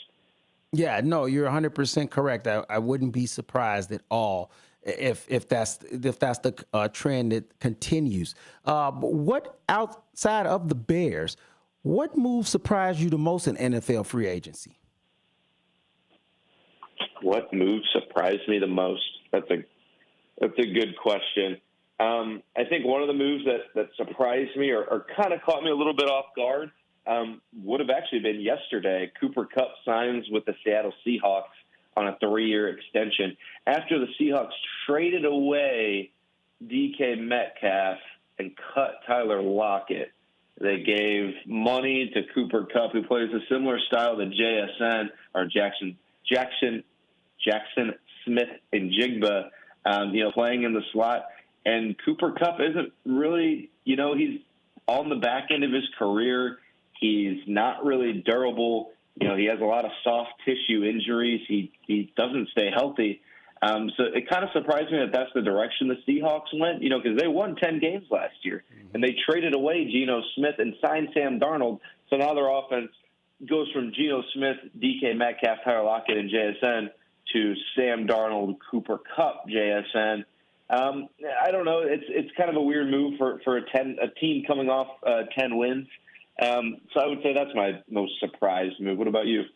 I'm going to go with the homer pick for surprise moves, and that was honestly Justin Fields. I was interested in seeing what was going to happen with the young kid. Obviously, I still keep up with his career because of his time in Chicago. I hope for the best from him. And, I was actually kind of surprised that Pittsburgh didn't re-sign him. I was really shocked that they would let him leave the building. But at the same time, I kind of didn't. I didn't expect the Jets. I had heard a little like rumbling, like the Jets were interested, and I was really surprised that new coach Aaron Glenn would start out his coaching career with Justin Fields as a starter. Now, this is the first time probably really Justin's been given a real fair shake because the regime that drafted him in Chicago literally was let go when his second season started, and it was a complete teardown and rebuild from there. Only to be shipped to Pittsburgh, where he was literally told, "Hey, Russell Wilson's the starter, and that's just the way it's going to go." And so now he's finally getting probably his first real legitimate shot at being a starting quarterback outside of his rookie year, which shouldn't count against anybody, because we've seen, even with Caleb, a rookie quarterback can have his struggles and issues on top of if a team is struggling around him. So I was very surprised that they gave him that start. I mean, it wasn't a crazy contract, but it was still, comparable, decent starters contract. And I was very interested to see, after having gone through the Aaron Rodgers thing, that they would take a chance on Justin. So that definitely kind of surprised me. I was like, wow. Another kind of surprise was that Texans decided to ship off Jeremy Tunsil to the Commanders. I thought that was a little weird, considering all the struggles they had on the offensive line. Thought that was kind of surprising that they would go and trade their left tackle and give him to the Commanders. But, every team has a plan. But those were pretty much the two kind of things that kind of, really shocked me. Like, whoa, what was that about? Outside of that, everything else kind of really went according to plan, if you really think about it. Yeah, no, that was a good call out on the Justin Fields stuff. I'm in the same boat. I never like rooting against former Bears. You always want to see what's best for their career. When Trubisky left, I still have a soft spot for him. I think he's still the backup in Buffalo after a brief time in Pittsburgh. And, Justin Fields is going to have his hands full over there with the Jets, because, it's not like you're going from the Bears and what they've shown us, is how well they run their organization, which for the Bears, over the time, that hasn't been that well. It looks like we're turning a corner with Kevin Warren. But, going from the Bears and then Steelers, who better ran organization, now the Jets, who might be one of the worst run organizations in football. He, again, is kind of battling against all odds, but he does get to play again with, a guy he's familiar with from Ohio State. That's Garrett Wilson. So it'll be fun to see those two link up again and, kind of have some chemistry, keep building chemistry that they kind of already had at Ohio State, and, see if he can take that to the next level. They have a new head coach in Aaron Glenn that a lot of people are high on, coming from Detroit, a big rah-rah guy, a good team guy, a player's coach that people like playing for. And I hope it works out for him. So that'll be fun to watch over there in New York.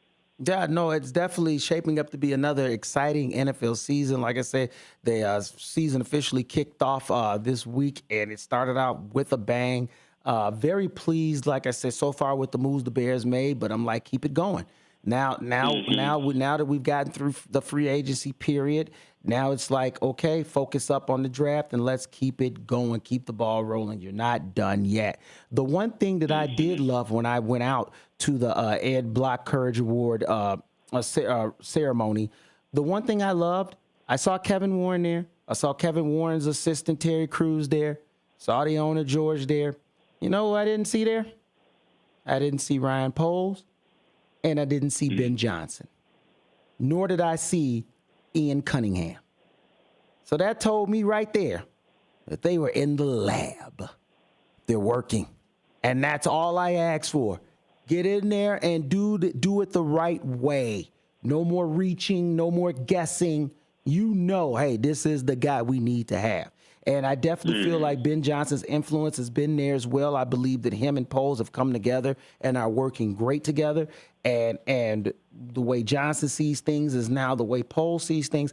And it kind of has to work that way. I know Poles gets a lot of flack but remember, he was working with Eberflus. Moves that he made were also moves that would be made that his coach was asking for and wanting and saying this was going to help his team get better. So, blame goes both ways. Yes, of course, Poles has to take some blame because he's the one that brought him in. But can you blame a guy for trying to give a coach what he believed that coach needed to be successful? Now that you have a proper coach, now we're seeing the better moves be made.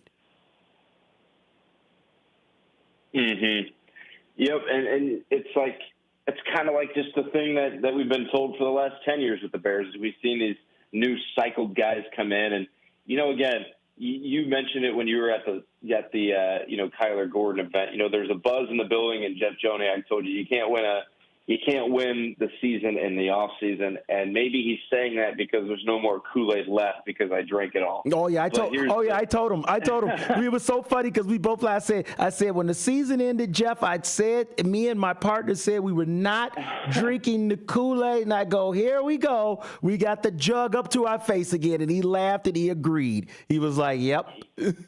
Yep, but again, it's when these new guys come in, you get fed these new ideas, and you think that it's going to be different. You hope it's going to be different. You have that hunch, and then it's not. It's the same old Bears. But again, if you're not going to be, if it wasn't Ben Johnson, I would probably be on the other side of this. I would say, you know what? Yes. They didn't go get the top line guy. There's reason for concern, and there still is reason for concern, because it's the Bears. But it's just less, though, isn't it? But it just feels less. It just feels for once, and I don't know how long. We don't have to worry about drafting a quarterback. We don't have to worry about getting top elite talent on the outside. We don't have to worry about having a top defensive edge guy because we've got one of them. We're just adding on to that. You know what I'm saying? I like that we're adding rather than needing, and that's what has felt different. Yeah, and when you have the play sheet in your hand and operate a top 10, top 5 offense in the NFL for 3 years running, that's when the concerns go down. When Matt Nagy got the play sheet in his hand, it was like, okay, he comes from a good system, but Andy Reid's there. How much was Reid calling? How much was Nagy actually calling? How much was he actually doing? Ben Johnson had the play sheet in his hands for 2.5, 3 full seasons, really operating one of the best offenses in the NFL with Jared Goff. No disrespect to him, but a top 15 to 20 quarterback, or top 10 to 20 quarterback in the NFL. It's not like he was top line talent. So now you give Ben Johnson a guy who can ascend, who doesn't have a ceiling right now, who has a high floor, I'd say, but the ceiling can be the best of all time. I mean, that's what it is. I mean, Caleb Williams, let's call it how it is. He has all the tools to potentially, keyword potentially, be one of the best quarterbacks of all time. Now you can kind of say, that's why we've drinking all the Kool-Aid, because the possibilities are endless, and that's just, it's simply how I like the fan. I want to think that this is going to work. I want to think that this can go great. I want to think that the Bears can draft the correct guy for 10 straight picks and build this superpower team that's playing in February, that's not done at the doesn't end their season at the start of January. They get to play into January, something we haven't seen since really, I guess, 2020, if you can count the game against the Saints. But, even then it's been 5 years. So it's time to get back to playing winning football. It's time to get back to the playoffs. And, if I had to predict it today, I'd say the Bears would be in the playoffs, but I would have said that last year as well. Exactly. I feel like this. It's still prove it. I am drinking the Kool-Aid, but it's still prove it. It's still prove it. I'm enjoying what I'm seeing, but I'm not going to give them benefit of the doubt. I'm not going to say that they're going to be a top team until I see it. All I'm going to predict is that they're going to be better. I will say that. They're going to be better. Are they going to be a playoff team? That's the goal I know they're trying to build to. But at the same time, they're going to have to prove it. Ben Johnson still has to prove that he can be a head coach. We know he can be an offensive coordinator. Now he has to prove that he can be a head coach. Caleb has to prove to me that he's ready to take that jump to the next year. Rome is going to have to prove to me that he's ready to be an elite wide receiver. Poles is going to have to prove to me that he can really put together a good draft class to help this team this season. I'm not just gonna give them the benefit that last year I did, man. I went out and bought a Caleb jersey right away and was like, let's go. Not this season, buddy. No. You're gonna have to show me first. Yeah. And before I fully get on board that you're ready to make that true change in this franchise.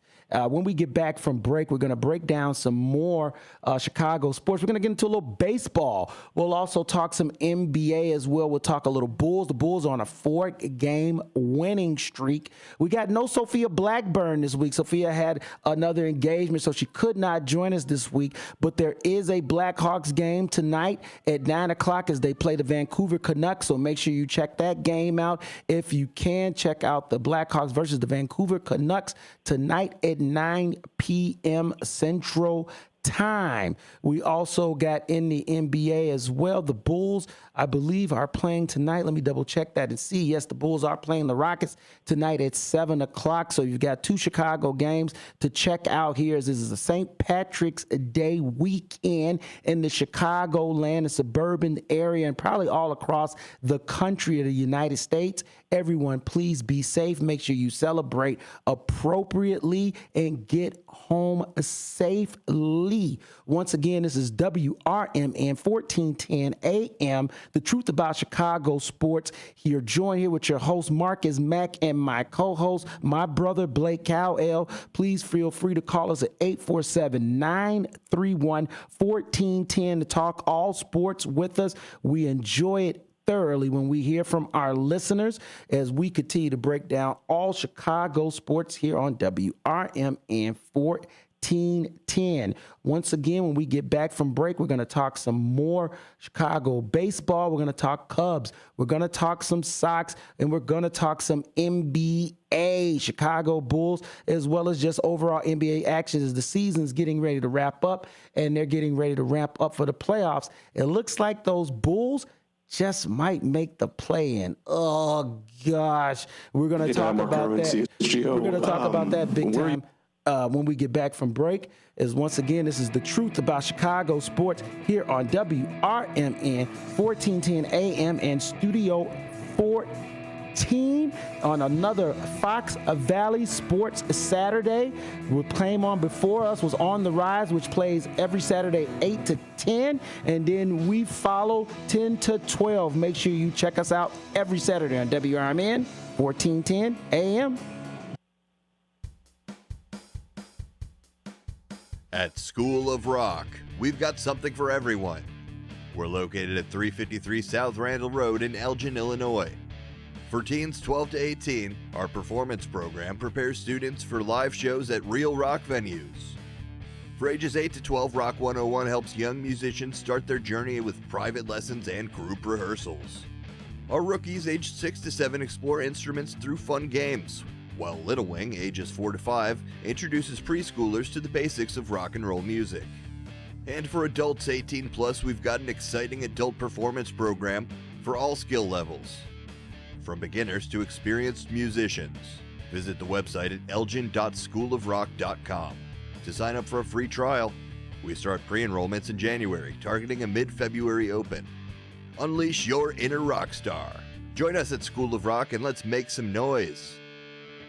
We are AFGE, the American Federation of Government Employees. We represent 700,000 federal and D.C. government workers who are the vital threads of the fabric of American life. We support our nation's military. We take care of our nation's veterans. We protect our nation's borders. We respond to our nation's crises and natural disasters. We provide services to our nation's seniors. The American Federation of Government Employees. We work for America. We are AFGE, the American Federation of Government Employees. We represent 700,000 federal and D.C. government workers who are the vital threads of the fabric of American life. We support our nation's military. We take care of our nation's veterans. We protect our nation's borders. We respond to our nation's crises and natural disasters. We provide services to our nation's seniors. The American Federation of Government Employees. We work for America. Are you suffering with anxiety, depression, PTSD, an eating disorder, or even a substance abuse problem? If it's causing problems at work or with your family, get help now at Insight Mental Health and Wellness. We can help and treat all types of depression and mental issues. We'll help you use your insurance to get away from it all to a beautiful, sunny, and tranquil vacation-like environment so you can recharge yourself. And with a Family Medical Leave Act, you could take the time off you need from work. Plus, with the Affordable Care Act, your treatment could be 100% covered if you're suffering from any kind of anxiety, depression, PTSD, eating disorder, or even a substance abuse problem. Use your insurance and get away from it all. Come to sunny California. Call Insight Mental Health and Wellness now. 800-419-0287. 800-419-0287. 800-419-0287. That's 800-419-0287. At Britain's Touchless Car Wash, they know life gets busy. That's why they're here 24/7 to keep your car looking spotless, fast, and easy. Their advanced brush-free wash technology delivers a sparkling clean without a single scratch, because they treat your car like it's their own. Here's the best part. Right now, you can get a free car wash just for joining their text club. It's simple. Just text BRITT to 30400, and your first wash is on them. Britain's Touchless Car Wash has 2 convenient locations, 1923 Larkin Avenue in Elgin and 555 Willow in West Dundee. They're proud to keep your car clean while giving back to our community. Text BRITT to 30400. That's BRITT to 30400. Now for your free car wash, and see why Britain's Touchless Car Wash is the fast, gentle, and reliable choice.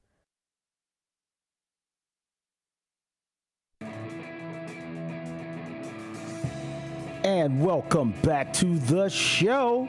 This is the truth about Chicago sports here on WRMN 1410 AM. Let's continue to go.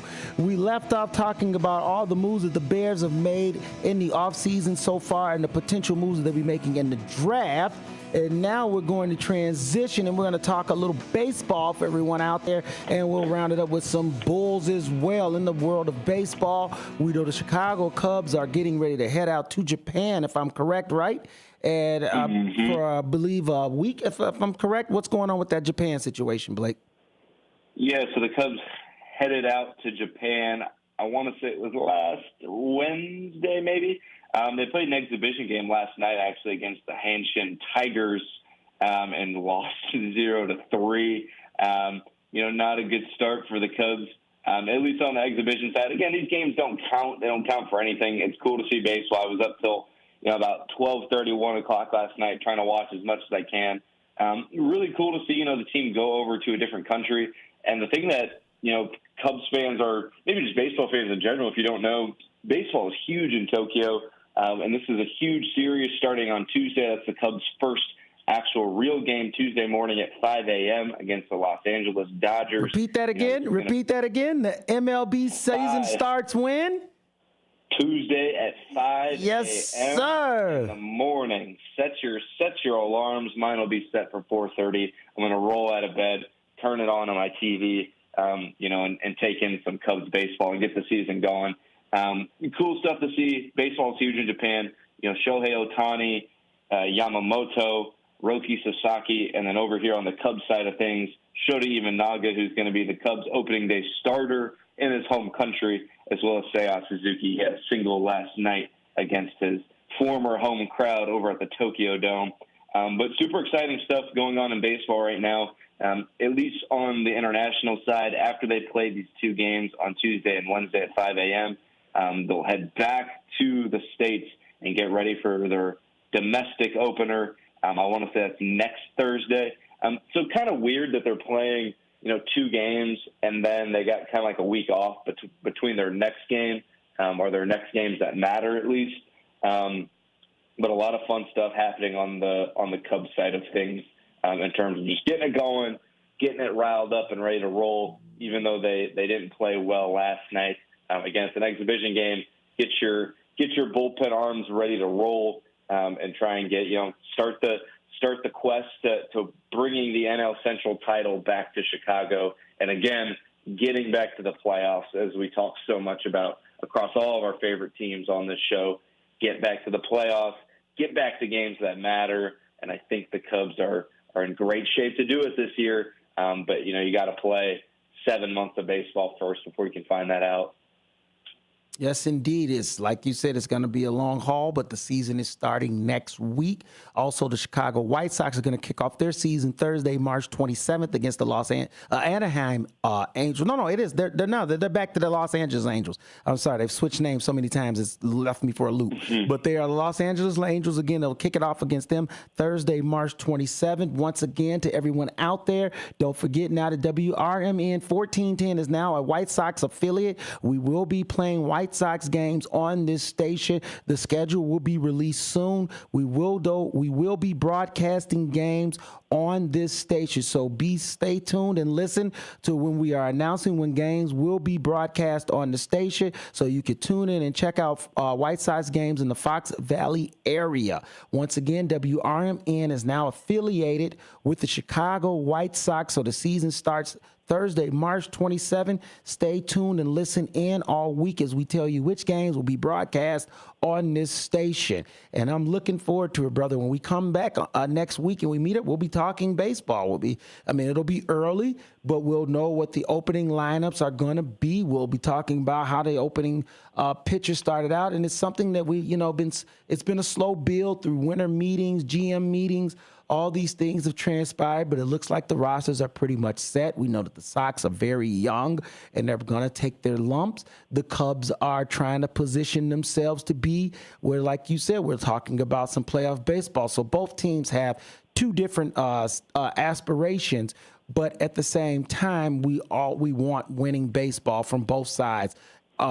In Chicago. So hopefully that's what we get from the north side and the south side as we get a little winning baseball. But I'm excited, my brother. I'm excited big time as this season's getting ready to get started. And with that in mind, since the season will have started by the time we meet up, give me your predictions in terms of who do you see winning the different divisions in baseball this year. Give me your predictions to start the season, and we'll start with the NL Central.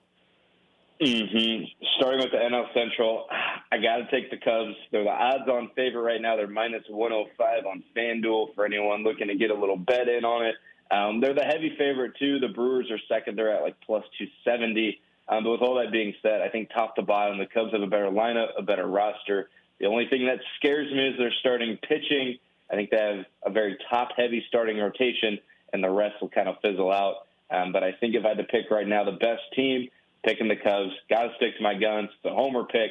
But if you don't believe in your own team, then it's tough to be a fan of them too. Yeah, we talked about this last week, and I still stand by this, that I feel like this is one of the most opportunistic years for the Cubs to take the Central. I don't see the Pirates being anything. The Cardinals are still trying to come up, but you never know. Sometimes they rise out of nowhere. The Reds, I think they're going to get a little pop, but they're still not ready. And the Brewers, I'm counting on a fall off from the Brewers because of the off-season losses that they experienced. So, yeah, I'm going with you Cubs as well with the National League Central. Give me the National League East. Who are you going with? This is a loaded division once again. It is a loaded division, and I'm picking the Braves to win it. And the reason I'm picking the Braves is they had a quote-unquote down year last year. But, Marcus, if you look at the standings, they still won 89 games, made it to the playoffs, and they were losing their best player in Ronald Acuna Jr., and they didn't have their best pitcher, Spencer Strider. They had other injuries throughout the season as well. Chris Sale won the Cy Young. Ozzie Albies was out for a big portion of the year. The Phillies are still good. They'll be there. The Mets have a great lineup, although I think their starting pitching is horrendous. I'm picking the Braves. I think they're the class of that division, top to bottom. And even if they're not fully healthy, they still have a great chance to win it. So I'm picking the Braves. I'm going to go with the Mets. I'm going to go with the big payroll. I think that it'll pay off. They made that run last year. They showed that they had the ability to turn it on. They did sign Francisco back to the team. So I think that they have a good chance to lead this division this year. But like I said, it's loaded, and I would not be surprised at all if the Braves or Phillies took it, but I'm going to go with the Mets. In the National League West, I'm just going to tell you right now, I'm not going to hold nobody's breath. I'm picking the Dodgers until I see different because they are the empire, right, at this point. But tell me, do you see it another way in the National League West? Nope. Dodgers is 105-game winning team at least.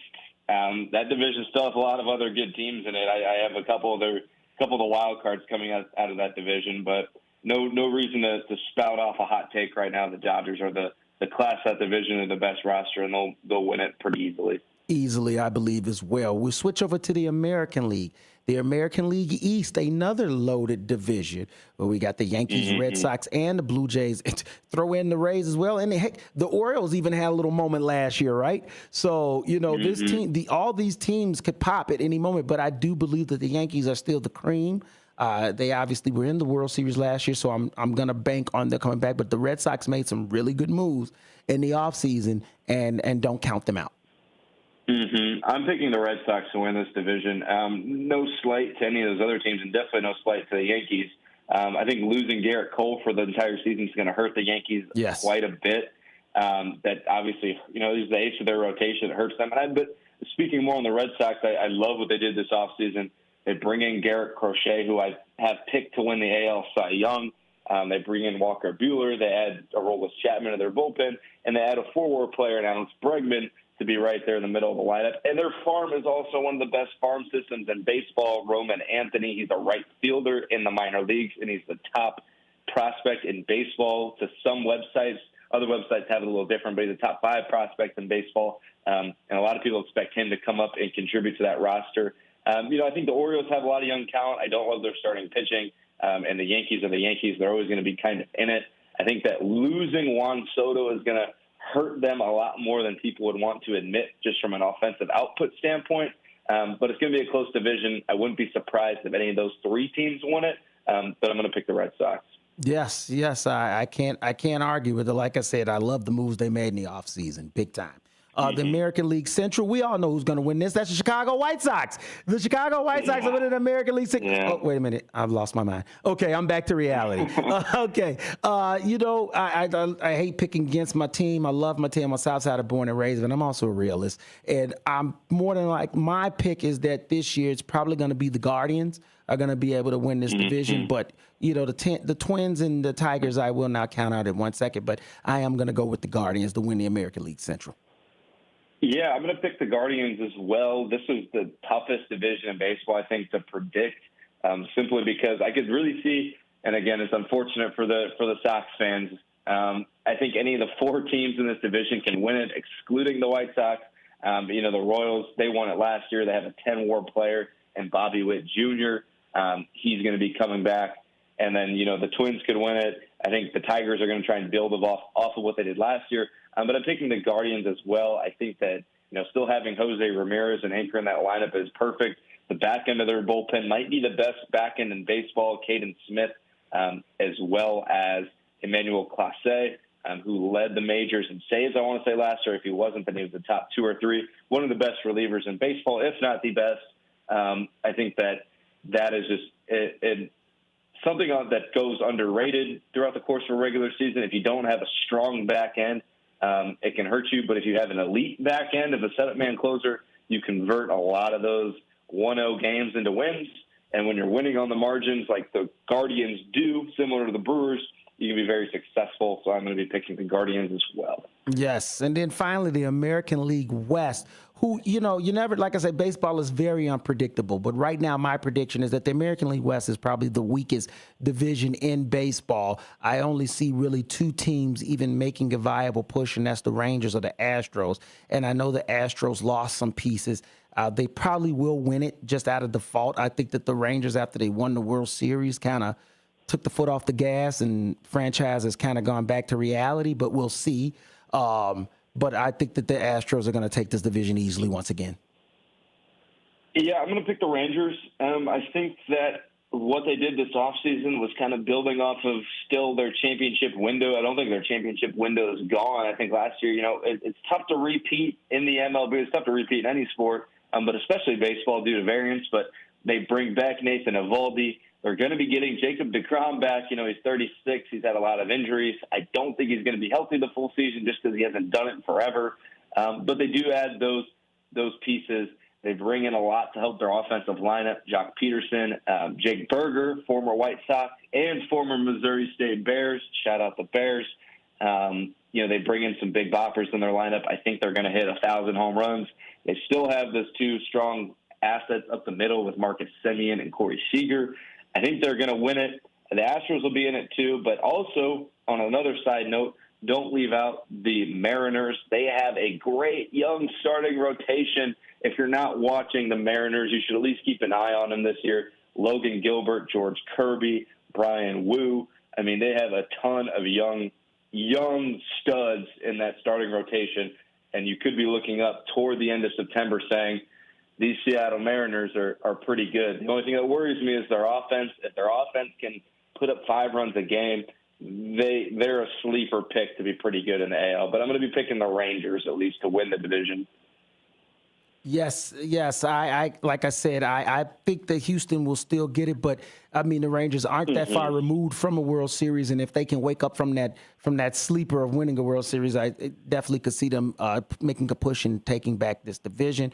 But like you said, the rest of the team more about young talent, hopefully maybe popping kind of like the White Sox. So you'll be looking at that for more than anything. But I don't expect any of those teams to rise up and take that division.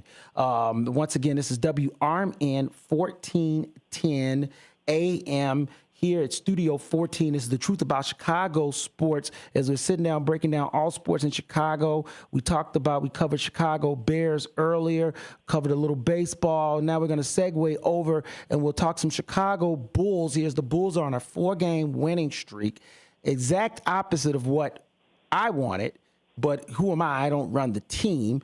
I'm pretty sure it's the exact opposite of what Blake has wanted as well, as we were expecting this team after the Zach LaVine trade to pretty much bottom out and regulate themselves into draft lottery position. And instead, this team has actually found some type of weird, resilient gear and are now sitting where they are 4 games ahead of the Toronto Raptors with the last and final spot in the play-in tournament.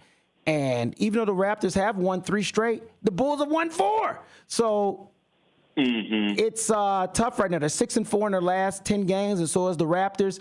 And, as the season is starting to wind down, the Bulls look like they really have a weird, dumb shot of making the play-in. And it's just, I'm thoroughly disgusted. Like I say, I know players don't tank, coaches don't tank. Only organizations want that, but sometimes fans want it too. And I know we shouldn't ask for it. We should never ask a team to lose. I love them wearing my Bulls sweater right now. How dare I, with my beautiful Bulls hoodie, ask them to lose? You know why? Because they need a superstar. I'm sorry. They need a superstar. And you're not going to find it if you make the play. You're going to get embarrassed. You're going to get blowed out and kicked out. And then you're going to be left stuck, regulated with getting another pick that might be somebody, but we don't know. I'm sick of it. I'm sick of it, Blake. I can't take this no more. What is wrong with them winning 4 games? And yes, we should be proud. Kobe White playing excellent. Boussel is awesome. Glad to see Vooch come back. What are you doing? Okay, that's my rant. I'm over. I'm breathing heavy. I'm breathing heavy for a second, Blake. I'm too old for this. You take over for a second. All right, catch your breath. Let me shed some light on this. Yeah, the Bears are not the Bears. The Bulls are definitely making the play-in, as unfortunate as it is. But you want to know why they're making the play-in? It's because a guy named Josh Giddey is going absolutely berserk right now. And if you want to take a blast from the past, the Bulls traded Alex Caruso for Josh Giddey, and Alex Caruso is averaging 6.5 points, 2 rebounds, 2 assists, and shooting 42%. The people that complained about that trade are starting to really look like they didn't know what they were talking about basketball. That was one thing I had. No, when they traded Caruso for Giddey, everybody was like, "What? You traded Caruso for Giddey? Oh, what are you?" It's like, dude, the guy only plays a defense, and most of the time that's off the bench. He can't be a starter because he's not going to give you the points you need to justify him being in your starting lineup. So I'm very happy and very pleased that this Giddey move is starting to pay off and be thrown in people's faces, because what were we doing whining about Caruso not being on the team? For real? Only thing I wanted was Giddey and a draft pick, because Oklahoma's got like 1,000 of them. Yeah, and I think a lot of that came from, hey, we should have traded him earlier, similar to what we talk about with with the Cubs, like these prospects that don't really have a spot, and then they don't trade them at the right time, and then you don't get the right value.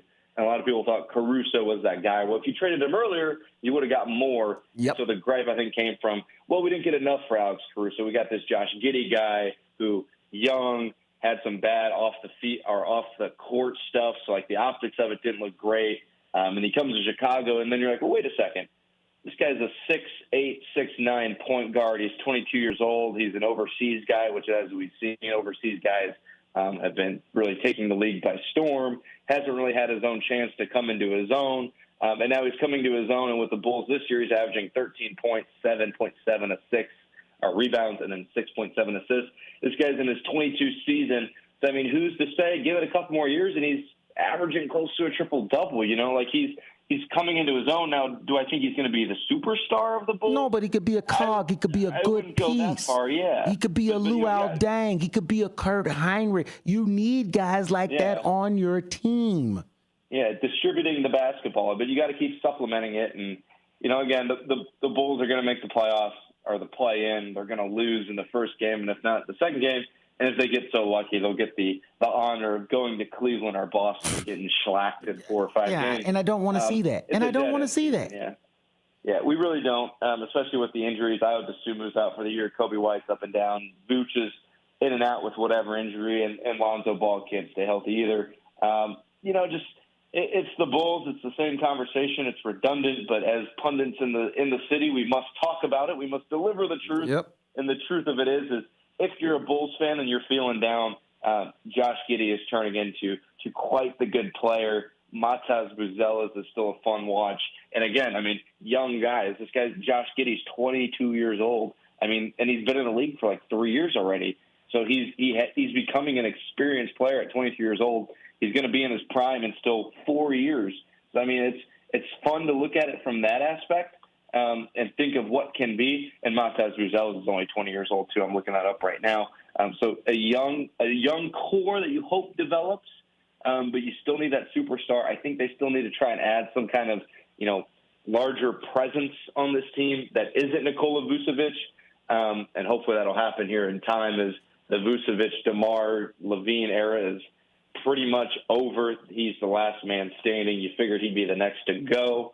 But time will tell. But as far as the Bull season goes, we're looking forward to the play-in, and then not much else after that. Yeah, it's like you said, it's nice to see some of the young guys. It's really nice to see Giddey opening up. Buzelis starting to get run, but still need a superstar. The one thing that was answered for certain that I had put out there and I didn't have facts, but now the stats back it up wholeheartedly. Zach LaVine was without a doubt holding the development of Kobe White back. Since Zach LaVine has been gone, you've definitely seen who Kobe White truly could be. And I think that Kobe White could be definitely a 3, maybe even possibly a number 2 to a superstar. Mm-hmm. And so it's nice to see that the Bulls did get it right by drafting this kid. Kobe can play. Now, he's not a great player, no, but Kobe can play. Considering where he was drafted, he was the 7th pick in the 2019. Kobe has answered that question, which I think most people wondered, could he play?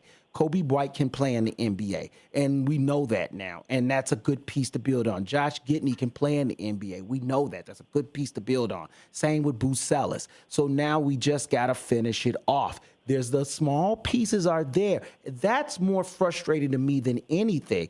Not just them, winning when they're supposed to lose, losing when they're supposed to win. It's the fact of that they're so freaking close, Blake. If they just do it right for once, do it right, because making this planter is not the right way to do it. It's just not. And like you said, it's pretty much, it looks like a done deal unless in these last couple weeks something breaks down. Also on the horizon, I want everybody to be paying attention as well, as we're going to have March Madness is getting ready to kick off. I know the conference play is going on right now. March Madness starts next week, so everybody make sure you got your brackets filled out and have a good time with that. We'll obviously be covering March Madness next week on the show as well. It's one of my favorite times of the sports season because we got the kickoff of baseball. You got March Madness happening. You got NBA free agency that just ended, and we're heading to the draft. It's just the juices are flowing. NBA playoffs is getting ready to come around the corner. Man, you can't get no better than the sports time right now. Hockey playoff is on the horizon. Woo-wee, Blake, I'm telling you, baby, it's only getting better, brother. It's only getting better. Yes, indeed. Once again, we look forward to everybody joining us next week. We'll probably have a couple special guests. I'm not going to announce nothing yet, but just a little teaser for you guys. But we're looking to have a couple special guests. Sophia Blackburn should be back with us as well. Next week is also, I know everybody loves to hear the great Sophia, and we don't want to disappoint, so she'll be back on also. Brother Blake, I want you to be safe. Make sure you're taking your time for the St. Patrick's Day weekend. Enjoy yourself, but please, please, please be safe. And that goes out there to everyone as well. Have a great time. Watch sports, but make sure that we are safe on this holiday. Everyone goes home. Right, Brother Blake? Yes, sir. Yes, sir. Everyone have a good week, and you stay safe as well out there. Yes, indeed. Once again, this is WRMN 1410 AM. Studio 14 is The Truth About Chicago Sports with your host, Marcus Mack, and my co-host, Blake Cowell, as we bring you all the truth about Chicago sports here on WRMN 1410 AM. We're getting ready to wrap up the show. It's been another great week. Once again, make sure you check out On the Rise, which comes on before us 8 to 10, and then we follow up 10 to 12. Shouts out to the boss man, Dino Boss Man Delaley. Shouts out to our program director, Dennis Sonar Green, and our executive producer, Maddie Ice McNeil. Once again, WRMN 1410. The Moose Lodge 799 in Elgin is a place to connect with family, friends, and your community. Moose Lodge 799 is conveniently located at 925 South McLean Boulevard, and they offer fun family activities, exciting community service projects, and live entertainment on the weekends. At Moose Lodge 799, you'll find a place to relax, make new friends, and be part of something bigger, like supporting the kids of Mooseheart. Doors at Moose Lodge 799 open at 2 p.m. Tuesday through Friday and at 11 a.m. on Saturday and Sunday. Join a welcoming group of members who share a passion for good times and giving back. Call 847-741-0799. That's 847-741-0799 for more information, or stop by and see what they are all about. Moose Lodge 799 in Elgin, where family, friends, and community are always invited to join.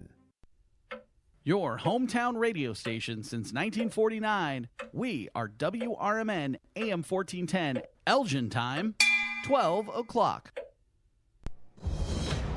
Breaking news this hour at townhall.com. I'm Bob Agnew in Washington. These 16 people have been killed in a monster storm sweeping across much of the country. National Weather Service forecaster David Roth says the danger continues today for some parts of the South. The area that's within 30% chance of tornado it includes the cities of Birmingham, Jackson, Tuscaloosa, the old capital of Alabama, Hoover, and Hattiesburg. So that's over 3 million people. In Missouri yesterday, tornadoes left 10 people dead. Last night on Capitol Hill. The yeas are 54, the nays are 46. The bill is passed. The Senate passing a 6-month spending bill just hours before a government shutdown. President Trump ends the week with favorable polling numbers. As Bernie Bennett reports, they show he still has the support of most American voters. The Rasmussen Report's daily presidential tracking poll for Friday shows that 52% of likely U.S. voters approve of President Trump's job performance. 47% disapprove. The latest figures include 37% who strongly approve of the job Trump is doing and 39% who strongly disapprove. That gives him a presidential approval index rating of -2. That is correspondent Bernie Bennett reporting. The United States Postal Service says it will work with the Department of Government Efficiency to reform its operations. According to a letter sent to congressional members, the Postal Service plans to cut 10,000 workers and billions of dollars from its budget. The plan calls for DOGE to assist USPS with addressing, quote, big problems at the $78 billion a year agency. USPS says mismanagement of its retirement assets and workers' compensation program, along with regulatory requirements, have restricted, quote, normal business practice. USPS currently employs about 640,000 workers. Mike Hempen, Washington. More on these stories at townhall.com. Wesley Financial Group is not a law firm. Wesley Financial Group is not a law firm. If you own a timeshare, don't miss this public service announcement from Chuck McDowell, founder of Wesley Financial Group. If you receive an unsolicited phone call or mail piece to discuss selling, renting, or especially canceling your timeshare, don't fall for it. If you really want out of your time,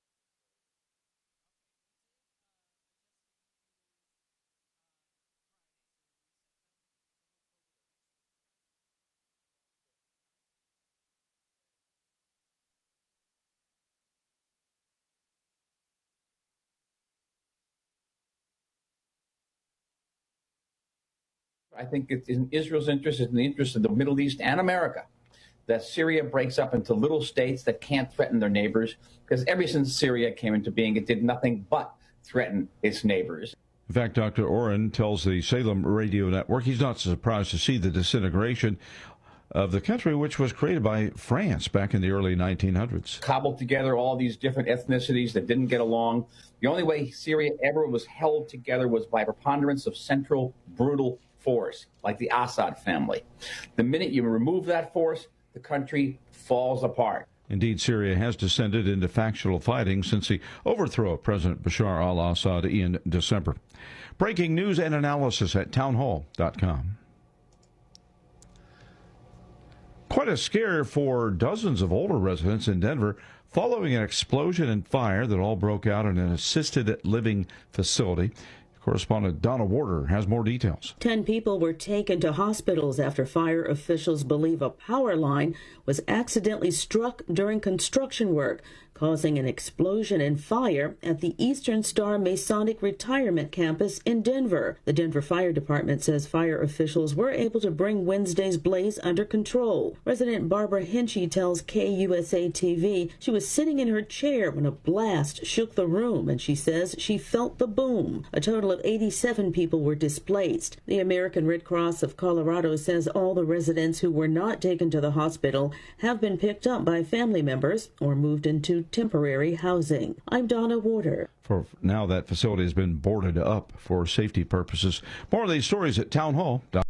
Join your co-hosts Mike Tooman and Paul Burvitt on our weekly radio hour, Chief Guard of the Republic, where we talk about all things national security, defense, personal security, safety, and dealing with law enforcement situations. Call in 847-931-1410. Ask us questions. We will get you answers. Every week, Saturday, noon to 1 on 1410 AM WRMN Elgin. Streaming on WRMN1410.com. Chat with us on WRMN's YouTube live channel.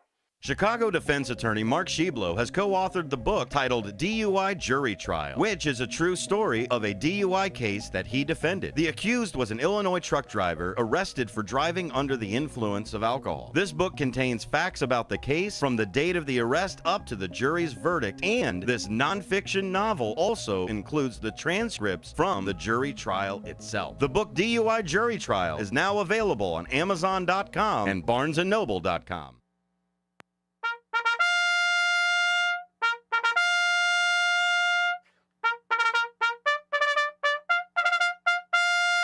Fix bayonets, comrades. This is the Chief Guard of the Republic radio show with your co-hosts Mike Tooman and Paul Burvid. Every Saturday, noon to 1, WRMN, 1410 AM, the Fox River Valley Media Network. Streaming on WRMN1410.com. Our studio call-in numbers are 847-931-1410, or you can text us at 505-926-1410. You can find those numbers at WRMN1410.com also. Or you could hit us up in the comments on the YouTube live channel. So welcome back, everyone, our regular listeners. I hope Cleveland Dennis is out there. We like Cleveland Dennis. So, Paul, I wanted to talk today about several dangerous articles. I mean, articles of things. things, possessions, not articles as in written articles. That's kind of like dangerous in not a physical way, direct physical way. But automobiles, guns, and dogs, canines. So this is always building up in me. And so I have some pretty strong opinions on it, maybe Royko-esque opinions in some ways, but it's all based on, I think, every law in this country, or 99% of the laws, I gotta say 99% of the laws are made to keep 1% of the people in line, or hopefully try to keep 1% of the people in line. Because I think most everyone else is just like okay with, maybe my 99% number is a little high, but maybe, let's say 15% of the population needs to be told how to behave. Would you agree with that? I would, 100%. Yeah. And it works bad for everyone else out there. People that are collectors, aficionados of stuff, people are just like happy to have a sporting thing. People are happy to have some things in possession, like even dogs, like companionship or even protection. So you see that every time there's a gun incident out there where some lunatic goes on a spree with a firearm, most often these firearms are illegally obtained. They say they're legally obtained, but they're illegally obtained because these people lie on their paperwork, or they use a straw man to get these things for them. Or they take the gun from somebody else who had it and got it lawfully. Yeah, kind of stolen. And then,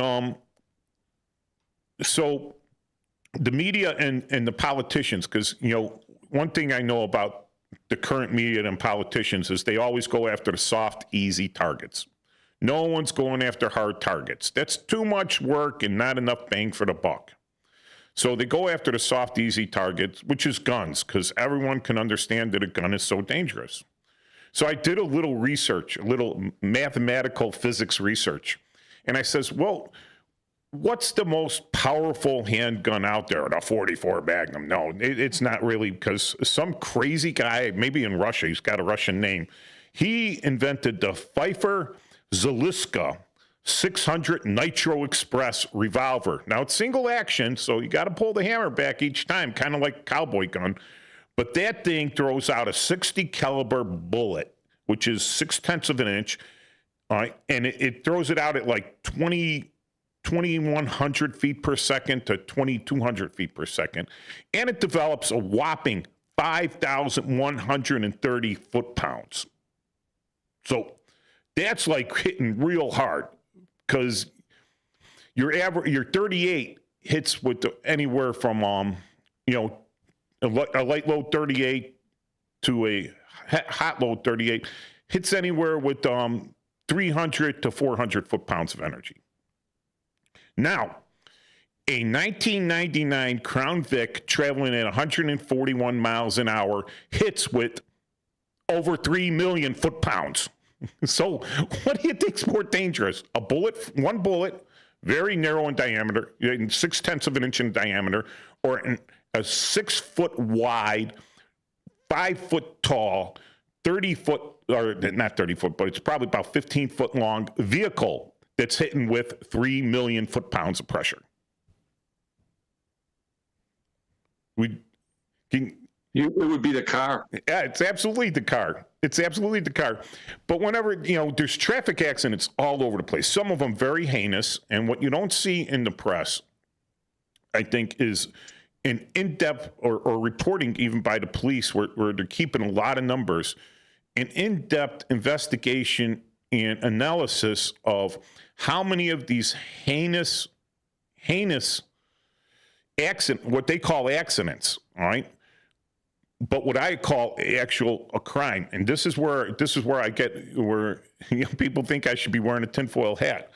If you are drunk and get behind the vehicle of a car that can hit with 3 million foot-pounds of pressure, I think that is prima facie evidence of intent to commit murder. Would you agree as a prosecutor, Paul? Oh, absolutely. The minute he steps in the car, he's formed the intent. Yeah, he doesn't care. He doesn't tell him, I'm going to go hit someone, but he will, right? He might, all right? And how many of these people don't, I looked up how many people don't have driver's licenses, right? Or better yet, a better representation of this might be just uninsured drivers. There are probably a few people that got a DUI here and there, got their license suspended, but still are required to carry driver's insurance, just in case they have to drive their own car to the hospital because there's no ambulance available. That's what insurance told me when a loved one of mine got his license suspended because he got 3 tickets within 12 months. So they suspended his license. And I call up the insurance company. I says, well, drop him. He ain't going to be driving. But what if he needs to drive you to the hospital? I'm like, okay, well, that was their reason. So I still had to pay insurance on him. So now you got over 33 million, pretty close to 34 million uninsured drivers out there. These are people with driver's licenses that don't have insurance. So I'm just doing a correlation. The only reason they would have that is because they're suspended and or revoked. So those people are still driving out there. And, you know, it just gets me that these statistics aren't out there for people, you know, to let you know. I again, you know, this is me putting on the tinfoil hat. I don't like going out and driving. I used to like going out and driving. I used to like enjoy it. You know, nice drive. And now I'm terrified because it's like people are out to get me. And if they do get me, are they going to stop? Are they going to? Nah, they're just going to go on. They don't care. I bought a used car and I gave it to my daughter. It was a car that I needed for a couple months. I gave it to my daughter. It's, you know, older car, was in good condition, you know, a little ping here and there. And then some jerk in a, I think he was in an Audi, right? A nice Audi. He backs into her front bumper, which these things are just plastic, you know, and he cracks it. But then he hits it again because he's intent on parking in the spot, even though he just hit a car. And then he just drives away. Nothing. Okay. So, this was got on one of these ring cams. My daughter and the neighbors had gotten his license plate. And I told her, I says, oh, no, we're not even going to report it. Because here's the thing. Here's where they get you, right? If I report it, even though totally not at fault, the car's parked, that's a hit against my insurance and they're going to raise my insurance rates. That's true. They're going to use it. They're absolutely going to use it. And it's like, but if they had to pay out on that, that would hit my deductible. And I don't, you know, if I replace the whole bumper, I might go, okay, $600 to replace that whole thing, right? And they're going to pay $100 of that. Another $500 is going to come out of my pocket. And then my insurance rates are going to go up $300 a month, which they just make more money on. So, and they used the best excuse. This happened to my goddaughter. One of the best things I love, right, is someone smacked into her car in the parking lot pretty hard. And it went away, and the car needed some serious repairs. So they made a claim with the insurance company, and the insurance company says, well, no, we're not going to pay off. And she goes, well, what about this uninsured driver I pay for? And they go, how do you prove he was uninsured? Well, the fact that he ran off means he's uninsured. Because guess what? Because he ran off, do you think his insurance company is going to cover him if he had it? No. Therefore, he's uninsured. But you got to pay for that insurance, and then they don't pay. They don't pay out. All right, so now this is going to bring full circle. What do you think about them requiring every gun owner to carry insurance? I think it's ridiculous. And why?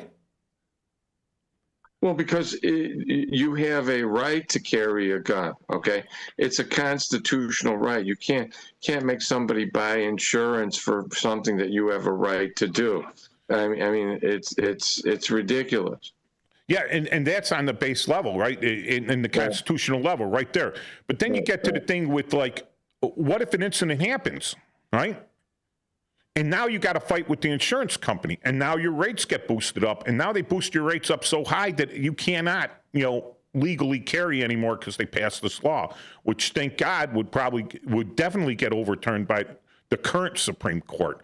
Because, like you said, it's a right, the right to bear arms, not the privilege to bear arms. Now, there's no right to drive a car, is there? No. It's a privilege. You could walk. You could walk anywhere you want. They're like, fine, you can walk anywhere you want. Pretty much bicycle everywhere you want. Bicycle, you get a bicycle. Horseback ride.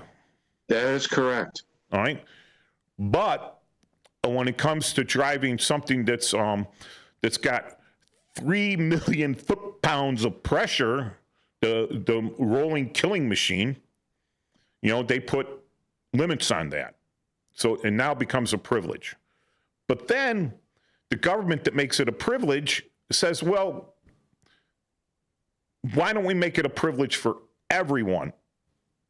Which means if I go to drive in Mexico, if they don't have an agreement with the United States to honor our driver's licenses, which I think they do through NAFTA, I have to get an international driver's license that's recognized by Mexico. If I go over to Europe, they want you to have an international driver's license. When I was there in the Army, they wanted me to get a German driver's license, which I did get and never was able to use, but I still have it. It's like they asked me for a driver's license at the grocery store because I'm buying liquor, and I'm like, there you go. It's a driver's license. So what's even worse is when you go to these countries, you have to get a special rider on your car insurance. Like if you're driving into Mexico, if you're driving into Canada, they don't accept our insurance. So you have to get a special rider where you can show them at the border that, hey, I have insurance for Mexico or I have insurance for Canada. Otherwise, if you're in an accident, they might not let you leave. They might lock you up. Yeah.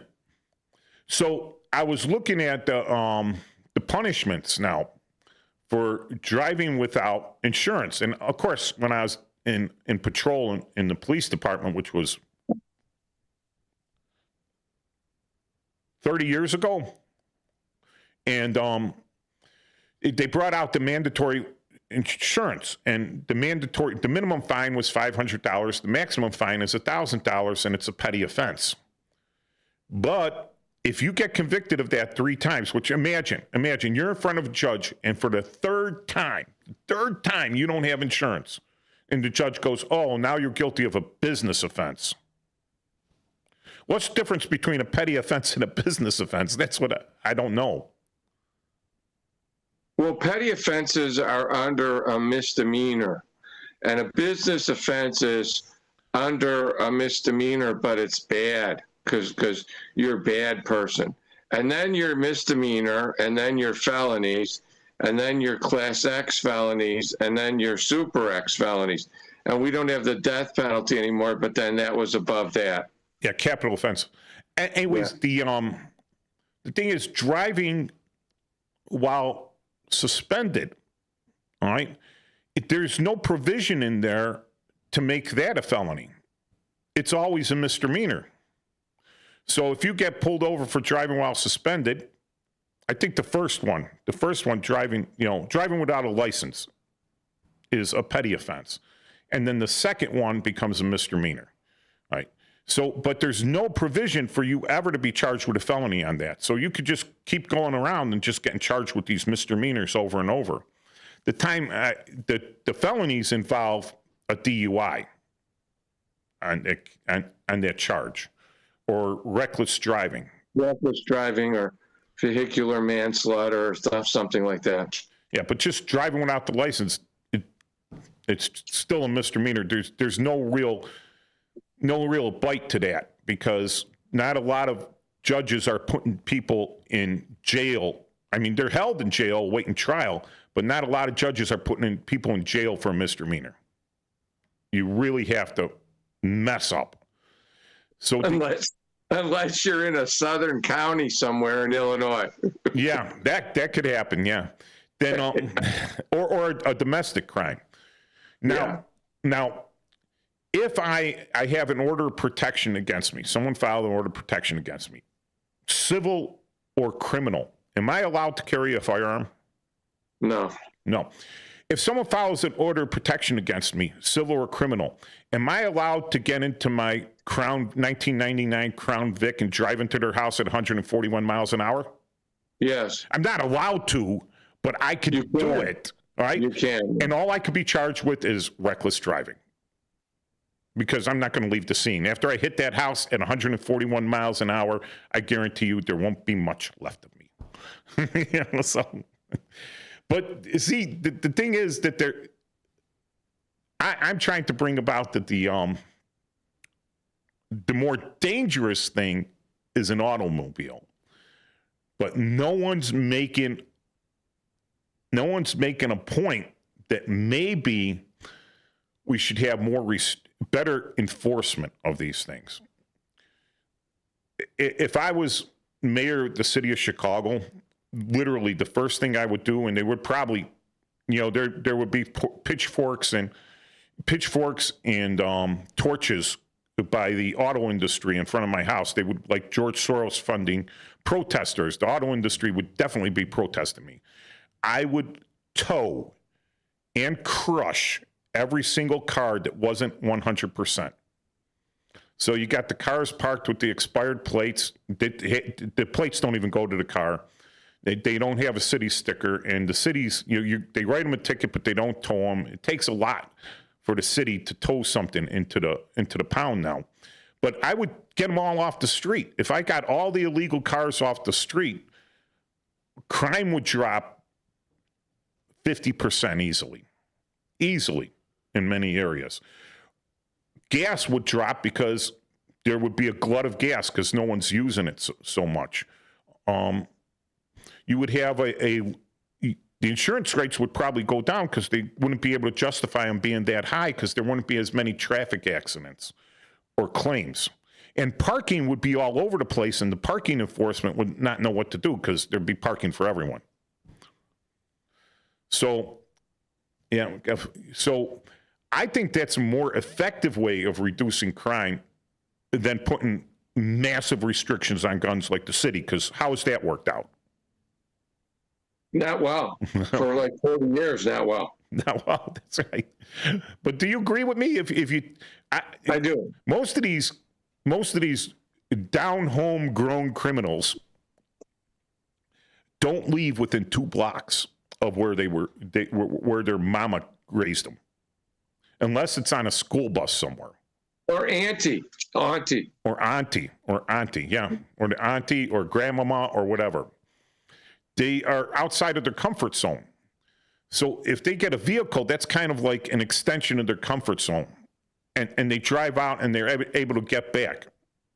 They're able to get back to their comfort zone. And so they're able to move the crime. I know that when I was working as a detective, a lot of the crime up in Rogers Park was coming from the southeast side.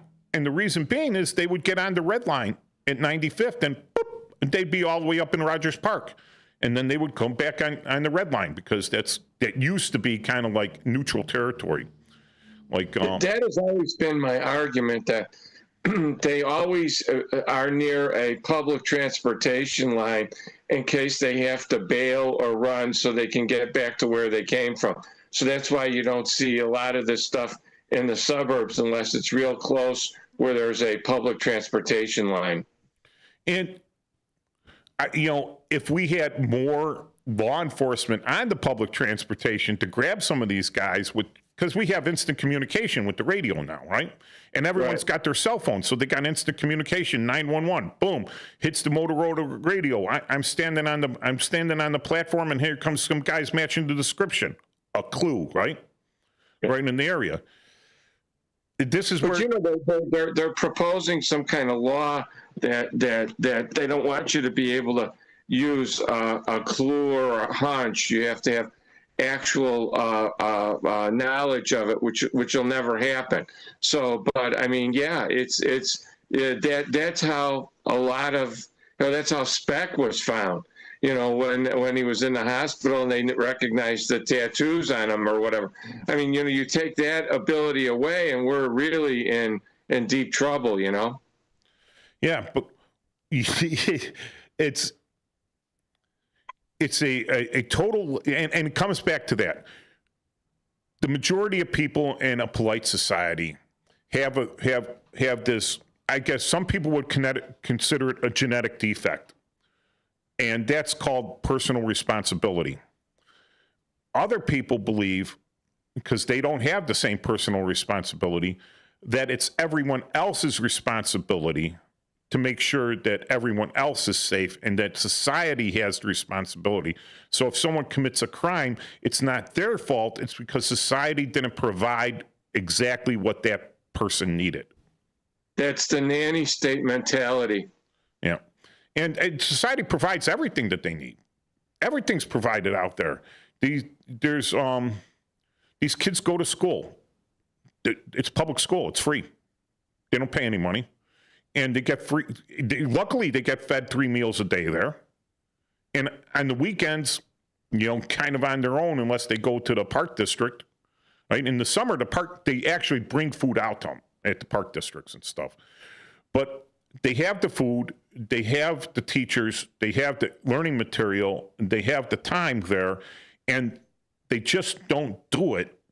And when they don't learn as children, because their parents aren't putting personal responsibility on the children or on themselves, they come back, why couldn't you teach my kid? Well, I couldn't teach your kid because he wasn't there.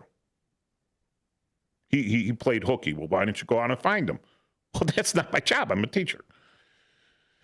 And it gets to the point with these cars where they're going to tell you that it's your responsibility to keep your car safe from being stolen.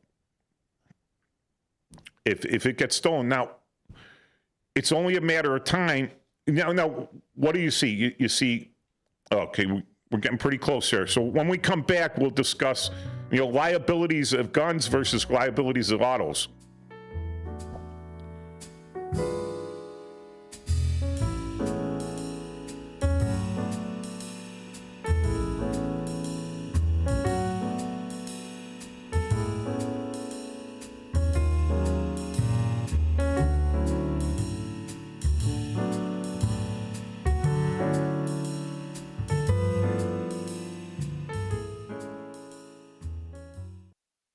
Want to read some action-packed, exciting pulp fiction? Read the works of Michael Tooman, now featuring their international crime thriller, I Married a Bot Madam. Available on Amazon in hardcover, paperback, and Kindle editions. The paperback is also available at other book retailers. Check out Michael Tooman's webpage at Scilink.net.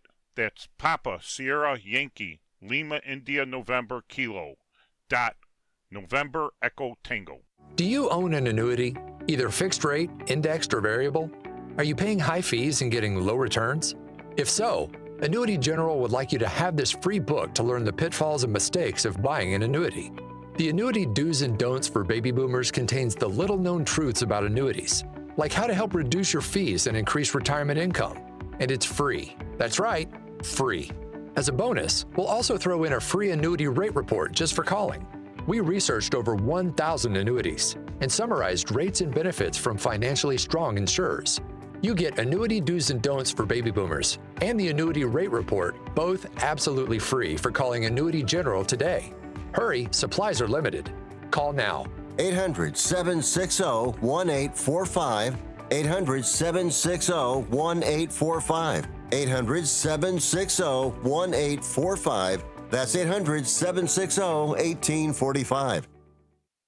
Get ready for Around the House every Saturday night from 5 to 7 p.m. on WRMN AM 1410. If you're a homeowner or contractor looking to tackle those projects that feel a bit too big, this is the show for you. Join Eric along with his knowledgeable guests as they dive deep into everything from DIY renovations to creating a healthy home environment. We'll provide you with the tools and tips you need to complete your projects with confidence and ease. But it's not all work and no play. We believe in having fun. Our passion for home improvement shines through as we help you save time, money, and reduce the stress of DIY. So whether you're a seasoned pro or just starting out, don't miss Around the House. Tune in every Saturday night and let's tackle those home projects together. This is the Chef of Love, Chef Jannard, TV host and restaurateur. My grandparents harvested their land to sell food and share this overflowing bounty with our community. Grandma said, for every yam we pick, we give one away. In the world they cultivated, I love preparing and eating dinner with my family on Sundays.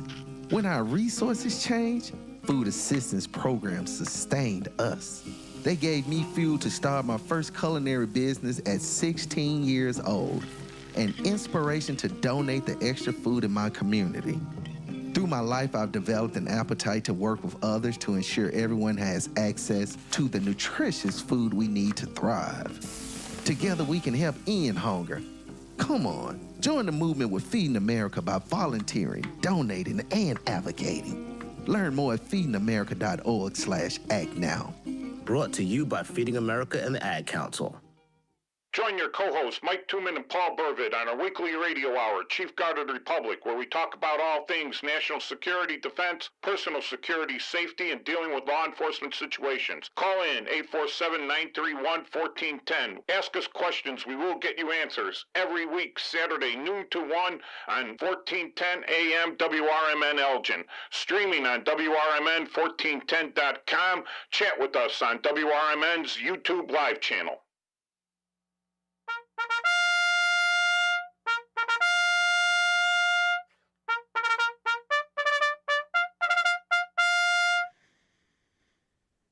Fix Bayonets, comrades, we're back for the second half of the show. Your co-hosts, Mike Tooman and Paul Burvitt. Call in at 847-931-1410 or text us at 505-926-1410.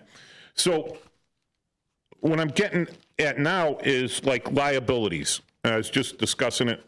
Well, yeah. My head was getting warm.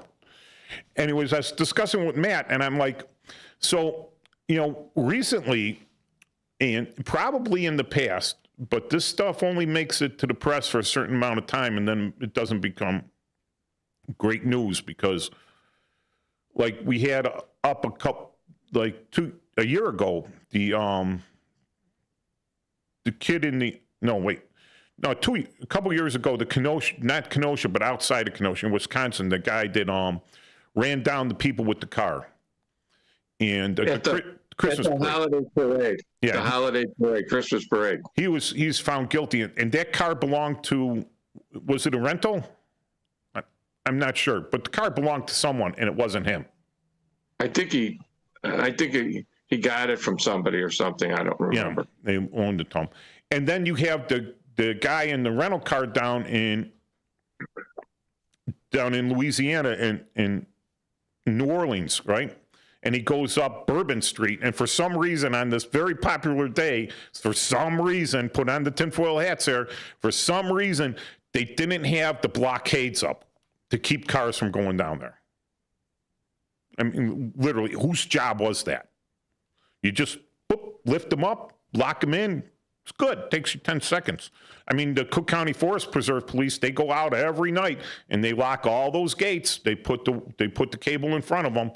But down there on a busy thing, no one thought to make sure that your basic security measure for keeping people safe wasn't taken care of.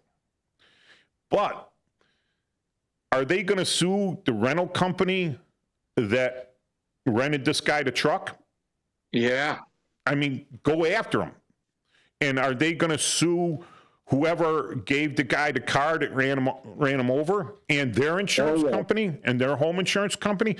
And are they going to help rental car? If I go out there and I get a rental car and I get drunk and I kill Granny and her truckload of kittens, all right, are they going to sue the rental car company that rented me the car? Yes. And if this starts happening, suddenly they're going to have to background check people, or it's going to become exorbitant that you can't rent the cars. And that costs the number one loser. The number one loser on that case are the auto companies, because they're the ones that sell the car to the rental car companies. And now, if you're not renting out enough cars, you don't buy as many cars. So there's less to be sold. And I really haven't heard that so much, that they're actually going after the companies to make sure that they use common sense. Right? But anytime something massive happens with a gun, they go after the guy that sold the gun. They go after the manufacturer, and they're saying this is all your fault because you should have never manufactured a black powder pistol that a guy used to kill 6 people. How were they to know? But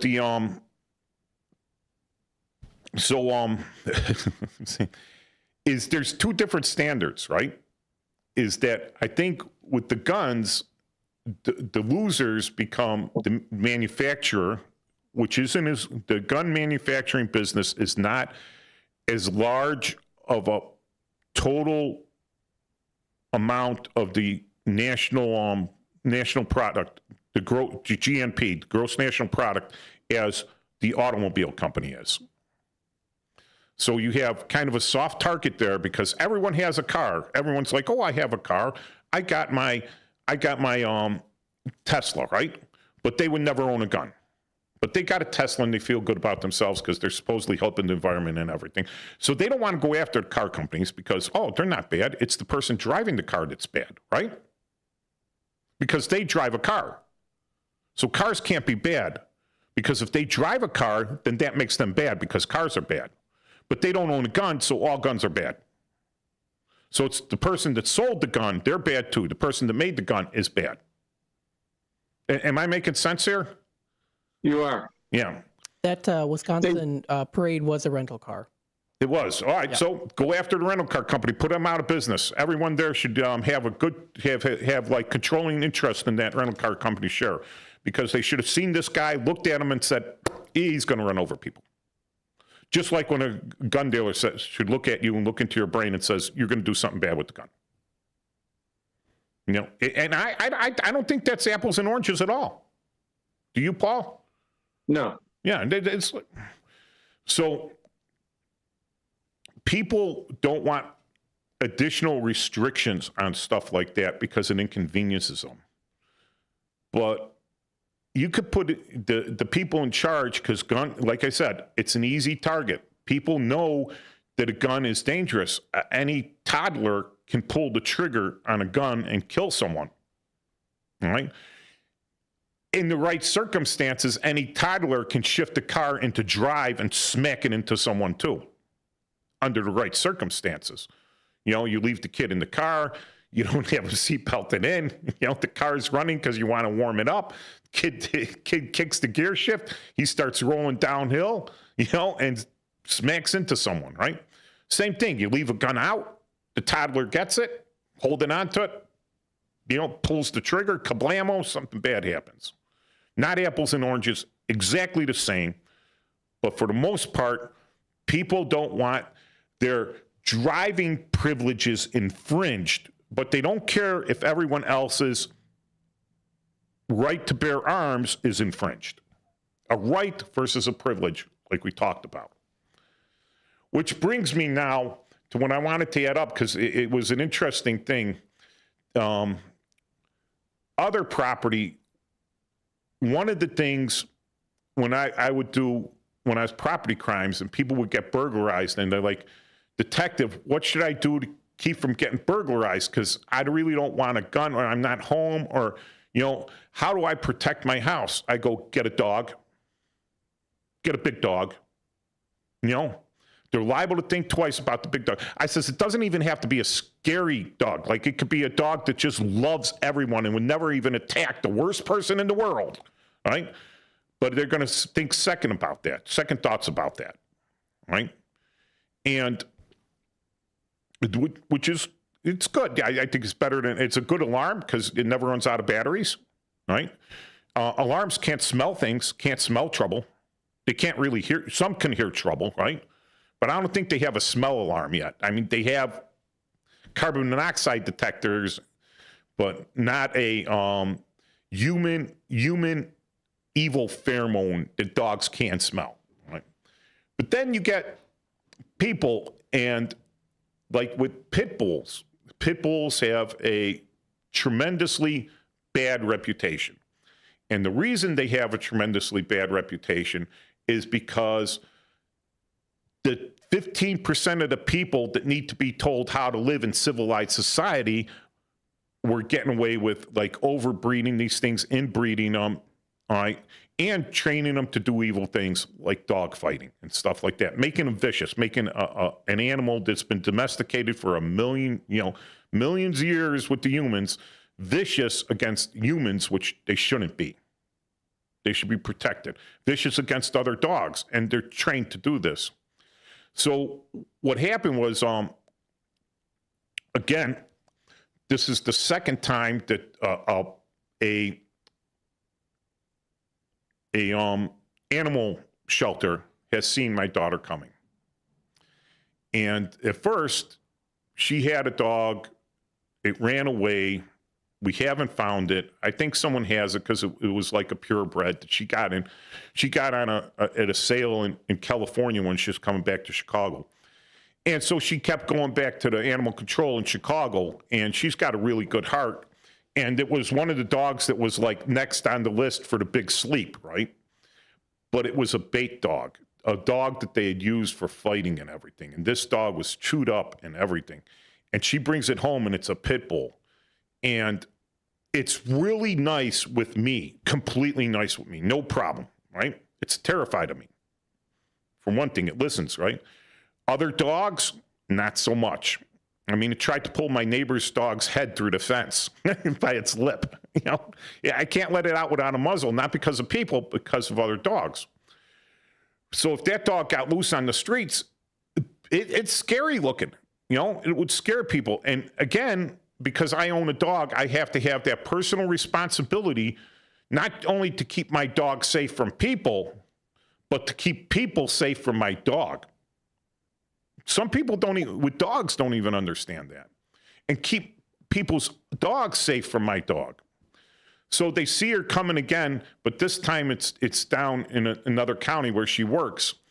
And apparently an old guy had died, and he left behind this big German Shepherd. Big dog. And it's old. Who wants a 10-year-old dog? German Shepherds don't really live that long. They kind of had some health problems and everything, but it broke her heart. So guess what she brings home? Now, I thought this thing was too old to climb over the fence, but it did. Now, I felt kind of bad about that. This thing was so vicious that two neighbor ladies grabbed it and called the police because they didn't know whose it was, because I was out doing other things. But the wonderful people in the 16th district picked up the dog. Wonderful. I've got the dog back, and now measures have been taken to keep this dog from escaping again. But it's a big dog. It's a big German Shepherd. It could terrify some people, right? So that's my personal responsibility, and I mea culpa the fact that the dog got out, because it's my personal responsibility to keep people safe from that dog.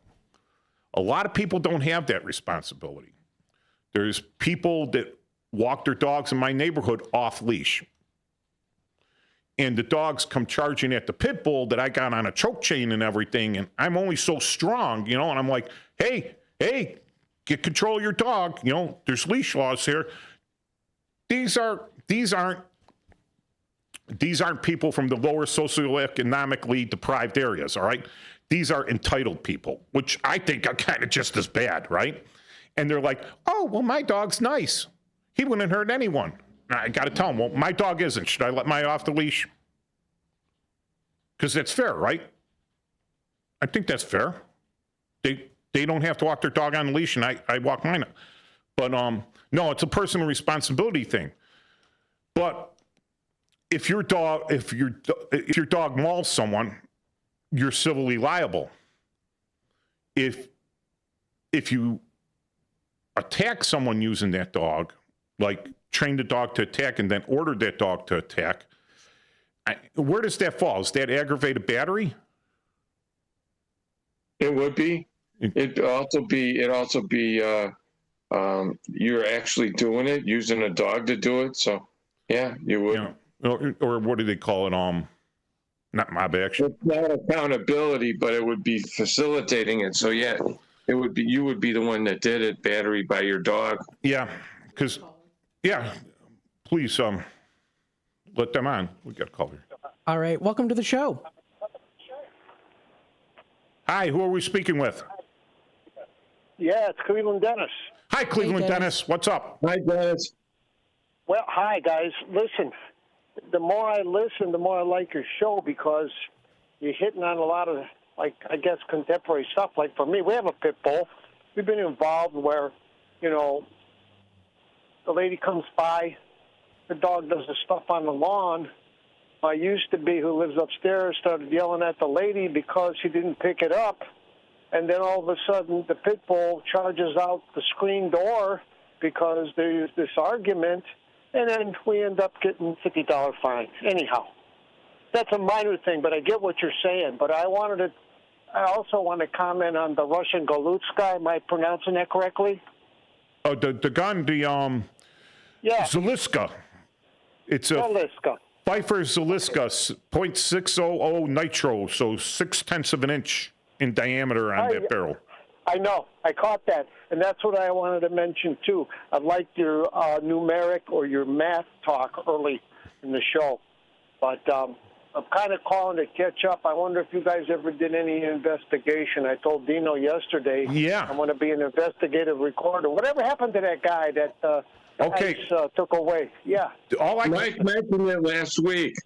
Yeah, it was on the show last week. I was hoping you were listening, but here, since you call in, I did listen last week, but I didn't catch it. I don't know. He's in ICE detention in Brazil, Indiana, or he was as of last week.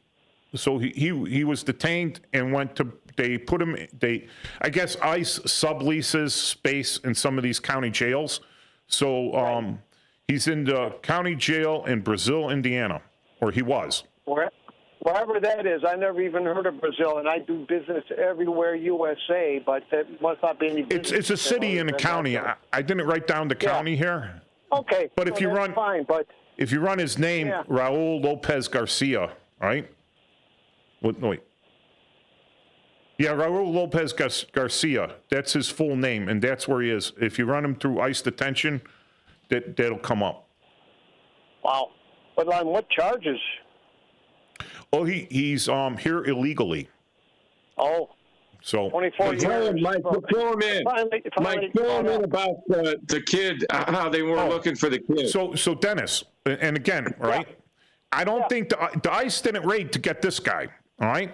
And it wasn't the ICE that raided him.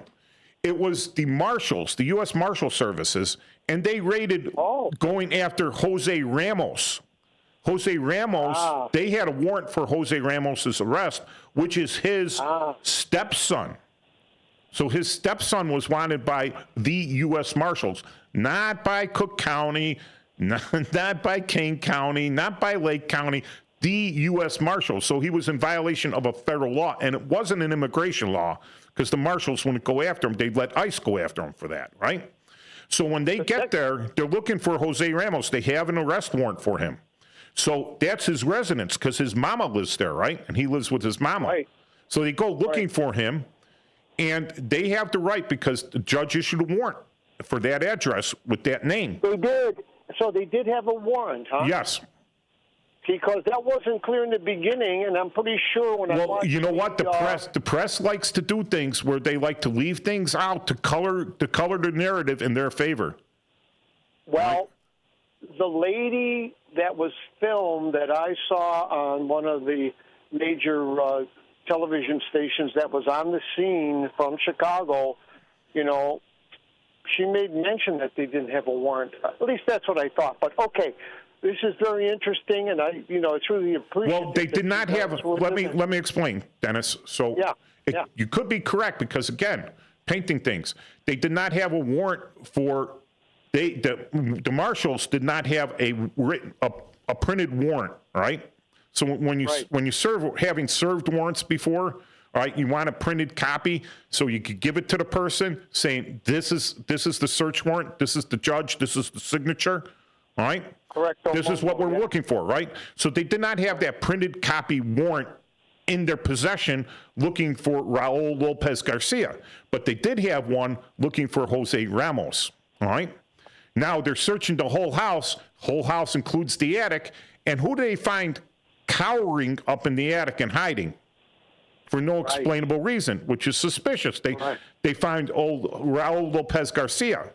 And when they run his name, boom, the hold from ICE comes up. So they call ICE and say, come get him. Because the marshals will cooperate. Chicago would be like, our hands were tied.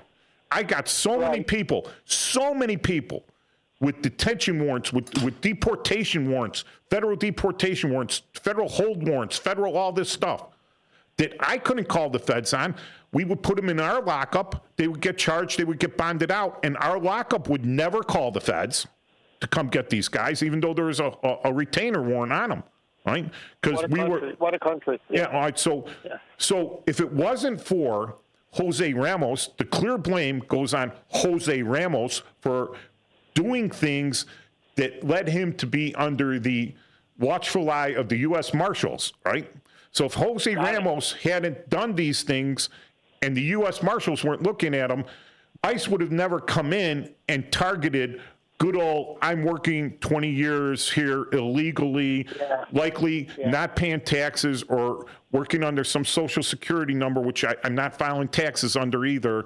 And I'm just, going about my thing, sending money back overseas, any excess money and everything. So, it's not a victimless crime. Everyone that's legal here, everyone that was born here, everyone that's paying taxes here, everyone that waited for years and years and years over in Lithuania to come over here, all right? They are being penalized. They are the victims of these people that walked over the border and decided to stay here illegally. So it's not a victimless crime. So I love the explanation. I love the explanation. Yeah. Dynamite. You guys did it. And then can I just say this? Sure, Dennis. You mentioned Lithuania. I got up on my wall in my office down here my grandmother's citizenship, and it showed that she came to this country from Lithuania in 1910. Yeah, and she came here legally because she went through Ellis Island. Yep. Yep. Exactly, and in fact, it's right on there.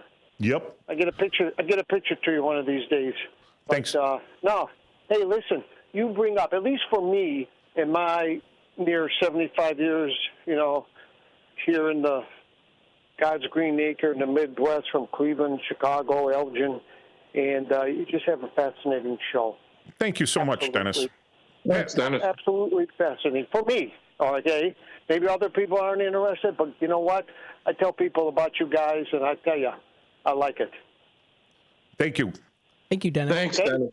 And so we're getting close to signing off here. So, but before I sign off, I have to mention that, yes, yet again, I had gone into the Blue Box Cafe to get my sandwich and to get my cup of coffee and to sit there and to think about the show. And it's a wonderful place in Elgin. So it's one of the reasons you should come to Elgin. Stop at the Blue Box Cafe, get a sandwich from the nice kids there, have a nice cup of coffee, and then come down Chicago Street, make a right, and then walk by Studio 14 and give us a wave over here. So the other thing is, again, it's a Veterans Radio call-out show. Any veteran call in, I'll put out your information for your veterans events. I have two to mention. Every Tuesday starts at 9 a.m. over at the Dunkin' Donuts and Niles on Dempster Avenue. There's like just east of Harlem. 7027, I think, is the address. 7027 on Dempster. 9 a.m., we have the Dunkin' Donuts veterans, and anyone's welcome. You come in, you know, if you're a veteran, say you're a veteran, give your information, we'll welcome you home. And then tonight, doors open at 5, movie starts at 6. We got our movie night with the veterans over in Schiller Park, 4501 on 25th Avenue at the American Legion Post 104 Schiller Park Community Center. And we'll be showing The Flying Deuces. So the movie starts at 6, the doors open at 5. We're going to have some lead-in cartoons. You know, there'll be snacks available. It's $10 to come in. It'll be nice, you know, weather protected.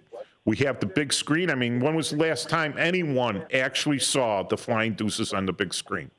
Hey, Paul, you got anything to put out before we go? No, just happy St. Patrick's Day and St. Joseph's Day. Yes. St. Patrick's for the St. Patrick's for the Irish, and St. Joseph's for the Italians and the Poles and everyone else. You know, it's like they say St. Joseph's is like Festivus. It's for the rest of them. St. Patrick's Day for the rest of us. Without meat. All right. See you next week. Take care. Have a great week. Bye.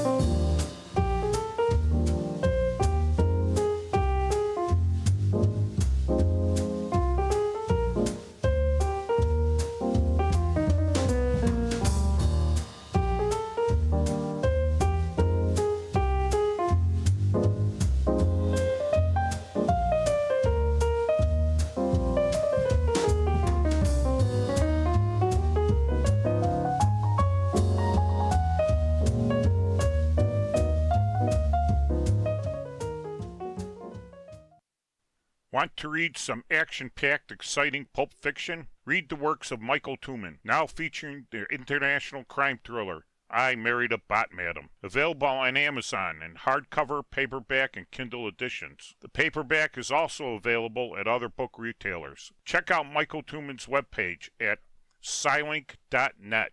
That's Papa, Sierra, Yankee, Lima, India, November, Kilo, dot, November, Echo, Tango. Join your co-hosts Mike Tooman and Paul Burvitt on our weekly radio hour, Chief Guard of the Republic, where we talk about all things national security, defense, personal security, safety, and dealing with law enforcement situations. Call in 847-931-1410. Ask us questions. We will get you answers. Every week, Saturday, noon to 1 on 1410 AM WRMN Elgin. Streaming on WRMN1410.com. Chat with us on WRMN's YouTube live channel. Your hometown radio station since 1949. We are WRMN AM 1410, Elgin time, 1 o'clock.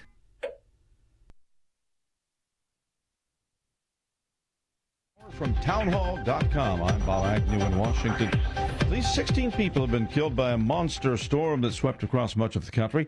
10 of them killed in Missouri alone after a tornado outbreak. Weather Service forecaster David Roth says the danger is not over. There's a high risk of severe thunderstorms across portions of Alabama and Mississippi, but the broader area that's at risk is from the Ohio Valley south to the Gulf Coast. That includes the Florida Panhandle and Louisiana. And embedded within the severe thunderstorm risk is a significant risk of tornadoes. Over 30% chance that a tornado can be within 25 miles of any point. Officials in Arkansas said today that 3 people died in Independence County. 29 others were injured across 8 counties as the storms passed through the state. Former Trump economic advisor Stephen Moore told the Salem Radio Network this week, the president was right to say there may be some economic pain for Americans as he works to fix the damage done to the economy by President Biden. We had an administration that tried to build up the economy with massive amounts of government spending and debt, and we're trying to drain that out of the system. The Trump administration on Friday moved to dismiss lawsuits against Iowa and Oklahoma over their immigration laws. More on that from correspondent Bernie Bennett. The lawsuits had been through the Biden administration's Department of Justice to challenge laws enacted last year that make it a state crime for someone to be within the state's borders if they're in the U.S. illegally. Republican governors and lawmakers across the country had accused then-President Joe Biden of failing to enforce federal immigration law and manage the southern border. In response, Iowa and Oklahoma enacted similar laws last year, following in Texas's footsteps. All three immigration laws have been on hold while courts consider whether they unconstitutionally usurp federal immigration authority. Bernie Bennett reporting. More on these stories at townhall.com.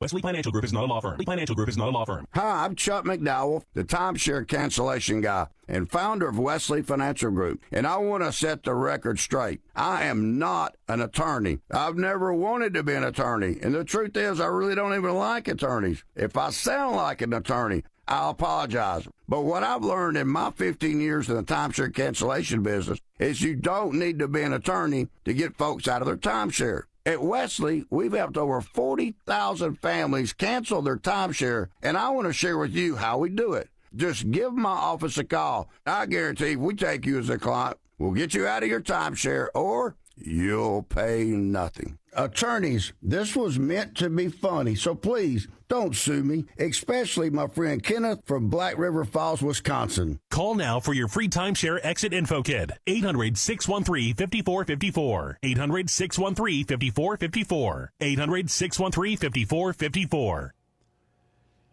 Correspondent Haiwa Panjawi reports price of gold is skyrocketing. Gold futures surpassed the $3,000 per troy ounce mark for the first time this week. Interest in buying gold usually comes at times of uncertainty. That's because anxious investors look for alternative places to park their money. Gold's latest heights arrive as President Trump's on-again, off-again tariffs continue to escalate a trade war and make financial markets volatile. If trends continue, analysts say gold's price could continue to climb in the months ahead. I'm Haya Panjwani. The replacements for NASA's two stuck astronauts are on their way to the International Space Station. SpaceX launching the new crew from Florida's Kennedy Space Center last night. The four astronauts should reach the space station sometime today. That will pave the way for next week's return for Butch Wilmore and Suni Williams. You'll find breaking news and analysis at townhall.com. Secretary of State Marco Rubio says South Africa's ambassador to the U.S. is no longer welcome in this country. Here's correspondent Donna Warder. Rubio on X accuses Ibrahim Rasool of being a race-baiting politician who hates President Trump and says the ambassador is persona non grata. It's highly unusual for the U.S. to expel a foreign ambassador. In February, Trump signed an executive order cutting aid to the South African government, saying that white South Africans were being targeted by a new law that allows the government to expropriate private land. Because of apartheid, white South Africans, who make up roughly 7% of the country's population, own about 70% of farming land. Donna Warder, Washington. Secretary of State Rubio says the U.S. will be reviewing the results of yesterday's meeting between a Trump envoy and Vladimir Putin as they continue to work for an end to the war in Ukraine. More on these stories at townhall.com. Hi, everybody. This is Steve Thorne, running for re-election to the Elgin City Council. So many of you already know me, and you know that my many years of volunteer work and ongoing service are all about helping the residents of our great city, especially our seniors and military veterans. We certainly have had our challenges, past and present, but Elgin owns my heart, and it always has. We are a strong city, a safe city, a city of neighborhoods, a city where people feel the touch of community connection. And that's part of our greatest strength. We look out for one another here in Elgin. And as your city councilman, I pledge to look out for you. I've been endorsed by both the Elgin Police and Firefighters Unions. I'm respectfully asking for your vote to continue serving you on the Elgin City Council. Paid for by Friends of Steve Thorne. This is an encore broadcast of The Jeff Michaels Show. Welcome to The Jeff Michaels Show, where we ask poignant questions, important questions, thought-provoking questions, like what did Donald Trump and the American people both have in common after this last election cycle? They both dodged a bullet. And now, here's Jeff Michaels.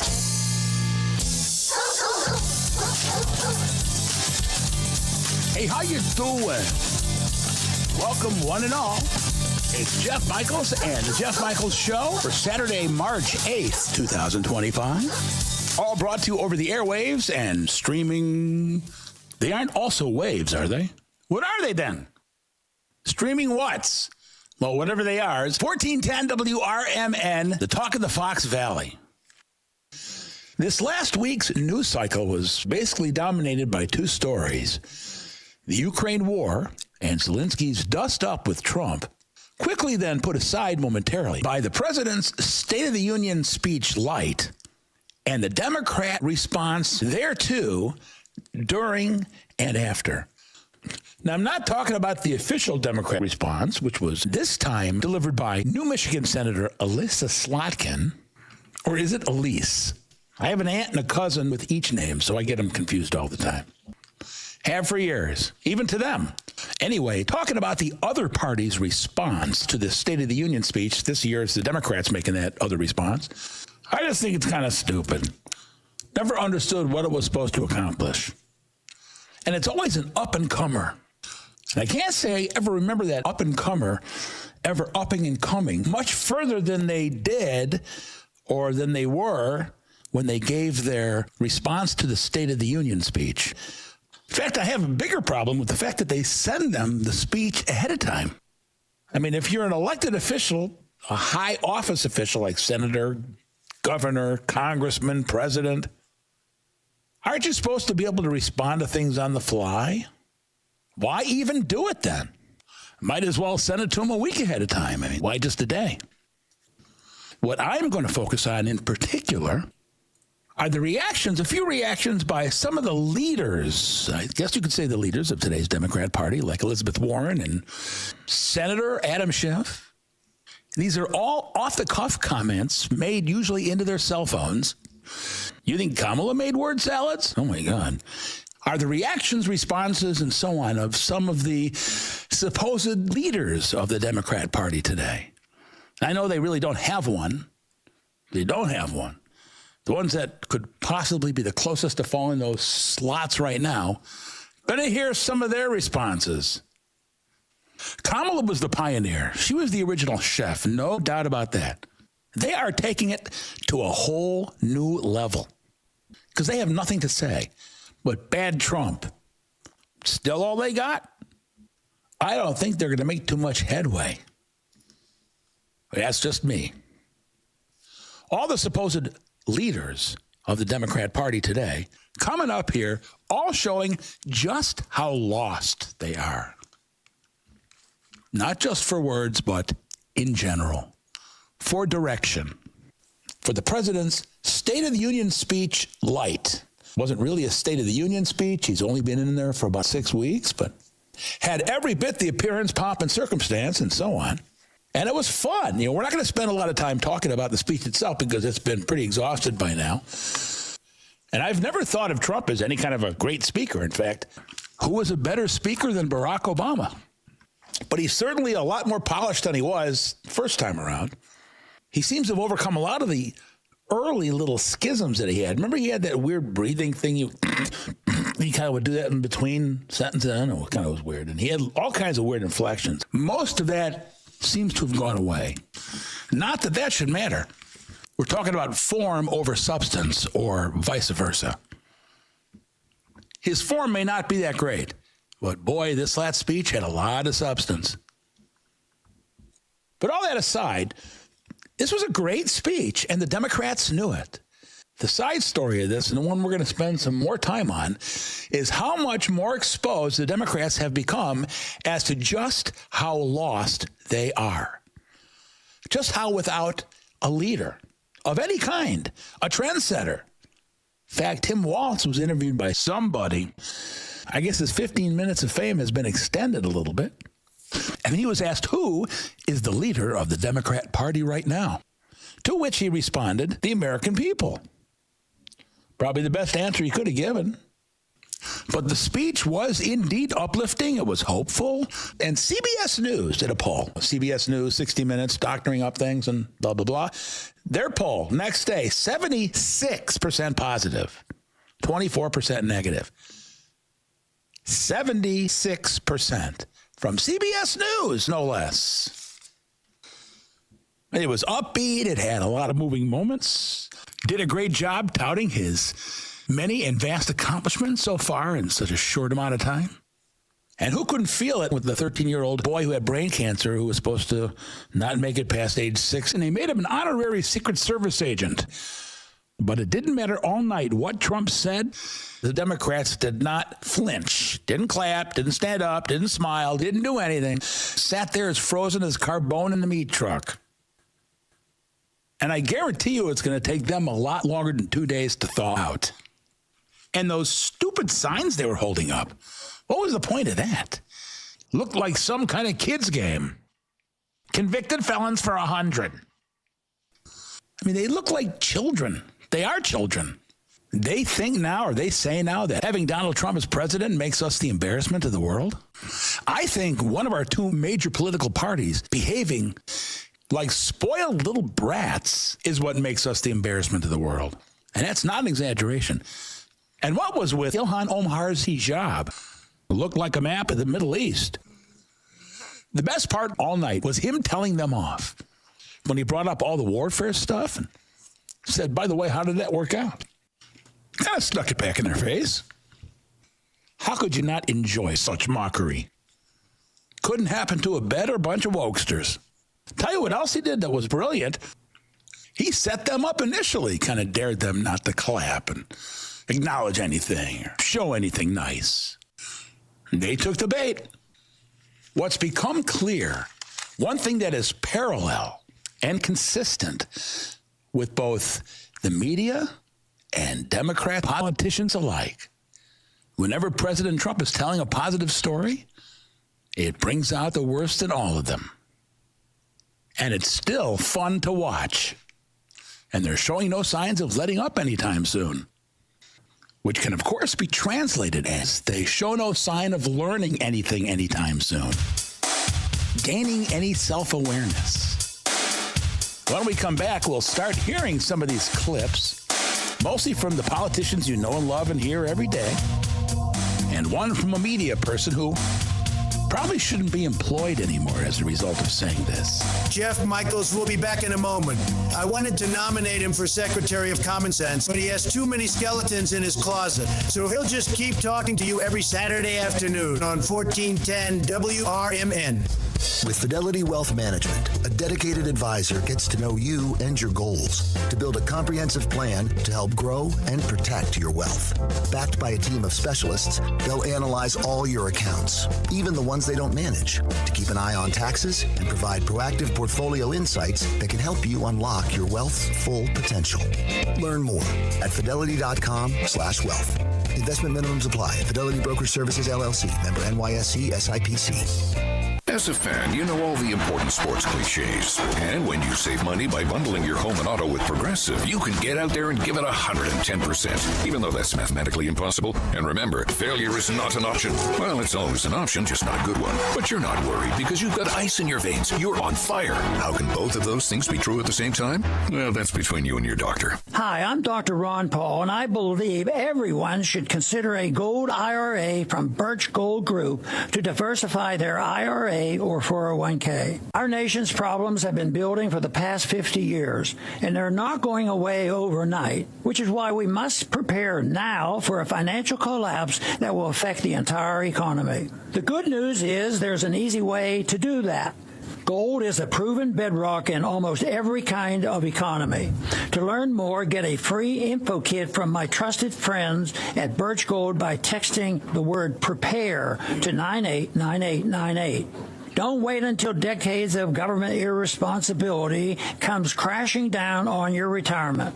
Get your free info kit on gold IRAs from the Birch Gold Group now. Text PREPARE to the number 989898. That's PREPARE to 989898. So get out there and leave it all on the field. Leave what? Who cares? Just leave it and save with a bundle from Progressive. Progressive Casualty Insurance Company affiliates, other insurers, not available in all states or situations. Welcome back to the Jeff Michaels Show. What's the difference between a Democrat and a catfish? One's an ugly, scum-sucking bottom feeder, and the other is a fish.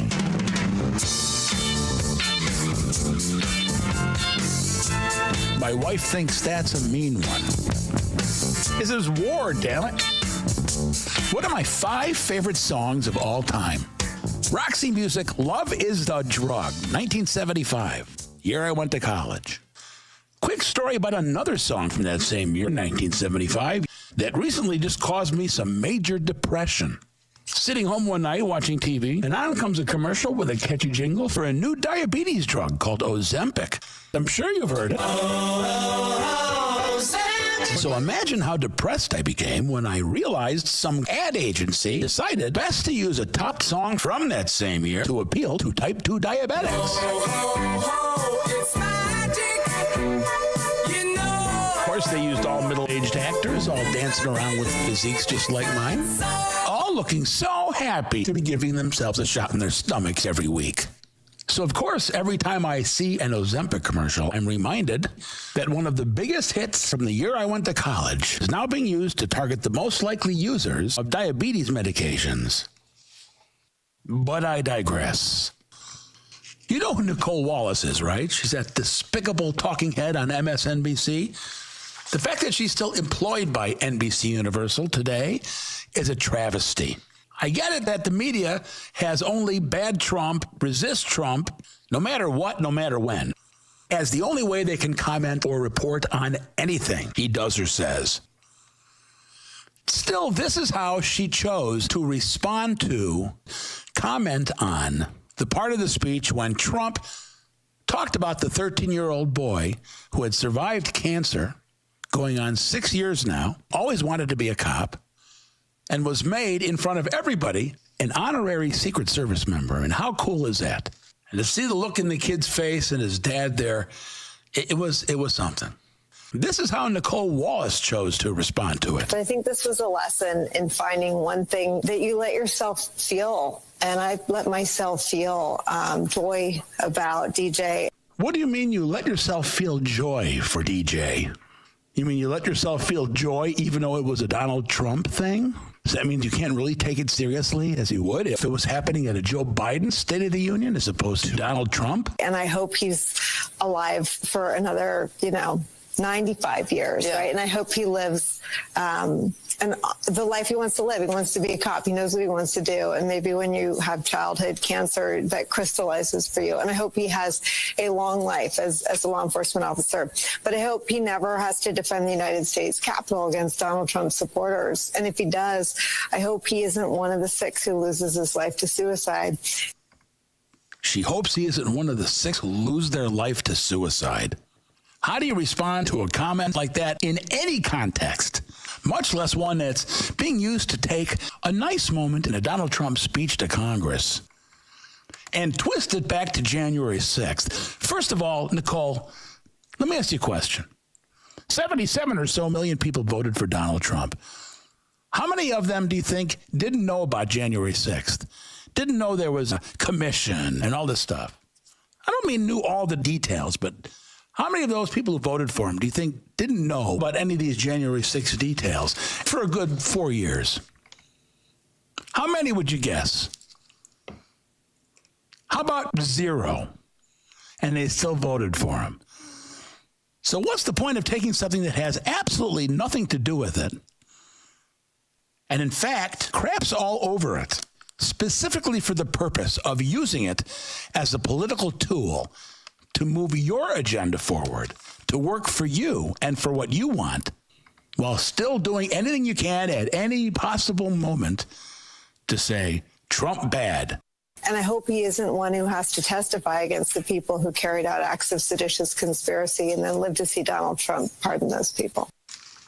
What a reprehensible human being. I'm sorry. Not holding back. Why she's still employed there as of today is beyond me, that's for sure. I mean, who says, I'm happy he survived brain cancer. Sure would be a shame if he had to commit suicide because he was protecting the Capitol and the country from Donald Trump's supporters. Is that not what she said? So now how about the leaders, or whoever they are in the Democrat Party? Chuck Schumer is probably as close to one as they get at the moment. I mean, he is, after all, the Senate Minority Leader. I believe that makes him the highest ranking member of Congress right now, representing the Democrat Party. So he felt the need to go in front of Congress yesterday. Was not officially in session, but thank God the cameras were there rolling. Mr. President, last night, Donald Trump subjected the American people to a deluge of falsehoods, misrepresentations, and outright lies. Really, Chucky? Well, nobody wants anybody to lie, so please tell us, what lies did he tell us? What were the untruths that he forced us to listen to? Can you actually give us any specifics, even one? What Americans heard last night was easily the nastiest, most divisive, most partisan, and most dishonest presidential address in American history. Somebody needs to tell him that the speech had a 76% positive rating, 24% negative, 76% positive. And that was done by the MAGA crazies at CBS News. Remember the same CBS News that doctored up the Kamala interview? Changed it around so they could try and hide how dumb she was? Yes, that's CBS News. 76% positive, 24% negative. And again, where are the specifics? What did he say that was dishonest? What did he say that was misleading? What did he say that was negative? All right. They were all those things to you all at 1:30 Eastern Time on 11/6, morning of. How about Elizabeth Warren in the Uber on the way home? So one of the interesting things tonight about Donald Trump's State of the Union address is just how it had layers and layers of ugliness and distraction and crazy stories and stuff that would make a fact checker's head explode. Really, Liz? Make a fact checker's head explode? Can you tell us one? I didn't think so. I would think that'd be the first thing you'd come out with if you had him caught with something. Why do all that? And I think the big part is because Donald Trump and the Republicans in Congress have a plan. And the plan is to cut taxes for billionaires and to make everybody else pay for it. And the best way to slip through a plan like that is so unpopular is to try to throw up one handful of sand after another and hope that nobody will actually see what's happening. What did she actually say there? Did she say anything of substance at all? Anything that related to anything that Trump actually said in that speech? Just nasty gobbledygook lefty rhetoric from what I could tell. Up next, Jasmine Crockett with the butterfly eyelashes, who demands to be taken seriously while she's walking out to tell you all the things that Trump said wrong and the lies he told and what a criminal he is. He up there, he's hearing all kinds of nonsense. And we ain't gonna sit for that, you know. And if he had some sense, then maybe we would have been about that life. But y'all know he ain't got no sense. Y'all know he ain't got no sense. Yes, that was her opening statement. So please give some love. This took a little bit of coordinating to do for sure. We got some cool shirts. We got Madam Williams, who just happens to have the honorary seat. It's not even honorary because she's holding it down, y'all. But the legend himself, John Lewis, that is the seat in which she currently serves. So she honored his legacy. This is the message that she wanted to send today. Are you catching any of this? You can hear Trump still going in the background, too, right? She just walked outside, had a bunch of friends there and started talking into the microphone. We got my sis, Andrea Salinas, and she kept it real simple. Resist. That's what we about. And she doesn't just speak for herself. That's the number one mantra. Resist. Doesn't matter what he says. Doesn't matter what President Trump wants to do. Doesn't matter what he suggests. Resist. They're still holding that over from last time around. In other words, our TDS ain't never going away. We can't make any kind of debate here now, so we're going to resist no matter what. And we think that's going to get us back in power. And guess what? I agree. Keep resisting. Where's Maxwell? We got Max. No kings live here, okay? No kings. Yeah, we sending a message. message. We sending a message. We've got President Musk.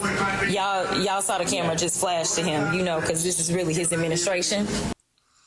Isn't that one getting tired and old? You would think so. They had half a brain, but apparently not.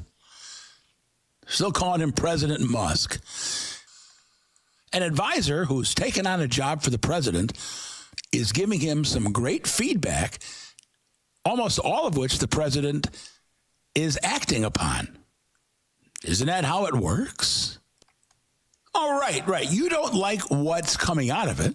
And you also don't like that you don't have all that wind at your back like you did 4 years ago, at least your party did, with all the Russia collusion stuff, helping you dodge reality, make things crazy for this administration when it was just trying to understand how to do it in the first place.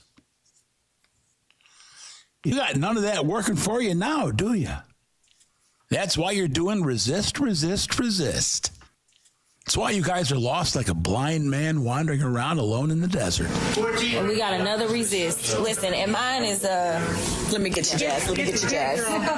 Shirley Chisholm, the ultimate unbought and unbossed. That's Jasmine Crockett. Right. Did you catch any of that at all? From the great state of Texas, Congressman Jasmine Crockett. Got a lot more coming up after the break, including Adam Schiff is probably the best. It's typical Adam Schiff, just what you'd expect. Pathological lies, left and right, up and down. To quote the famous Dennis Prager, he lies with the ease that you and I breathe. That's a literal statement. But what's most amazing, what's most gratifying is watching all of these congressmen, senators, media. They're lost. And nobody seems to be trying to find his way or their way. Few have broken away. Bill Maher was one of the first. Stephen A. Smith has been rather vocal lately about his disgust for his party. He hasn't left the party. He sure isn't supporting them these days. I've always loved Stephen A. Smith. And he's a liberal all the way, makes no bones about it. But he's very clear about having only one thing as his guide about anything he thinks or opines about: the truth. Which means he's really not a Democrat anymore. He's more of a conservative than he wants to admit to himself. Same thing you want to say to a guy like Bill Maher. I'm going to shake him. And they just don't want to bring it all the way to the end of it. They want to do everything but pull the lever. We're going to pull the lever on a break right now. Be back in just a few and continue with these. And they get even better. Trust me. Jeff Michaels will be right back at 1410 WRMN. Chicago defense attorney Mark Schieblo has co-authored the book titled DUI Jury Trial, which is a true story of a DUI case that he defended. The accused was an Illinois truck driver arrested for driving under the influence of alcohol. This book contains facts about the case from the date of the arrest up to the jury's verdict, and this nonfiction novel also includes the transcripts from the jury trial itself. The book DUI Jury Trial is now available on Amazon.com and Barnes & Noble. 4Core Biz delivers a critical missing component in the marketplace. Our team of trained experts makes sure you get a full evaluation of your actual coring needs to ensure you're getting the optimum performance out of all of your core bits and machines. Because a cheap core bit is just that. Cheap. It costs less but bores far less holes and costs more per hole. Our bits cost a little more but bore you a whole lot more holes. 4 times more, in fact. Give us a shot and we'll send you your bits before you even pay us a dime. Visit us at 4corebiz.com. That's the number 4, COREBIZ.com. Or call 888-831-9557. 888-831-9557. 4Core Biz. Is diabetes keeping you from enjoying life's special moments? At US Med, we understand the challenges you face, and we're here to help. With US Med, I can finally manage my diabetes without it managing me. US Med offers a wide range of services to simplify your diabetes care. Personalized care plans, convenient access to cutting-edge diabetes tech, and knowledgeable support. Plus, we'll check your insurance so your diabetes care may be covered at little or no cost to you. With US Med, I feel confident and control of my diabetes. I can finally live my life to the fullest. Don't let diabetes hold you back. Choose US Med and experience better birthdays, better adventures, better anniversaries, and better everything. Call now. US Med. Better service, better care. 800-785-1673. 800-785-1673. 800-785-1673. That's 800-785-1673. My mom has taken up going to the park to practice yoga. My dad's going to a club, but not a book club, a salsa club. Finding new hobbies comes with age. My mom has started getting lost and not knowing where she's going. Becoming lost or disoriented doesn't. Confusion with time or place may be a sign of Alzheimer's. An early diagnosis can help improve the quality of life for your loved one. Learn the warning signs of Alzheimer's at 10signs.org. Brought to you by the Alzheimer's Association and the Ad Council.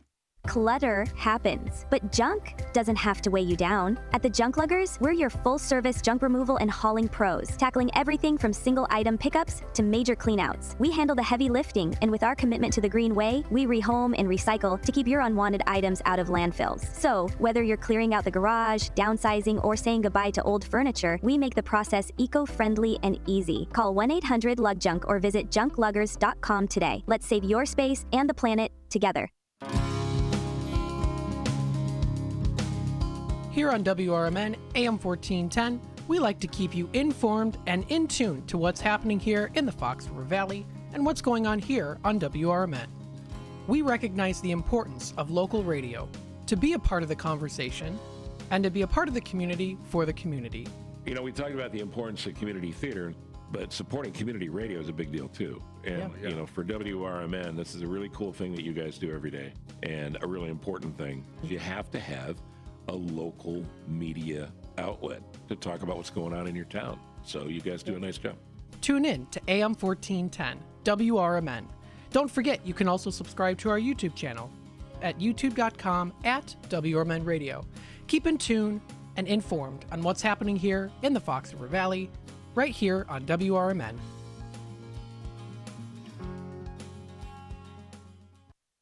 Jeff Michaels makes no bones about which way he tilts. As a proud, fair-thinking conservative, he wears his support for the new Republican Party on his shoulder. So much so that he'll think nothing of strutting through downtown Chicago wearing a MAGA hat. But just to be safe, he puts a Cubs head over it. You're familiar with Ayanna Presley? The bald broad from Boston? Newest member of the squad to stick? Seems to be the most vocal, too, at least, I mean, maybe the second. I don't think anybody's ever going to top AOC from that group, but she tends to run her mouth as well whenever given the opportunity, especially if it's to say Trump bad. The House floor, I could not stand one more second, tolerate one more second. This man who pardoned January 6th insurrectionists who decimated the very chamber that we are sitting in this moment. This man who has no respect for Congress, does not respect us as a co-equal branch of government, who has put us into a constitutional crisis. This man with his hateful rhetoric and his even more harmful policies. What harmful policies, Ayanna? Care to elaborate? I went because I wanted to honor my State of the Union or my joint address of Congress guest, Claire from Everett, a probationary federal worker who was damn good at her job at housing and urban development, enforcing fair housing laws. She was fired. She didn't deserve that. Why didn't she deserve that, Ayanna? Did she report to you? She was probationary. They were all probationary. You know what that means, Ayanna? That means you were under test. Know how long this lady had been there? 3 months. 3 months. But nice try, Ayanna. The work that she did remains unfinished. There are people that will be unhoused. Unhoused. That's one of their later buzzwords, I believe, right? I think it's maybe circa 2000... 2021, just after George Floyd. That's when we first started hearing the word unhoused. So now there will be people that will be unhoused because of this lady that had been working there 3 months in a probationary status was let go in cost-cutting measures.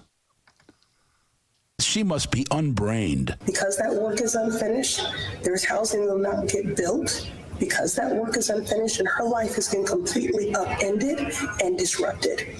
And because Claire is also a manual wheelchair user and navigated a lot of ableist spaces to come here today, I wanted to take a seat and take up space and honor her. But there is no way that I could stay there for this address. It is insult to injury.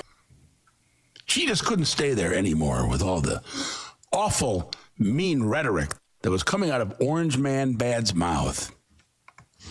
She really didn't say anything, though, that I could make out, per se.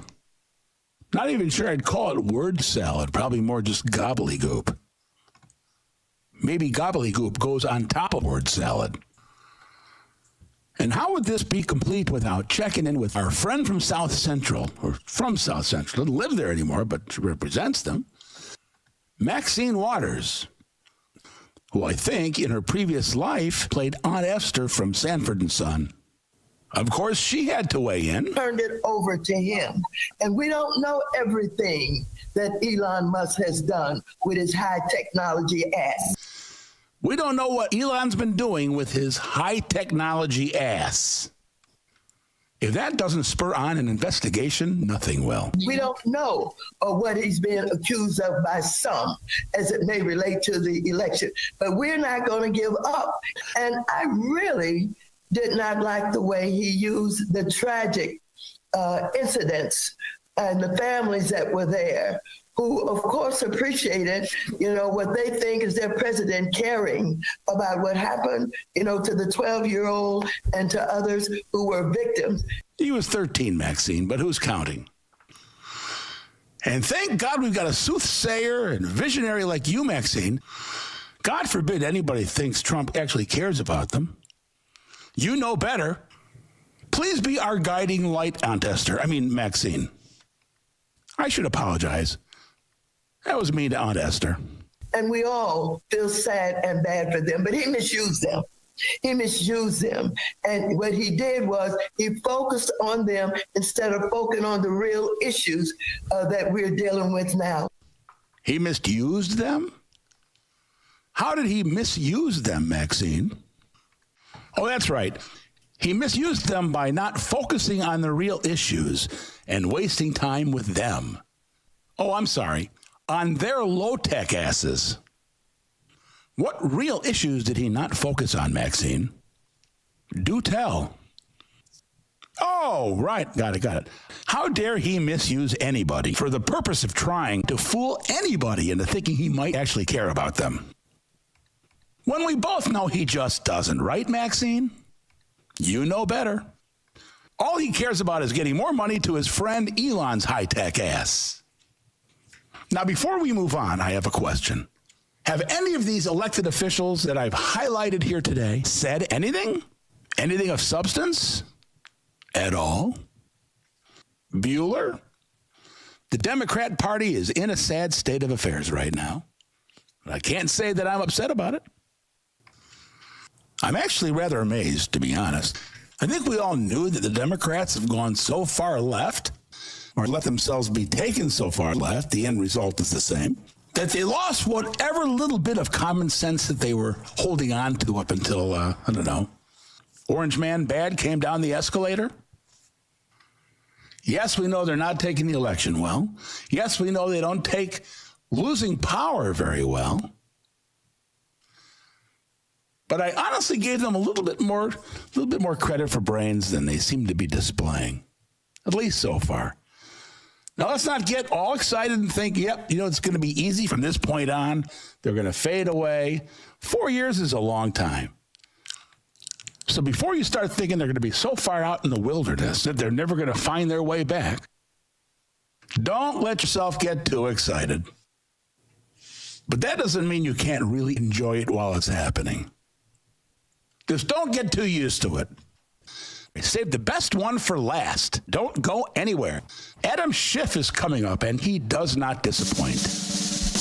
Then we're going to touch briefly on the Ukraine and Zelensky situation and what I think is Trump's brilliant strategy. Jeff will be right back on 1410 WRMN. As a fan, you know all the important sports cliches. And when you save money by bundling your home and auto with Progressive, you can get out there and give it 110%, even though that's mathematically impossible. And remember, failure is not an option. Well, it's always an option, just not a good one. But you're not worried because you've got ice in your veins. You're on fire. How can both of those things be true at the same time? Well, that's between you and your doctor. So get out there and leave it all on the field. Leave what? Who cares? Just leave it and save with a bundle from Progressive. Progressive Casualty Insurance Company affiliates, other insurers, not available in all states or situations. Hi, I'm Dr. Ron Paul, and I believe everyone should consider a gold IRA from Birch Gold Group to diversify their IRA or 401k. Our nation's problems have been building for the past 50 years, and they're not going away overnight, which is why we must prepare now for a financial collapse that will affect the entire economy. The good news is there's an easy way to do that. Gold is a proven bedrock in almost every kind of economy. To learn more, get a free info kit from my trusted friends at Birch Gold by texting the word PREPARE to 989898. Don't wait until decades of government irresponsibility comes crashing down on your retirement. Get your free info kit on gold IRAs from the Birch Gold Group now. Text PREPARE to the number 989898. That's PREPARE to 989898. If you're in charge of purchasing coring bits or diamond tooling for an engineering or construction firm, you're going to want to hear this. 4Core Biz delivers a critical missing component in the marketplace. Our team of trained experts makes sure you get a full valuation of your actual coring needs to ensure you're getting the optimum performance out of all of your core bits and machines. Because a cheap core bit is just that. Cheap. It costs less but bores far less holes and costs more per hole. Our bits cost a little more but bore you a whole lot more holes. 4 times more, in fact. Give us a shot and we'll send you your bits before you even pay us a dime. Visit us at 4corebiz.com. That's the number 4, COREBIZ.com. Or call 888-831-9557. 4Core Biz. Here at the Jeff Michaels Show, we just love whataboutisms, the number one tool for flushing out liberal lefty hypocrisy. That's why they came up with the term in the first place, because they hate it so much. It flushes out and exposes their hypocrisy, of which they are chock full. Speaking of which, probably the king of all hypocrites and everything bad is Adam Schiff. I believe this guy is literally a pathological liar. Not literally like when people use it when they're not really meaning literally, they're just saying it for effect. I mean literally. Either that or he's as evil as they get. Let's listen to the good senator as he graces us from his lovely home. So if you made the decision tonight not to watch the 1 hour and 40-minute State of the Union, I have a few things to say. First of all, good decision. Good decision. You would have been better off watching 1 hour and 40 minutes of the home shopping channel than watching that. There was nothing in this address for you. So what did he talk about for 1 hour and 40 minutes? Well, first of all, he talked about himself. He talked about himself an awful lot. And of course, it was along the lines of he's the greatest this and doing the greatest that. Got it. How typical. Touting achievements is talking about himself. I guess maybe in a sense that's true. But at least he's telling the truth. Or did he get to you when he brought up all the lawfare and asked you how did that all work out? I'll bet it pissed you off. At least I hope so. And yes, I've heard you drone on and on about the 34 felonies and the real estate fraud and all those things, but you've got that Harvard law degree, so we both know that you know full well what was going on.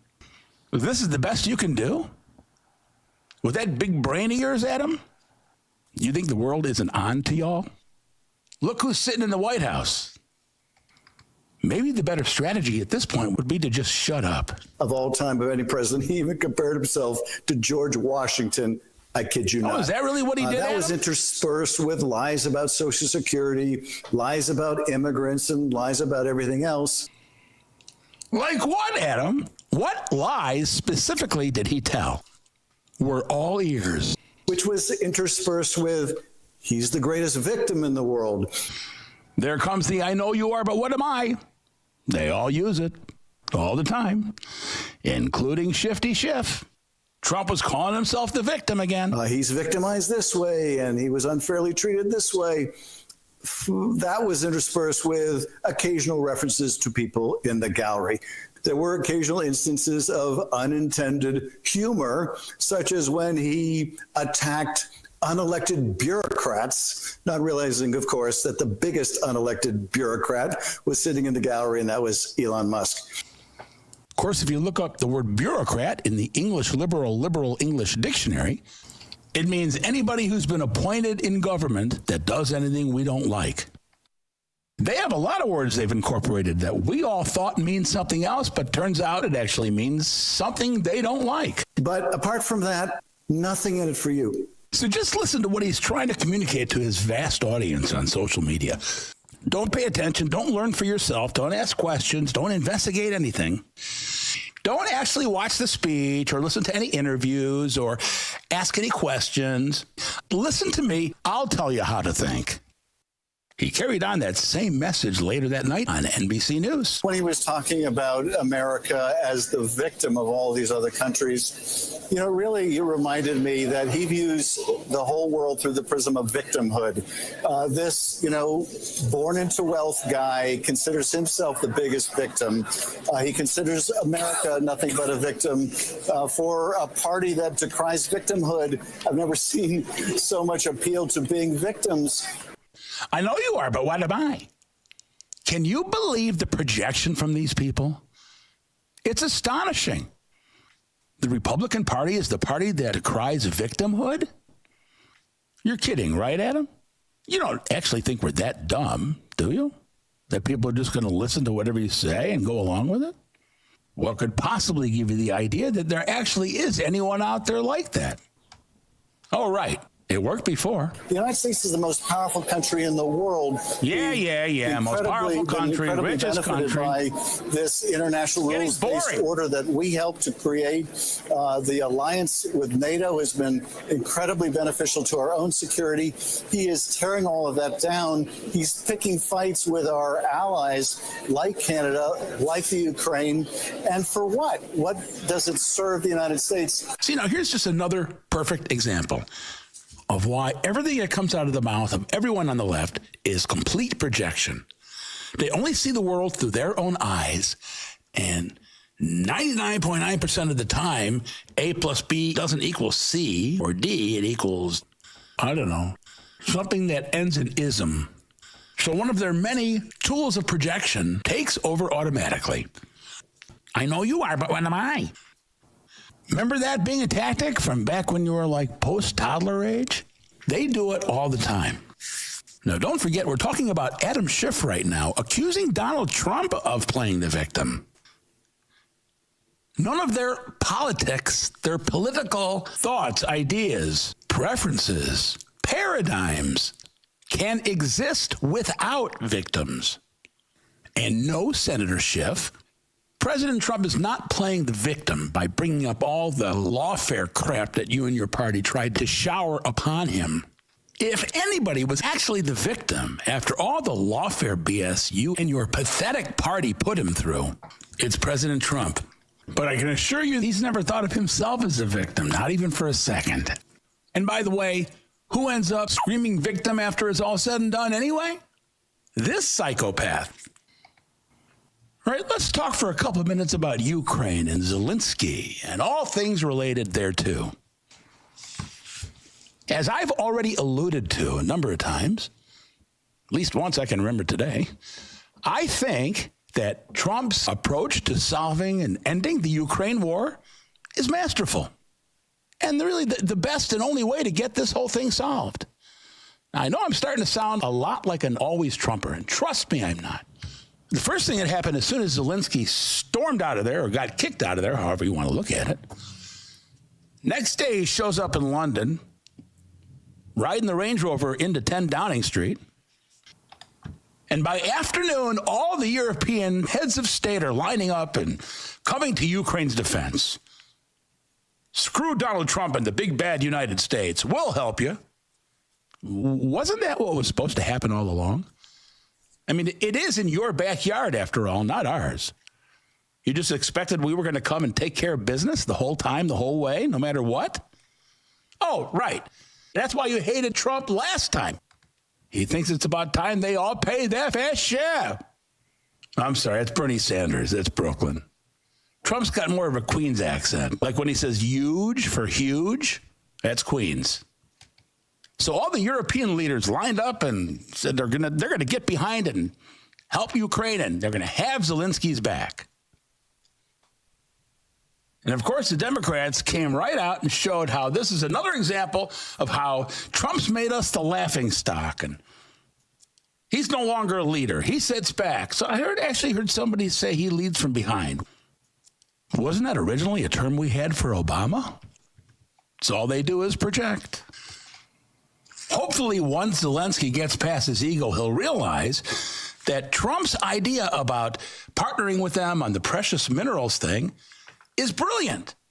Not only does it get us connected to something that we desperately need and don't have in abundance at all here, and helps them start to bring in income from a natural resource that they at the present time don't have enough technology or other assets to help take advantage of those natural resources.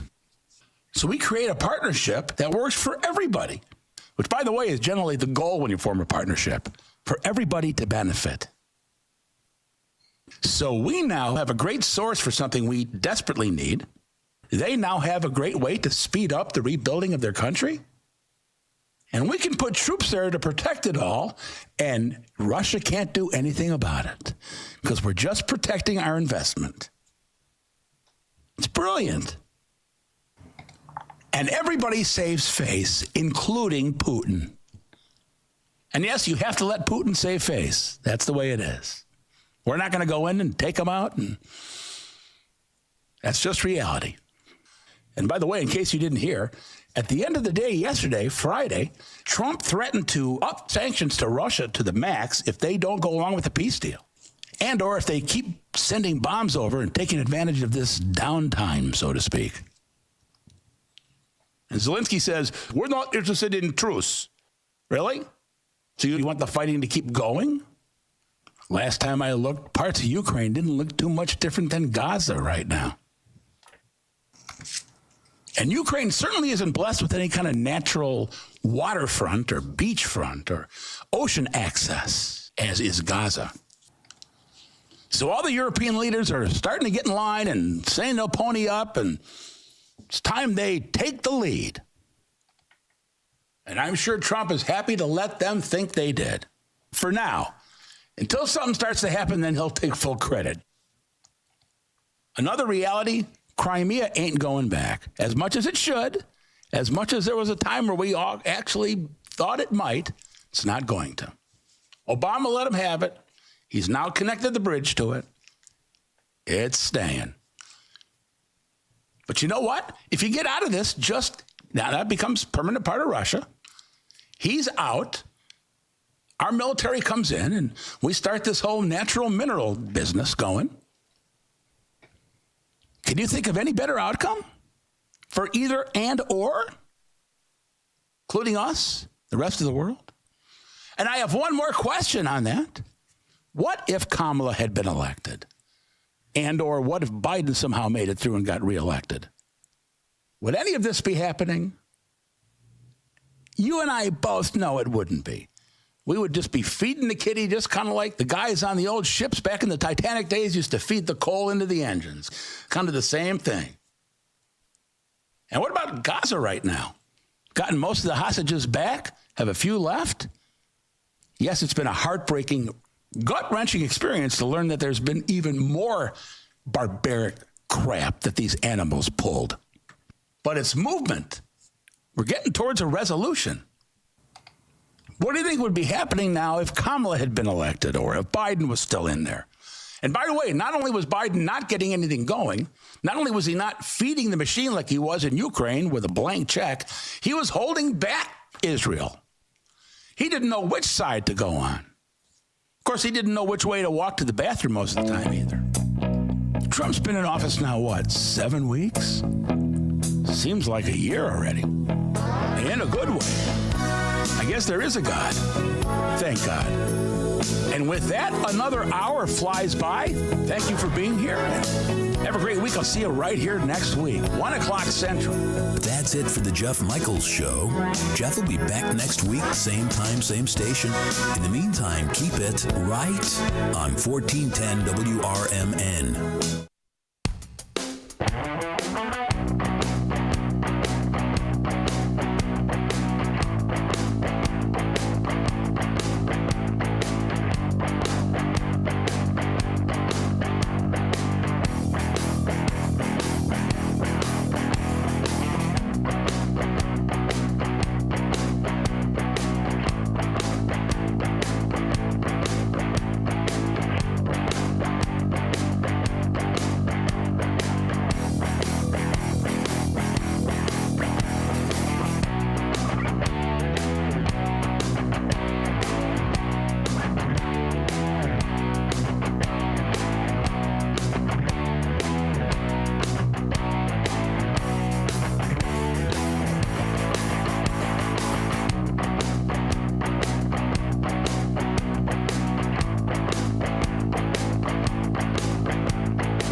This is Larry Jones, and I'd like to talk to you about my bank, American Eagle Bank in South Elgin. Has your bank changed names in the last 10 years? Is your bank another faceless branch with headquarters in another city? Are you tired of earning next to nothing on your savings account or certificates of deposit, or does your personal banker treat you like a stranger?